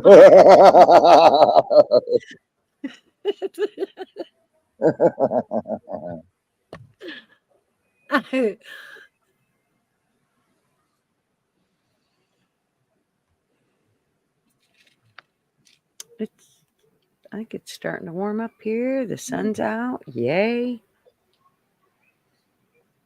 Okay, I'm hoping it'll dry us out some here.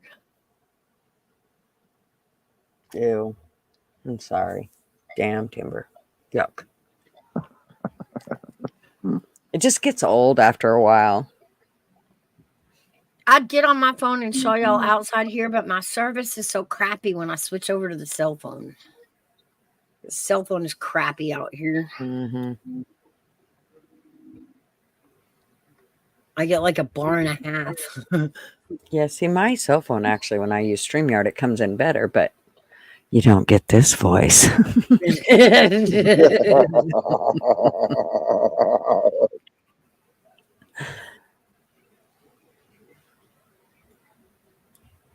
Oh, yeah, there's still the UCLA protest encampment cleanup. So they're cleaning up at UCLA now. So there was one of the college campuses, I can't tell you which one, I didn't hear it, but they told one of the college campuses, if y'all want to graduate, because graduation's in a week, get this shit off the lawn. Get it all off. When if y'all want to graduate here, you got to clean the campus up. Go take their tents, throw them out. And they did. They were out there grabbing their tents and tossing them. Get off our campus. We got to graduate. Let's see here what it shows for Portland. I think they're still trying to get him out of Portland. I don't know where it was this morning on the news, but they were disassembling one camp. I think that was the one up in New York, wasn't it? Hairback? It may have been. Like I said, I can't remember where in the hell it was. NYU, I think, is what they were saying. They don't. It doesn't look Could like be. doesn't look like they're sending them home to me. They're all standing around. See, this is what I see every time I go. Okay, this is a news channel, so look and at see, this. that's the deal with the college campuses and how our kids get drug into that. If you're on a college campus and somebody yells, party on the lawn, or not, all the college kids are going to at least go watch.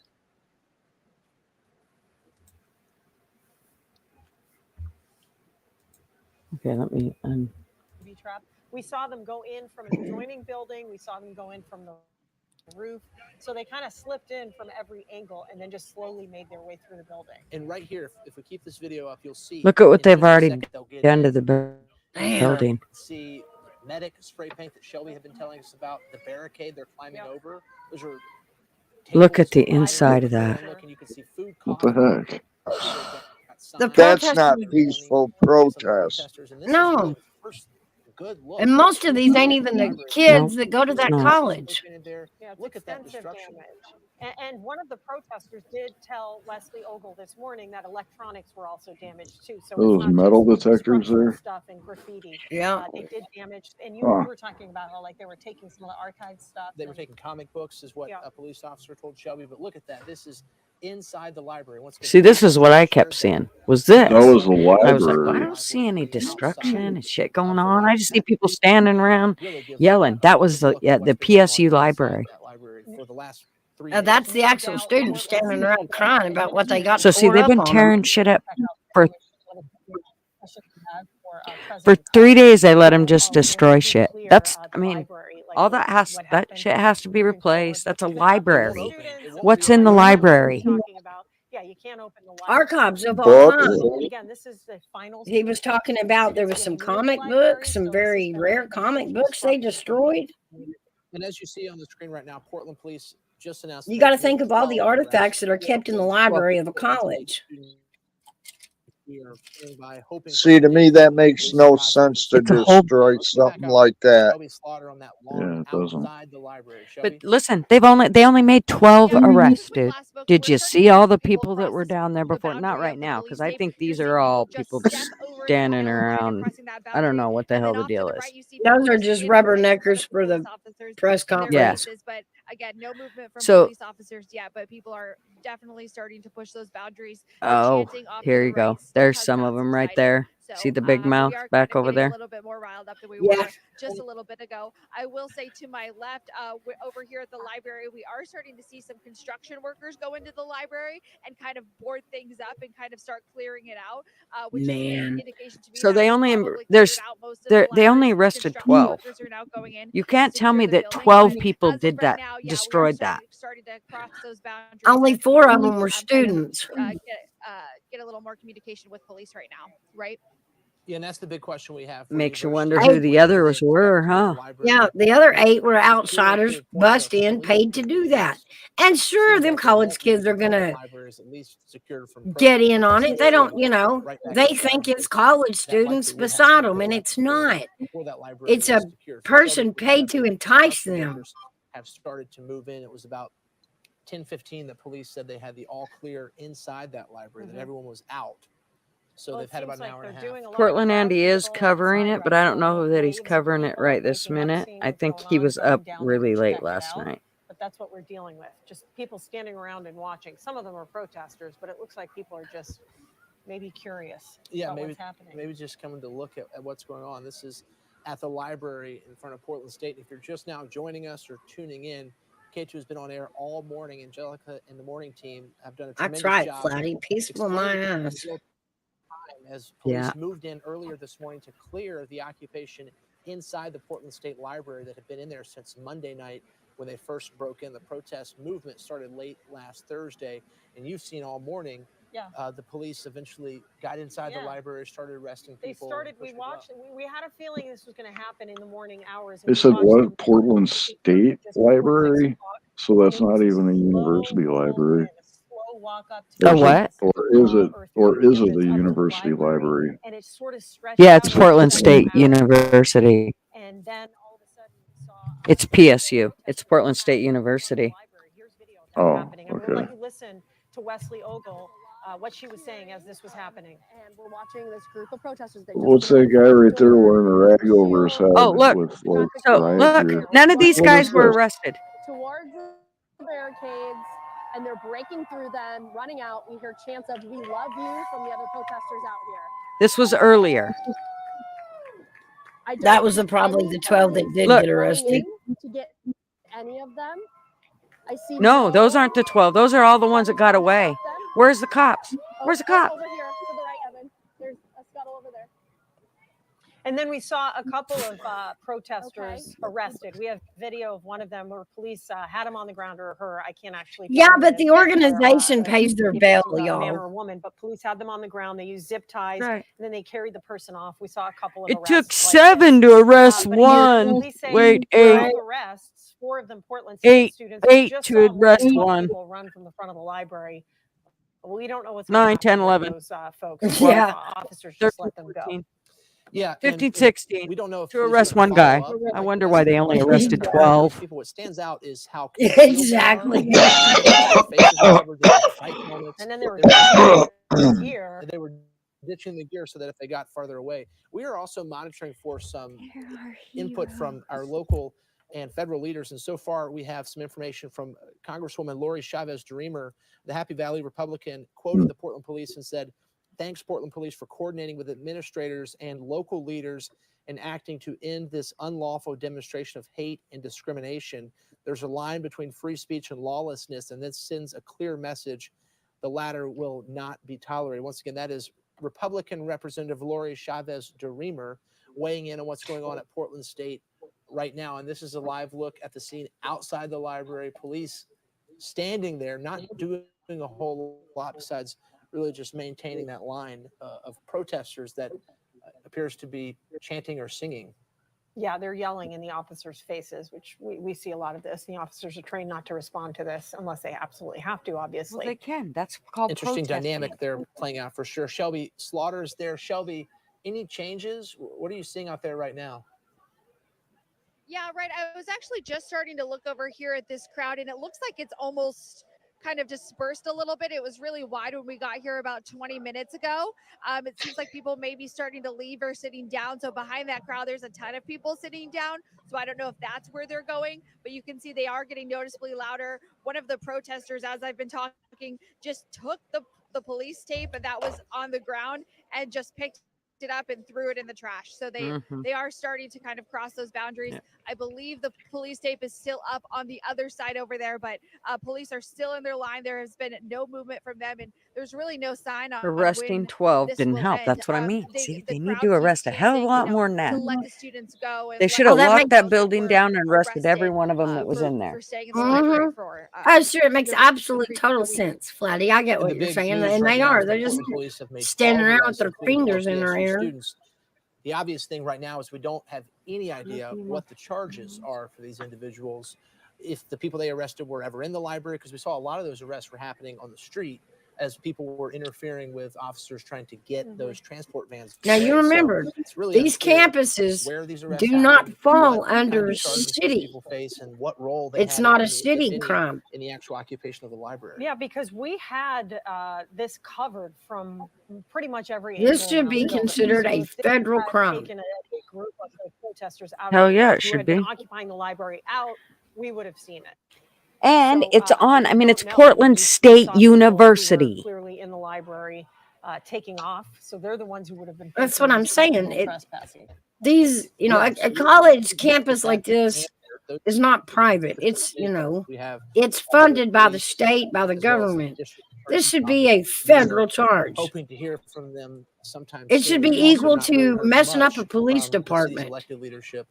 Obviously, this is still developing and unfolding, so we understand maybe they're trying to see what's going on before they say anything too prematurely. But as Well, Shelby told us, construction workers they're have going to moved get into the riled up here library. again, So that's the which question we have, is again how long proves this my will play point out. that This all arresting 12 started didn't help at Friday, all. You need on to, like I campus said, I with don't protesters understand. outside They the were all library. They in were that asked to building leave tearing multiple shit times. up They did not. On Monday night, for some of them 3 days. broke It into the sounds library, like. took over the school for And is several it not days. They policy asked them upon to leave campus peacefully. They to asked lock a police to clear campus them out. They down did not. They gave them a deadline of when yesterday there's morning. a danger You on think? campus? Closed both Tuesday and And once you Wednesday. Why? break into the building, I They mean, were wouldn't going they to have locked reopen it up and went, campus Right. okay, before this morning everybody in today. here, you going They gave down. us a heads up that they There might should be have been moving no different overnight than a to clear the shooter on library. campus. They should And have then locked this the all started campuses happening down. after the 6 o'clock The hour this minute it morning. And went this is, past of course, all peaceful over the war in and they Gaza. started breaking The stuff in, there protesters should have been a are lockdown at the protesting campus and every war in one of Gaza. They these want picked Portland up State and to arrested. divest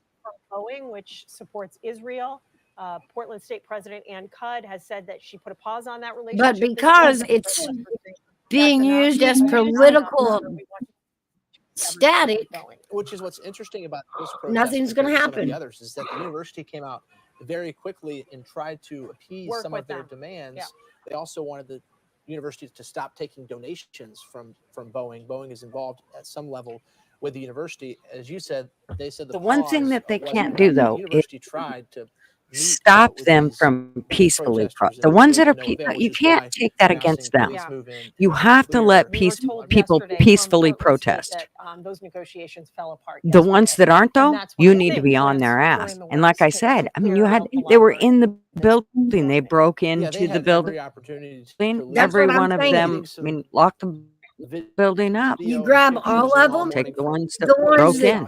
that, the ones that didn't have class at that campus police going inside the need to stay in jail. You know, this is invasion. Repeat.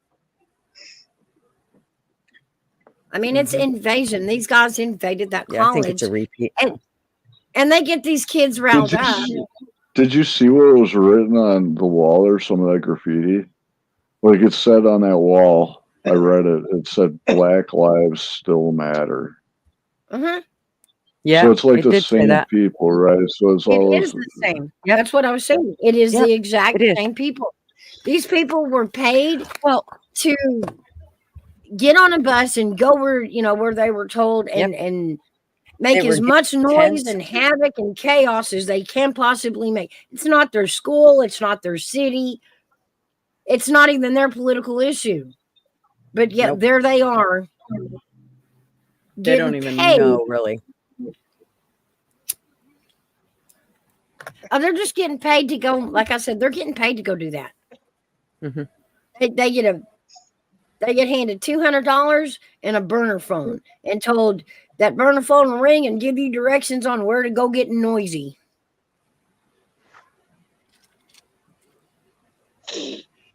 Yeah, it's crazy. They tore that whole place up. This was all uncovered back in the riots of Black Lives Matter. Mm-hmm. Oh, it was. It was just paid actors, basically. And, they were told that they probably wouldn't be stopped. And if they did, call yada yada number and they'll handle bail.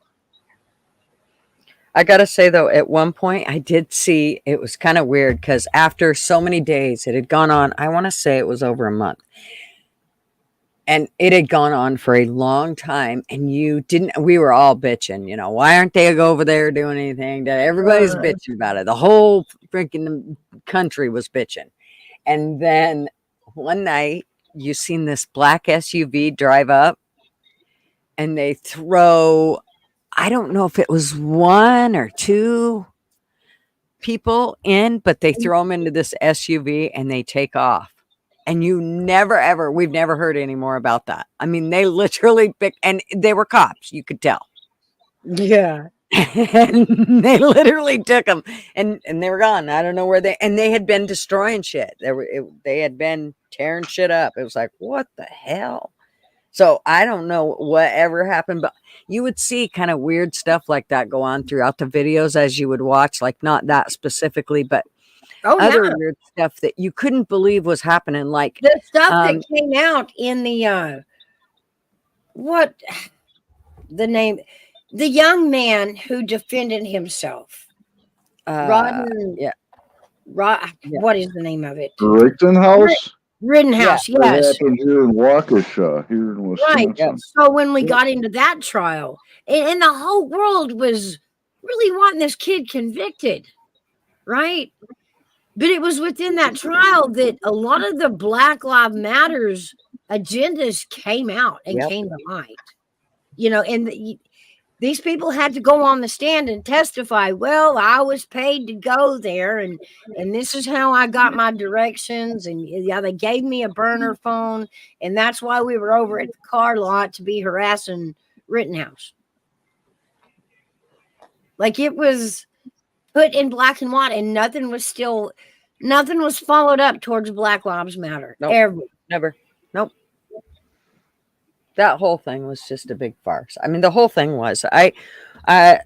One of the kids that my kids grew up with, in fact, my daughter babysat them. the girl, she was telling me one day in the store that she had actually been, her and her girlfriend had been propositioned to go and protest and they would be paid. And so she said, okay, well, let's see what it really is. Cause she said, I think it's somebody just, trying to stir shit and da da da. And lo and behold, she's like, no, it really was. She said, and she said, I'm fairly certain it, she said, I'm a Democrat, but I believe it came from the Democrat side. Mm-hmm. And so, well, I mean, no, the fact that she was saying that, I was like, it came from the side that pays the Democrats. I'll say it that way. There you go. There you go. It was what it was the checks. She got a check, like actual checks they got, her and her girlfriend both. And it was something like, she said it basically tied them to the Democrats, which is why she. Oh, yeah. Yeah, yeah. This was done for the Democrats as a kind of a gift, A gift. It was designed to interfere with the elections, to hype the public up, to twist the narrative, to cause division, and to cover the Democrats' ass. Mm-hmm. The minute that you get the same country, one country going at itself, and you start splitting stuff, it makes it much easier to take over. I mean, that's just common sense. So the fact that dividing is a big thing, getting division, and I don't know if it's so much about race, but it's just dividing, whether it's your beliefs. I think it's more about beliefs than anything. They want to divide you. It's all about division. And if you're going to take another country down without dropping a nuke on them, you infiltrate it, and you infiltrated the education because you want to dumb down their kids. You infiltrate the health system and you wear it out to where healthcare sucks. Mm-hmm. You trash the economy and you fill everybody with fear. Mm-hmm. That way they're all focused on the mainstream media, who is connected to the government. They put out what the government tells them to put out. That's been a thing since Eisenhower, guys. Mm-hmm. Yes, the administration controls the media, but that intentionally. Every country does that. In fact, we're not the only ones. Poor Russia's getting duped, by their propaganda.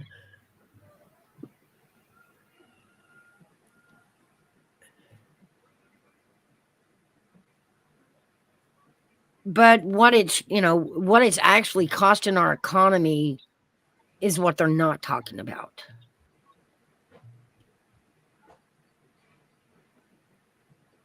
I mean, how many businesses pulled out of the major cities because of the riots? How many of them had to file bankruptcy because they burned their buildings down, or burned up all their inventory, or stole all the inventory?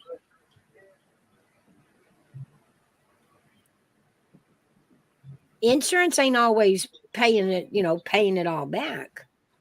And that's what Black Lives Matter claimed. Oh, it's not hurting nothing. All these places have insurance on them. The insurance money will pay them back for the damages. Well, what right do you have to empty out insurance companies to deplete their funds?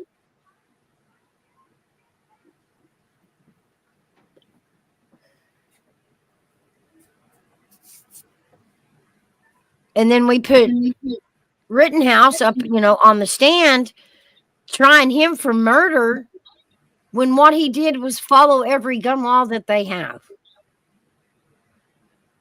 Let's forget the fact that he had a Glock at his, pointed at his head when he pulled the trigger. He had an illegally carried Glock pointed at his head when he fired. Well, he won that case, so.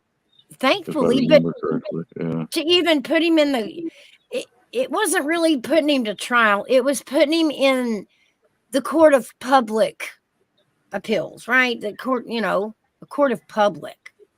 Right. And the media made the world think that the fact that it went all the way to trial, he had to have done something wrong. Well, let's not forget he doesn't get to walk down the street like the normal person every day now because of how they put that whole thing, the way they made that whole case and the way all that came out. I mean, his whole life has changed. I mean, and whether people agree with how he handled stuff or people don't agree with how, it doesn't matter. The fact remains that the state themselves, I don't think it should have been ever went to trial. I just don't. I don't think either. it That's ever what I'm should have saying. went to trial. It should have never made it past the DA. Yeah. Even I mean, a lot of people looked at it and said, no, there's not a law broken here. Sorry. Yeah. A lot of people paid a big price for that whole. Oh, yeah. Absolutely. And nobody ever said, hey, that's the FAFO way it went down. You come into a city with an illegal gun, trashing things. There are people paid to protect that stuff. And you got caught. And got shot, That's the fuck around and find out factor. Right. There it goes again.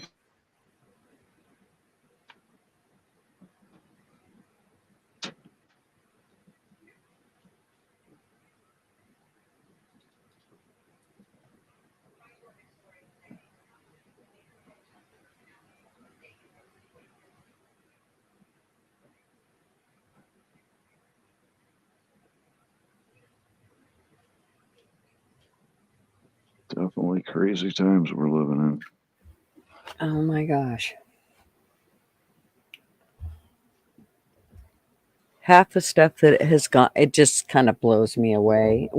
And I have to say, when somebody leaves this earth, I think they're kind of escaping all the bullshit. I mean, you know what I mean? I like my friend that just passed away. It's like, man, I'm gonna miss her, but I feel like she got to escape this shit.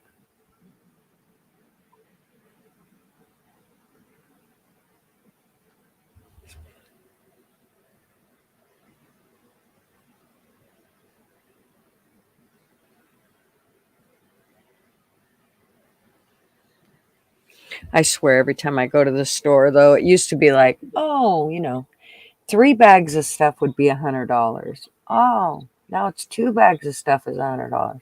Oh, now it's 1 bag is $100. Oh, now it's half a bag. Well, fuck, now it's just 5 items that don't even fill the bag. I know, right? It's like milk, bread, and something is like, what? Gotta finance that shit.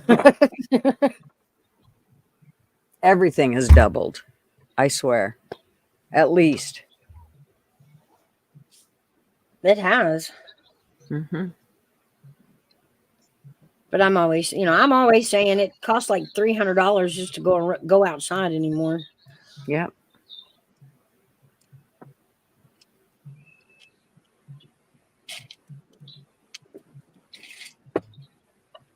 Were you still here, boys? Yeah. Yeah. Yep. Okay. Hey, Mouse, check out my new avatars. I got a couple of them for Coffee Club. I like that coffee one. Yeah, it's a coffee cup. I like that.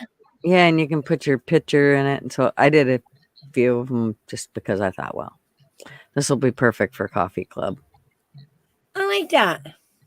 Yeah. I get all of my avatar shit off of Facebook. It works well. I haven't played with the Facebook one yet.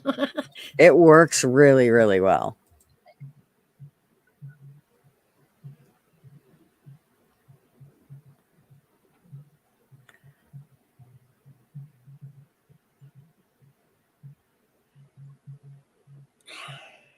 Yeah, it's surprising how well they all work.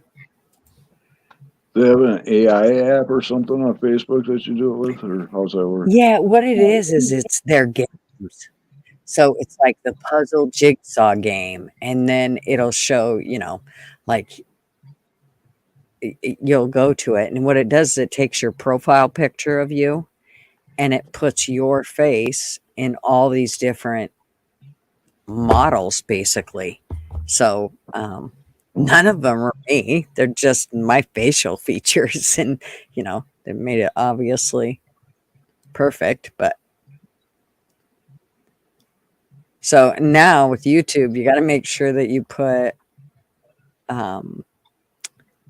that you are using AI stuff. Really? Yeah. What do you mean? You got to say, like, if you use an AI picture or an AI video or any of that, AI story or anything, you've got to let them know. You've got to put it in your description somewhere that you're using AI generated stuff. Really? Like, Yep. why? Well, because they don't want people to think that you're, like in my case, they don't want everybody to think that I'm 25 anymore. Bastards. Yeah, lie that. That's our business if we want to lie about our age. That should fall under what? HIPAA laws. Yeah. If some stupid bastard can identify as a dinosaur, I can identify as being 25. That's Wait a it. minute. I don't get it though. Like, how would they ever even know whether or not an image that you're using was generated by an AI or not? Oh, because I'm sure all these pictures are tagged some way to say that they're generated, I'm sure. It's probably in the geotagging. Yeah, but you can scrub all the metadata out of any image. You're though. so funny, aren't you, Timber? You're just one hilarious dude over there acting like I would even know what the fuck that word was. If you What take do you a mean, like with Ajax? if you take a screenshot of a photo, Metadata. then the metadata starts back over with you. Yeah, but you can clear all that out. You can very easily just wipe all of the metadata before you upload anything, right? Yeah. So when you do that, then there's no way that they would be able to tell whether or not any image at all was generated by AI or drawn in Photoshop, or if it's a real photograph or whatever. They've got this argument going on right now. The Sebastian Rogers case. There seems to have been a possible sighting at a roadside park or something like that, a rest area, something like that. But there was a possible sighting and a photo was taken. Now, they took the photo because they wanted to know if it was a true photo or not. And they ran it through a program that was supposed to tell them if it was AI generated. Well, the person that took the photo has come forth and stated, and proved that they took the photo. Probably wasn't him, but just to be sure. But the program told them that it was like 98% probable AI generated. So it didn't work right. Like it failed. Right. See, what I think is going on is I think the reason they want you to say whether or not it's AI generated is to get people accustomed to the idea of being surrounded by AI in your everyday life constantly. And I agree. I kind of like it myself. I think it's going to move us in a direction that if you AI something, you have to admit it. And that will keep us from not knowing if something was AI or not. President comes on TV and starts giving us orders, to evacuate or to, shelter in place or something. What if it's not him? What if somebody hacked our cable? You know what I'm saying? So I think that, going in that direction, if we start out making it laws that you have to disclose AI, I think that's going to help cut down on it. At least we will have some way to prosecute you if you try to pull off a scam or something to that effect off somebody else's photo and voice. I see what you're saying. I just don't feel. I feel like there's a whole different reason that YouTube's probably using it, just because I think they're about as commie tube as they come. But Well, I think it's a way for them to actually promote the use of AI. Yeah, could See be what I'm that saying? too. Because they're like, now they're saying you have to like put in the description that it was AI generated or some Well, it aspect does. of It AI does feel a generated, right? little safer to use when you look around and you can Mm. see that everybody else is using it. So yeah, you're right. I can see where it advertises it, basically. Right. Like I look at things from like the psyops perspective of things. So like the psychological warfare aspect of the reality we exist in. Yeah. Right. So it, just like these fucking cameras that are everywhere. You can't walk outside your damn house right now without being filmed, right? On Right. video or something. And like this next generation of people, right? They so readily just like display their entire life on the internet. Whereas like Yeah. you and me, we're not quite so like that, Yeah. We'll share a I few still pictures. Some sure, happy days, some great, and that's about it, right? sure, and that's harmless, but like we still have a aspect of a private life, whereas this next generation of people, like they don't have any concept of fucking privacy, Nope. you know. So in that same way, like how that happened with,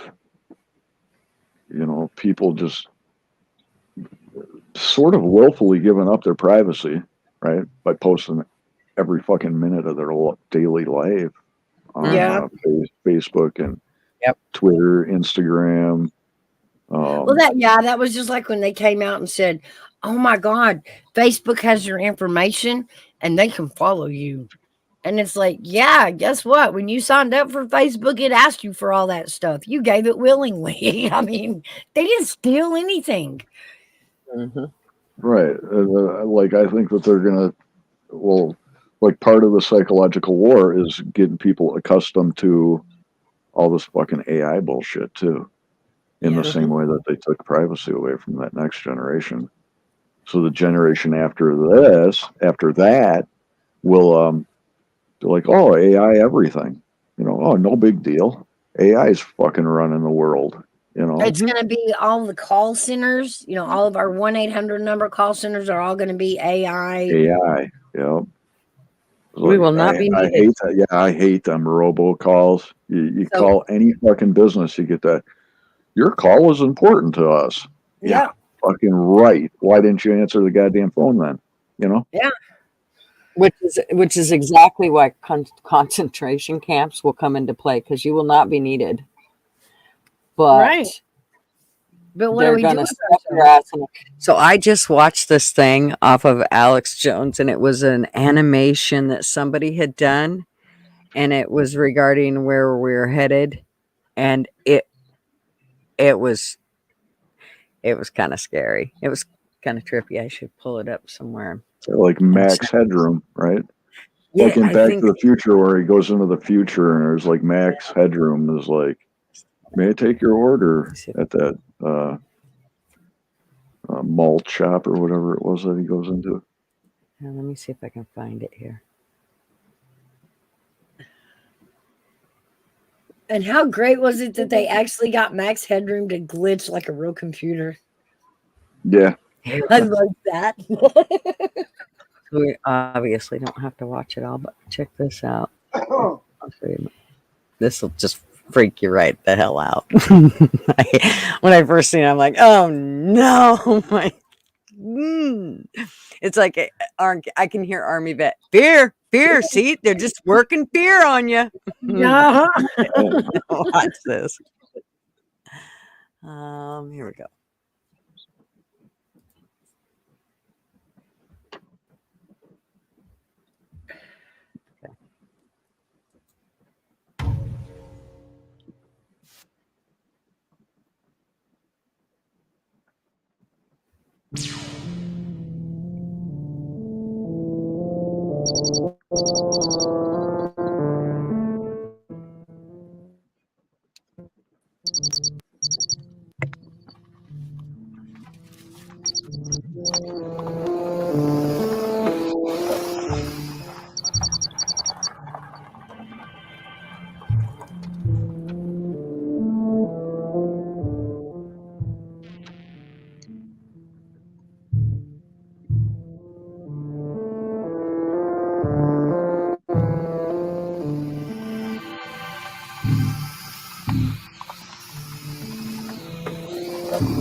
There's no Look at people. all that. And you should all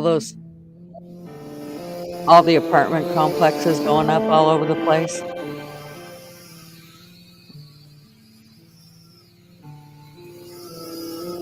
Oh, crazy.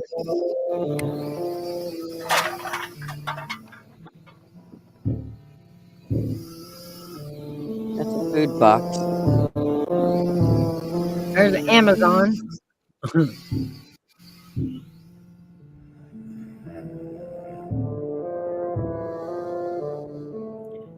Wait till you see how much money he ends up with at the end of the month.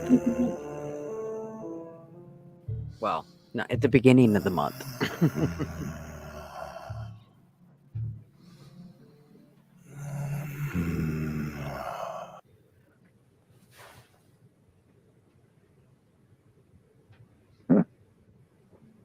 Mouse, if you don't feel comfortable showing this, you don't have to, but it's pretty good. That's fine.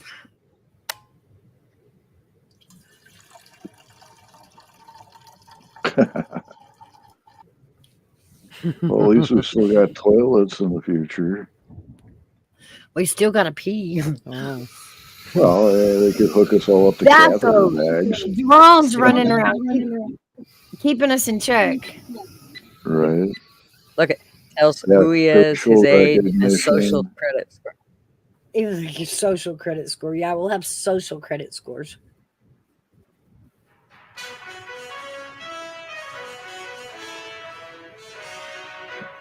Good morning. We are bringing to you today's most important news from around the world. Despite all the extraordinary efforts, the government and health system workers are still struggling to bend the curve of growing cases caused by the latest variant of the virus. 5 more people died today, and 30 million tested positively. Citizens are now required to wear masks when they step out to the balconies of their isolation facilities, and take them off only when they are back to the safety of their rooms. Stay compliant. Stay isolated. Stay safe. And now, on to other news. As the whole planet went on the righteous crusade against climate change and global warming, we are excited to spread the word about another successful project.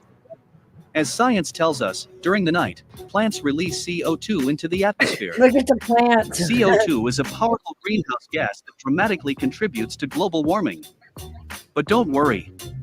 Almost 100,000 square miles of South American rainforest has been cleared, and this area is used to construct one of the largest solar panel fields in the world that will provide us with a tremendous amount of clean energy.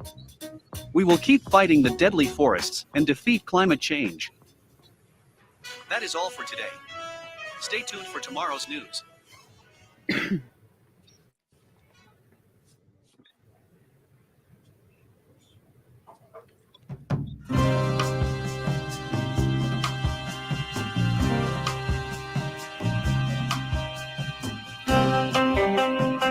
The shocks on that rig.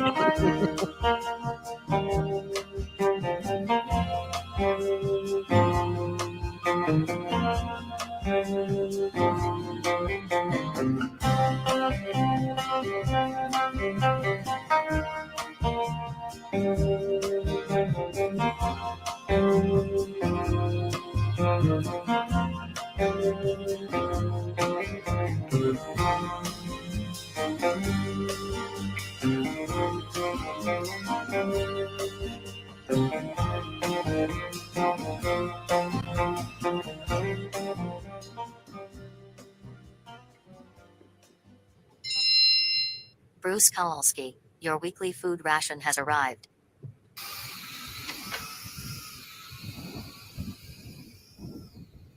Weekly food ration. Can't wait to see what World he's Food eating. Report.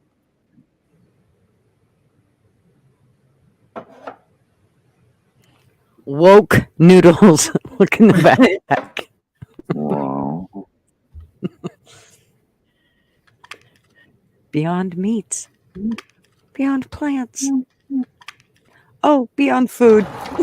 Locusts. Grasshopper. Did You you will see eat that? Z-bugs. Yes. You will eat Z-bugs and you will like them. Uh-oh.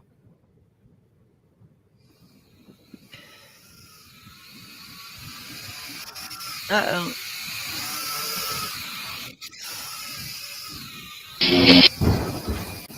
Oh, fuck. Holy cow. Bug zapper.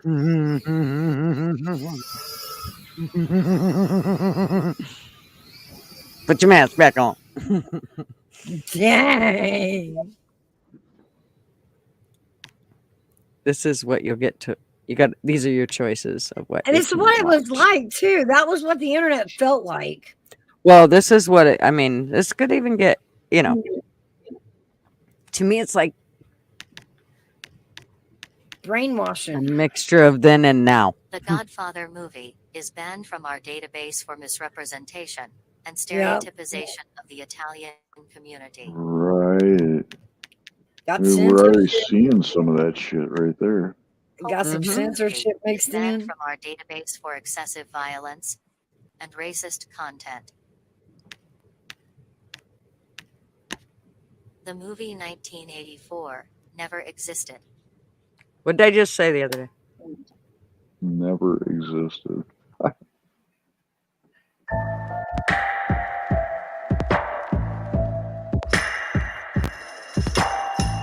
See the camera?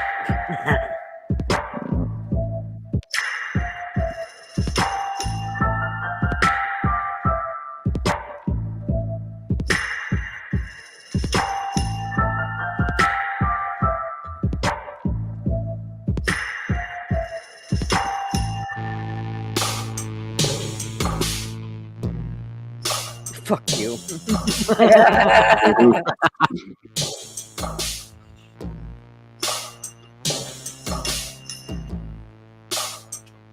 I don't know if I sent this to Marv. I need to send it to him.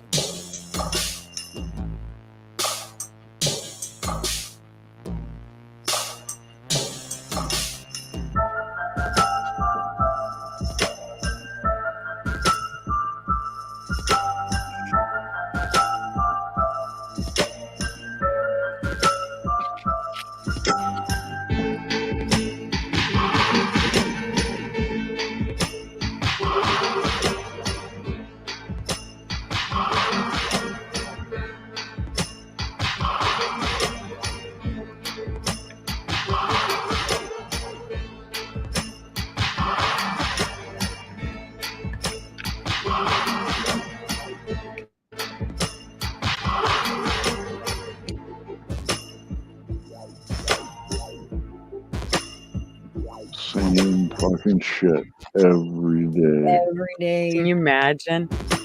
Oh. That's what it felt like, too. But yeah, you know, there was so much censorship going on at the time of lockdown. Yet they were playing shit like Tiger King. You know, like Mhm. we had to go down that rabbit hole. Really? Mm-hmm. Stay compliant. Stay isolated. Stay safe. And now, on to other news. Say goodbye to cows and beef. As you might know, cows and livestock agriculture in general is a source of methane, a powerful greenhouse gas. Oh wow! Cows fart, and the temperature on Earth rises 1 degree with each cow fart, contributing to global warming. Bullshit. That's why the authorities started a cow extermination program, and today the last herd of cows has been dealt with. The Earth has officially become a cow-free planet, and climate change is finally under control. You might get concerned. Where would we obtain our proteins from? Chicken and pork are not commonly accessible products, and beef is gone now. Do not worry. Hundreds of alternative protein manufacturing facilities have been constructed on each continent. You will They eat process the thousands bugs. of tons of protein-rich food. This alternative food contains way more protein than beef. It is cheap to cultivate and it doesn't contribute to global warming. Kudos to science and green agenda. That is all for today. Stay tuned for tomorrow's news.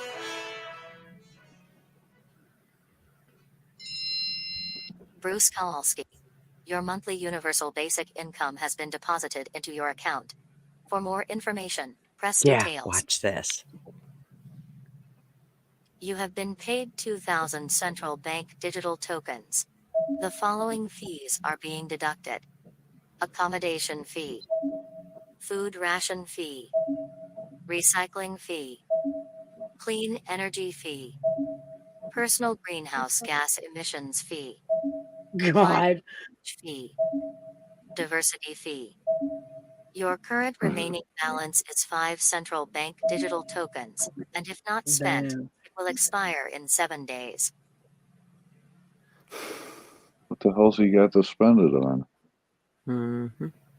Movie rentals. But look how much they are.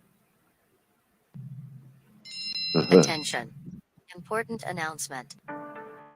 Dear residents of the quarantine facility number 89, great news. Here at Nova Gene Labs, we grant you a chance to participate in the trials of our new drug, which has been developed by our research team. This drug is absolutely safe and will bring the end to the deadly virus we are all fighting together for the last several years. Those of you who chose to participate will get a significant social credit score boost. As the result, you will be relocated to a superior isolation facility, receive a higher universal basic income, and become eligible for an improved food ration. Should you choose to participate in the Nova Gene Labs clinical trials program, our specialist will visit you within the next few hours, make an injection, and will be daily monitoring your condition online. Your participation is very important to us and the rest of the world. Make a difference. Follow the science and make the right choice.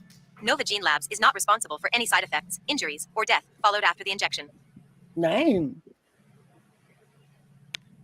Sorry to hear that.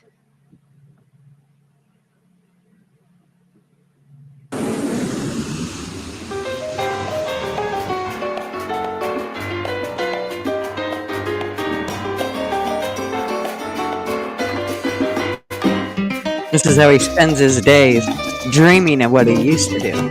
Yeah.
Hey, Izzy Pop.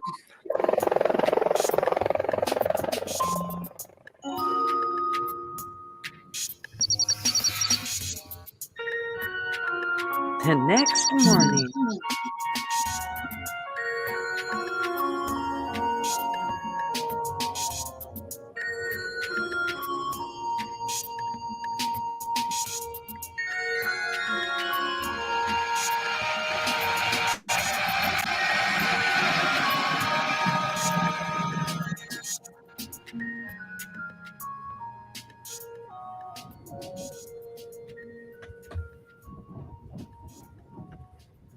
Did he leave? Oh,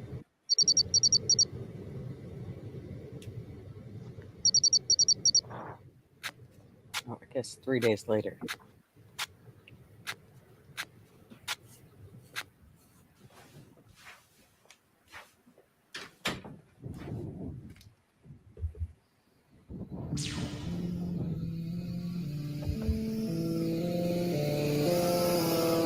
Uh-huh.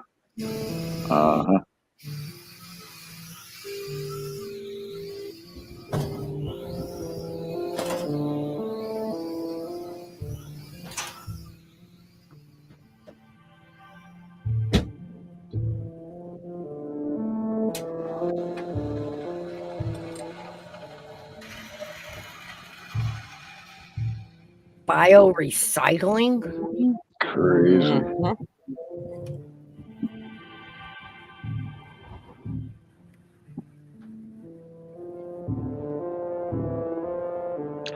LI, Y, lethal injection.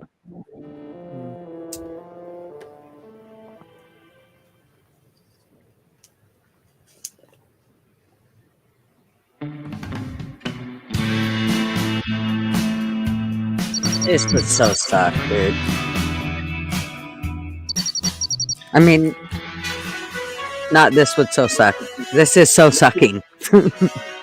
Right. A new virus that emerged in Asia a couple of months ago keeps spreading all over the world. Some countries are imposing lockdowns and stay-home orders to protect their populations from this highly contagious disease. How In our big his country, head 3 is persons compared to hers. 90 died of the virus in long-term care facilities.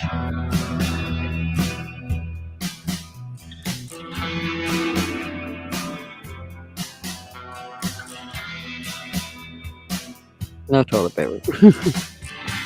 Right, I remember that The virus too. is spreading in our country.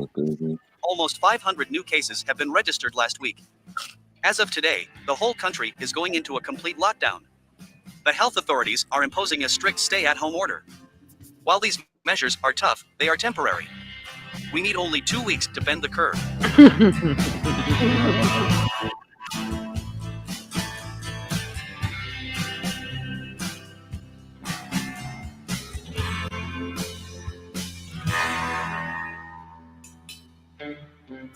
The pandemic represents a rare but narrow window of opportunity to reflect, reimagine, and reset our world.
It did that though. It really did that.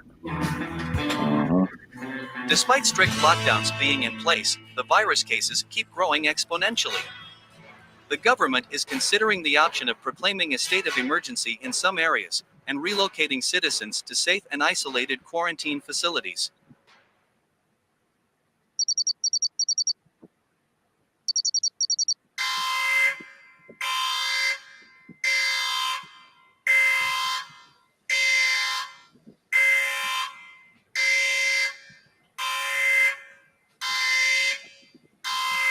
Attention all citizens. Your district is contaminated and you will be evacuated immediately. Please take only necessary personal belongings and step outside of your homes. You will be transported to a safe, isolated location.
Crazy. I know.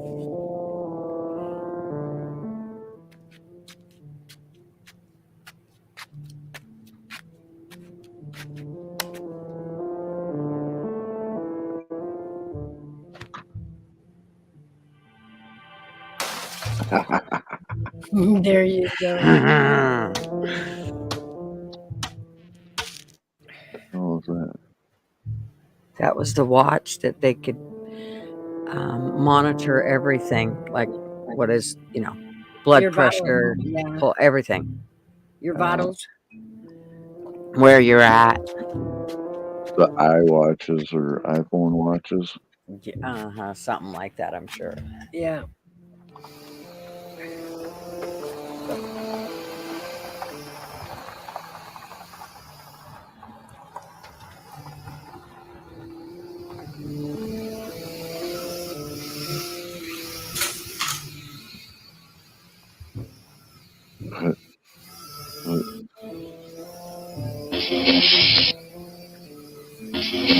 Trying to zap him. Fuck you.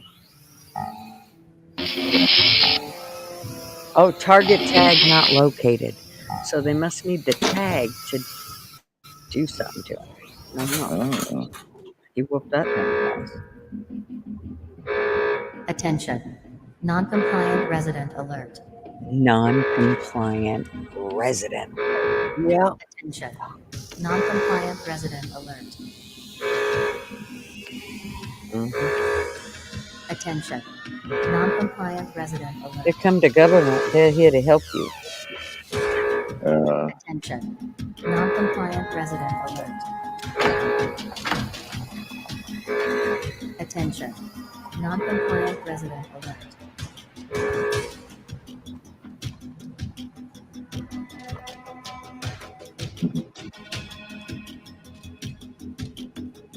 That's fucking crazy. What I love about Twitter is the fact that everything's there. It's not. There has been a couple things that I've seen has been taken off, but for the most part, nothing's taking off of Twitter. I think they're way more open than, say, obviously YouTube. So it is kind of the nice part. That was Elon Musk's goal when he bought into Twitter, or now X, was that he wanted to keep a platform that they would quit censoring people on. I know. I still don't trust him, though. I feel like he's a devil in disguise. I don't know why, but he just bugs me. You know, when you just get that gut feeling that just tells you something ain't right. I've said that. I've raised that issue many times. When we're talking about, all the things that are going on in the world and you put a religious overlay on it and you start trying to match, the end of times with all the prophecies, there's, it comes to the part of, about the Antichrist.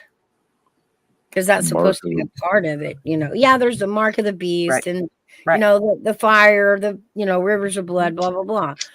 But one part of it was the Antichrist. Mm-hmm. And I even laughed. I've heard, all the way through this Trump stuff. Oh, he's the Antichrist. He's going to be the Antichrist. And you laugh because the terms that, this Antichrist is supposed to come in under. But Elon is checking boxes. I know. And granted, it's just the whole, he just seems, I don't know. There's just something about him that makes me cringe. Aside from being rich, we all know rich is power, blah, blah, blah. But Elon's is different. Elon is powerful. Well, I'll tell you one of the things that makes me very leery was when I heard that he goes to those Switzerland meetings that are for the elite. Uh-huh. Well, what do you know that you're not telling us, fucker? Because something tells me it's a lot. Well, okay, he came along with this, first it started out, this new Starlink internet, right? Get coverage anywhere. Because why? Because Elon put many, many satellites in space to make sure that this Starlink had anywhere coverage. You can take this internet anywhere. You can plug it into your car. You can take it out to the hills. You can, as long as it's got power, you've got internet. Mm-hmm. And that was cool. We're all tired of the internet wars that we've got going on. This internet provider, that internet provider raising rates, this and that. And at first, that's how I looked at it. Like, finally, somebody's going to cap some internet crap, on the prices. But lo and behold, he's been out talking to other countries,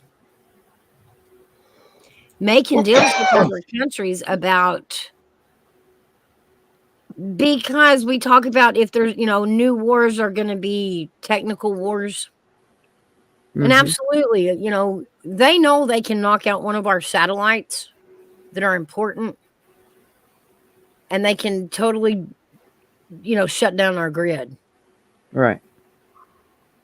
Elon's out there making deals with people. Hey, if push comes to shove and y'all go to war, I want to make a deal with you so you don't shoot my shit down. Mm-hmm. That's power. That's power. Everybody's all wrapped up in what he's doing with Tesla, but nobody understands it. He's got his own space fleet. He's got his own space program. That's powerful. He's making his own rockets, his own satellites. He controls social media. It's powerful.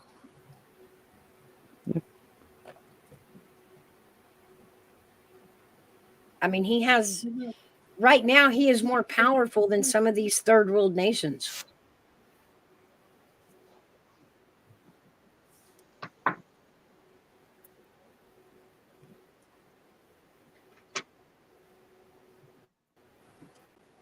What country is he from? He's, well, from here, I guess, I thought. I don't know. I mean, I don't know much about the guy. But he sure is over in America doing a lot of stuff. I mean, the guy's got a car floating in space. What? How many of us can say that? A car floating in space? He has a Tesla. You've never heard that? He flew a Tesla to space and let it go. So, like, there's a mannequin in the car, in the driver's seat of this Tesla floating out in space. For what purpose? Because he could. That's one of the most idiotic things I've ever heard. He did that, God, when he was young. That was one of the first crazy things he started doing. But he's flying under the radar. I mean, he's got more power than some third world countries. What goes up must come down. So, well, not if you put it in orbit. Well, yeah, it eventually will. As it's in orbit, it'll eventually go down to lower and lower orbits until it re-enters the atmosphere. Yeah. And that's okay because he's also got one hell of a laser right now. Nobody's talking about his laser. And this is a laser that can go up and chop down. We can zap satellites right out of the sky. Just whap, whap, whap. Without having to send a rocket out there to blow it up or that's getting crazy powerful. He has got the attention of other countries and their leaders. He talks with other leaders as if he was his own, country leader. Yeah, that's why I asked where he's from. Because I don't know. I mean, I really don't know much about the guy. Hi, Sugar Britches. He is. But, most historical geniuses. South Africa. Yeah, okay. Yeah, that's what I thought. I didn't think he was from the United States, so he's from South Africa. I know his mom is a famous model, I think. We looked it up one day. But he's no more, his social anxieties are no different than even Einstein. Albert Einstein was a complete jerk. He was an a-hole. He married this woman, right? When he married his wife, he made her sign a contract that she was to never expect him to fulfill any kind of husbandly duties. He would never be affectionate. She was never to expect sex. She was to leave him alone in the lab, never interrupt him. Just, some weird things that he asked was just, wow, you're pretty arrogant, dude. But yeah, socially, he was an asshole. He was not a pleasant, nice person to sit and talk to. He was really judgmental, set in his ways. And of course, the arrogance of I'm smarter than any person on earth, kind of, when you're a narcissist, it just reaffirms that you're all that. Hey, horse lover.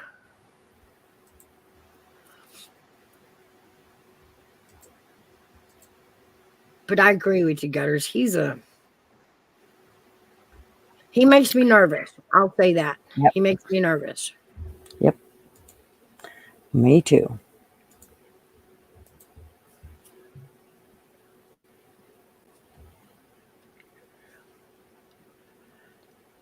I suppose I should get my butt off here. Yeah, me too. Yeah, no, me too. You've been on for 5 hours and 38 minutes. Yeah, it's my day. I just made up for last Thursday. There you go. All right, guys, we're going to close this one out. Thank you guys for coming up and chilling with me on panel. Yeah, thanks, Mouse. It was a good time. Thank you for having us. It's always a pleasure to have you, Arctic. I hope you always come back. Gutters, I love you, girl. Love you, Mouse. Y'all have a great day. Talk to you later. Nice visiting with you, Timber. Yep, nice visiting with you too. All right. Bye-bye. Thanks, Mouse. Bye. Have a good You're afternoon. welcome. You too.